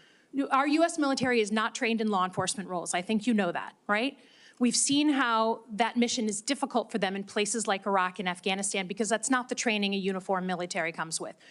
Do you support the use of active duty military in supporting detention camps? Senator, everything we will do would be lawful and under the Constitution, but I recognize that this administration has abdicated its responsibility. President Trump is going to restore order at the border, prevent our enemies from invading, and yes, he has said Sir, I get your filibustering. I get it. part of what happens. In the spirit of preserving the institution that I think we both care about, legitimately, the Uniform Code of Military Justice. I've heard a couple of different things. One, you said you will not change the Uniform Code of Military Justice, which is what governs justice system in the military. Yes or no? You said that earlier. Those are I'm just laws, confirming. Senator, set by Congress. Okay, so you will not go to change it. You will not attempt to change it.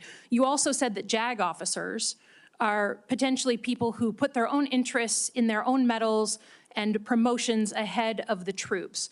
Senator Lindsey Graham was a JAG officer for most of his life. Is that what you believe about those who implement our justice system in the U.S. military? Senator, I was speaking about particular JAG officers I've had to deal with in my military Are you going to get not involved? about a member of the United States Senate. Are you, as Secretary of Defense, going to get involved in the implementation of the U.S. Military Code of Justice? Senator, ultimately, it will be a big part of my job to evaluate decisions vis-a-vis the Uniform Code of Military Justice. Yes. Have you seen fairly. Is CQ Brown on your list in the Warrior boards to be removed from his position? Senator, every single senior officer will be reviewed based on meritocracy, standards, lethality, and commitment to lawful orders they will be given. Thank you, Senator Slotkin. I now recognize Senator Shaheen for a unanimous consent request. Thank you, Mr. Chairman. I have a request from a former general who served 35 years, Dennis Leitch, who most recently was commander of the 94th Regional Readiness Command at Fort Devens, Mass., who has asked that his letter opposing Mr. Hegseth's nomination be entered into the record. Is there objection? Without objection, it will be entered. Also, I present a host of letters and op-eds from former co-workers at Vets for Freedom and Concerned Vets for America, as well as Fox News Channel. I also have letters and op-eds from many veterans and Iraqis and Afghanis who were helped by Mr. Hegseth. I ask unanimous consent to introduce these letters and op-eds. Without objection, is so ordered. Senator Sheehy, you've been very patient.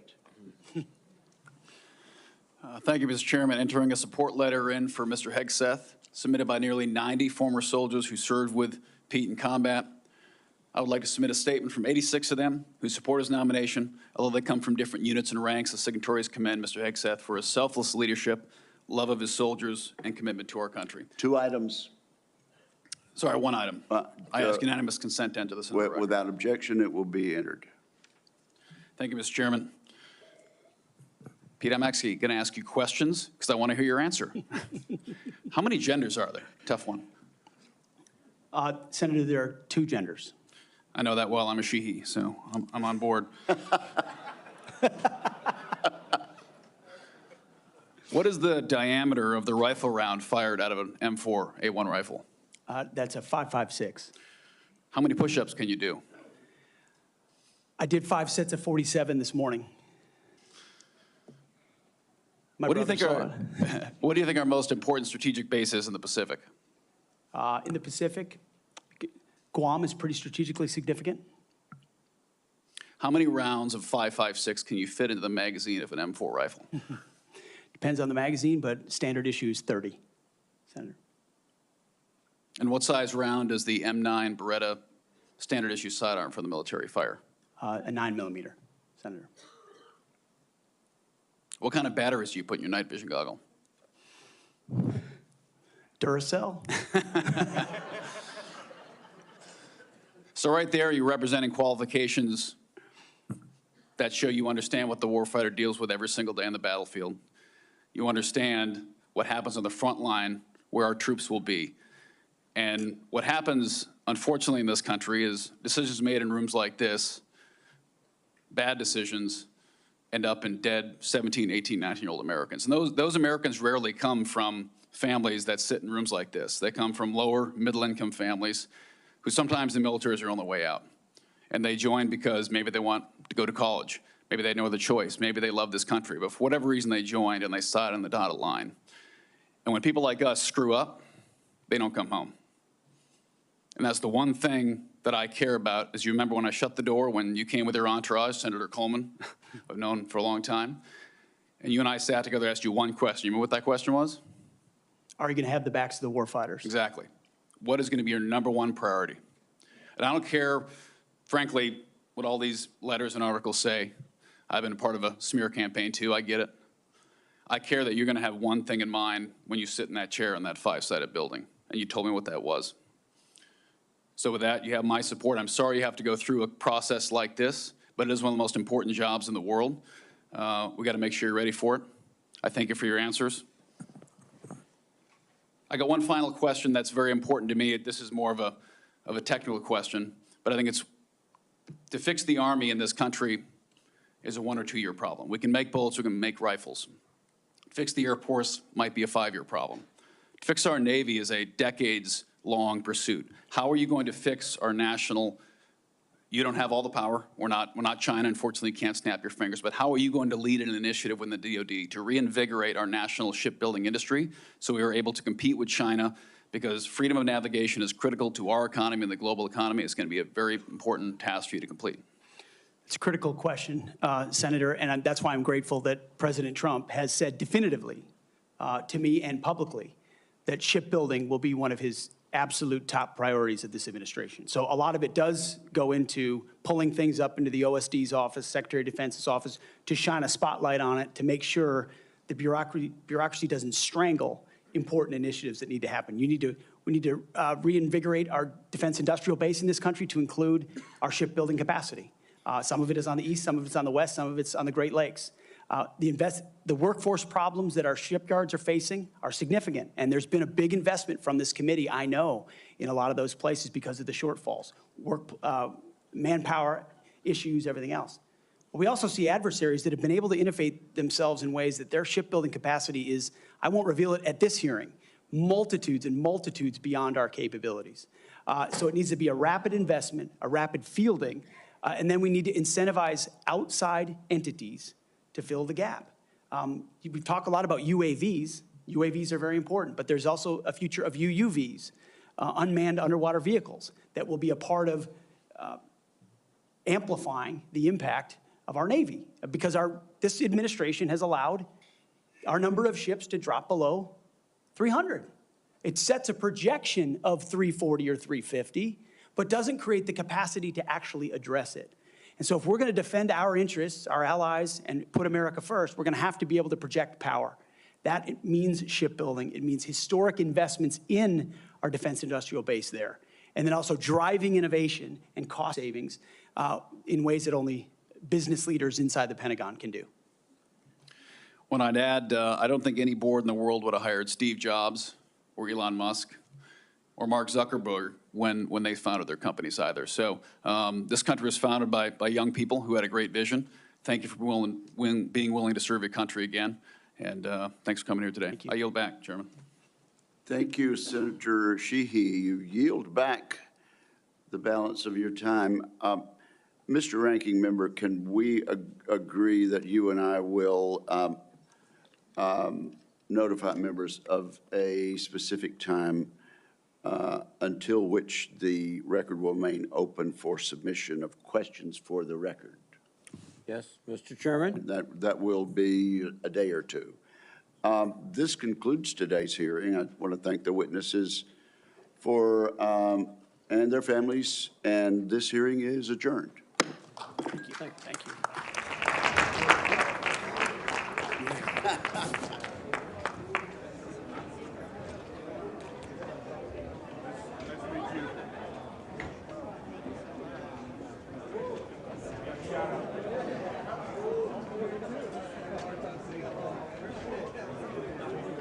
There's a ton out there, yeah.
A lot.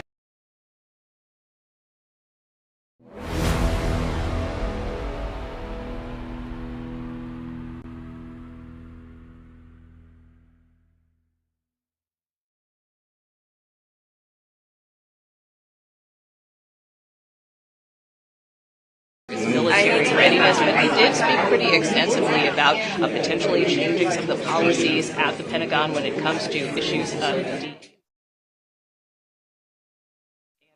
important that standards shouldn't be quotas. So that was a point that he made clear. He was also questioned by both Republicans and Democrats very extensively about his views of women serving in combat. And he reiterated that if he were confirmed as defense secretary, he would be a secretary for male and female service members, that he does believe that women have a role to play in the military, that the President-elect Trump hasn't indicated that he wants to change the policy with respect to women serving in combat, but at the same time he reiterated the importance of having these uniform standards that both men and women are held account to them with respect to serving the U.S. military.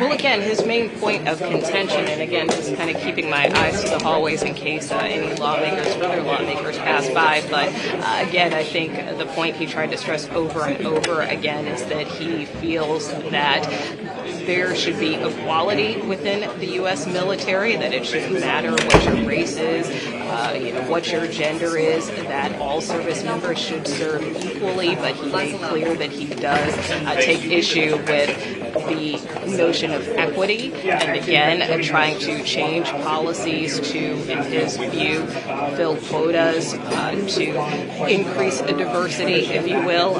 He also talked about the fact and reiterated that he thinks this notion of diversity is our strength, is not really, I think he said something to the effect of it's like the dumbest phrase that he has ever heard, that he believes that the shared mission is our strength. So he did talk more specifically about his views there, saying that he doesn't feel that there should be a priority put on issues of diversity, but more so on making sure that people are treated equally in the Pentagon, but not changing standards to do that. This is the chairman of the Senate Armed Services right here. Here's one of the criticisms of the FBI background check was incomplete and did not interview enough of these accusers from Hegseth's past. And why doesn't the full committee have access to the FBI background check? Well, let me just say from the outset, though, that this was a tour de force, a takedown, a triumph.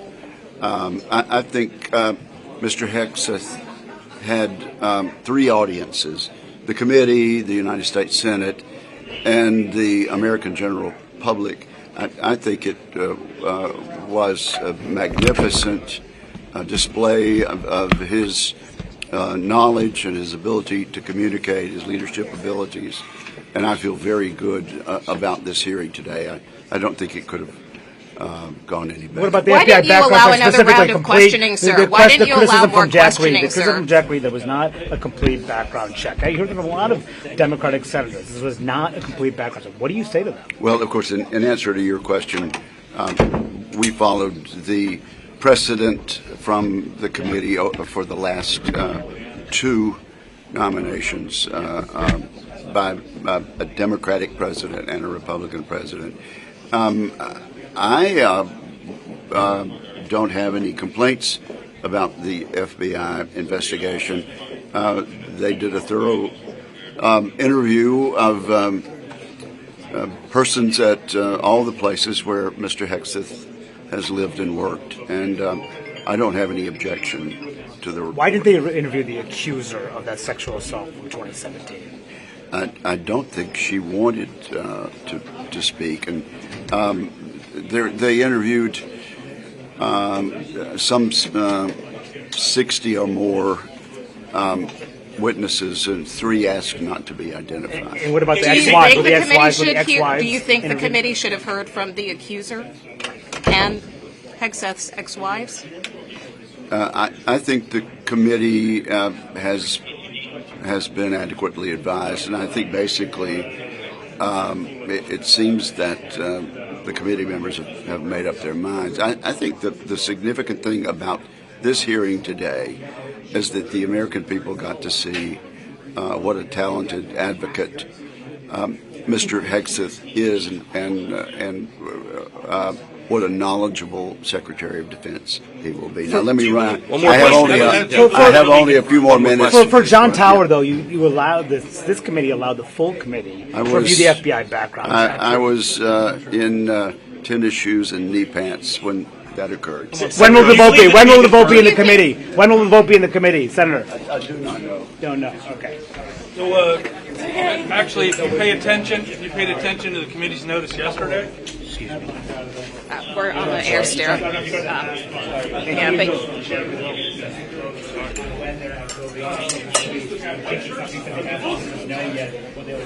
actions of the council inside the room, so all us in opposition, we're very, very impressed. So thank you all. You're all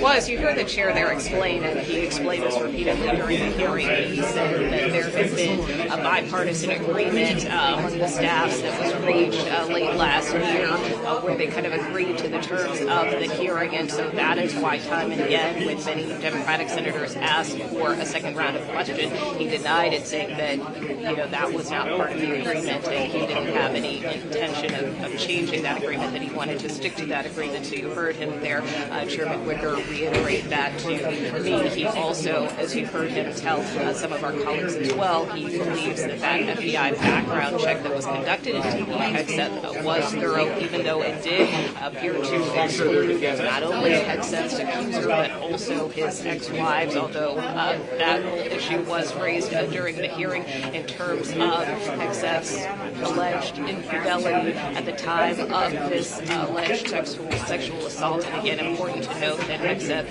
continued to deny any wrongdoing there. But that being said, in terms of next steps, we do expect Pete Hegseth to meet with more senators. Sources have told me he will meet with more senators this week and next week.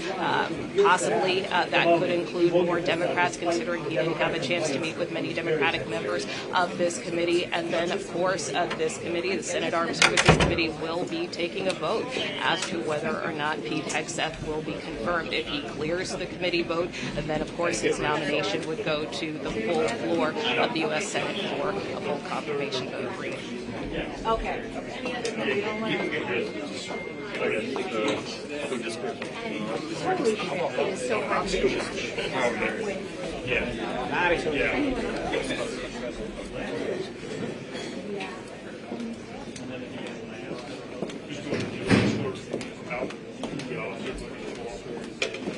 Yeah, sorry for the live television moment of getting blocked and pushed around here, but we tried to do our best.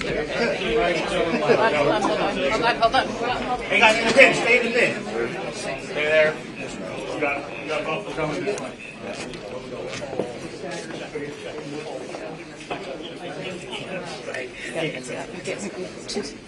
Two shot it is.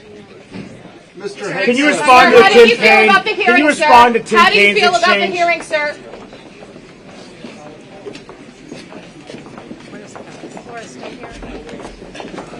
Laura still here? Laura still here? Hold on. Just Well, I asked him, questions, specifically about being intoxicated at work, especially at CDA, but also, I referenced other incidences he had, at Fox News. And these are concerns of mine. When I walked in there, my biggest concern was kind of the management experience, his understanding of the Department of Defense. He actually does a pretty good job when you talk about specific policy stuff, I get that. But when I was asking him questions about specific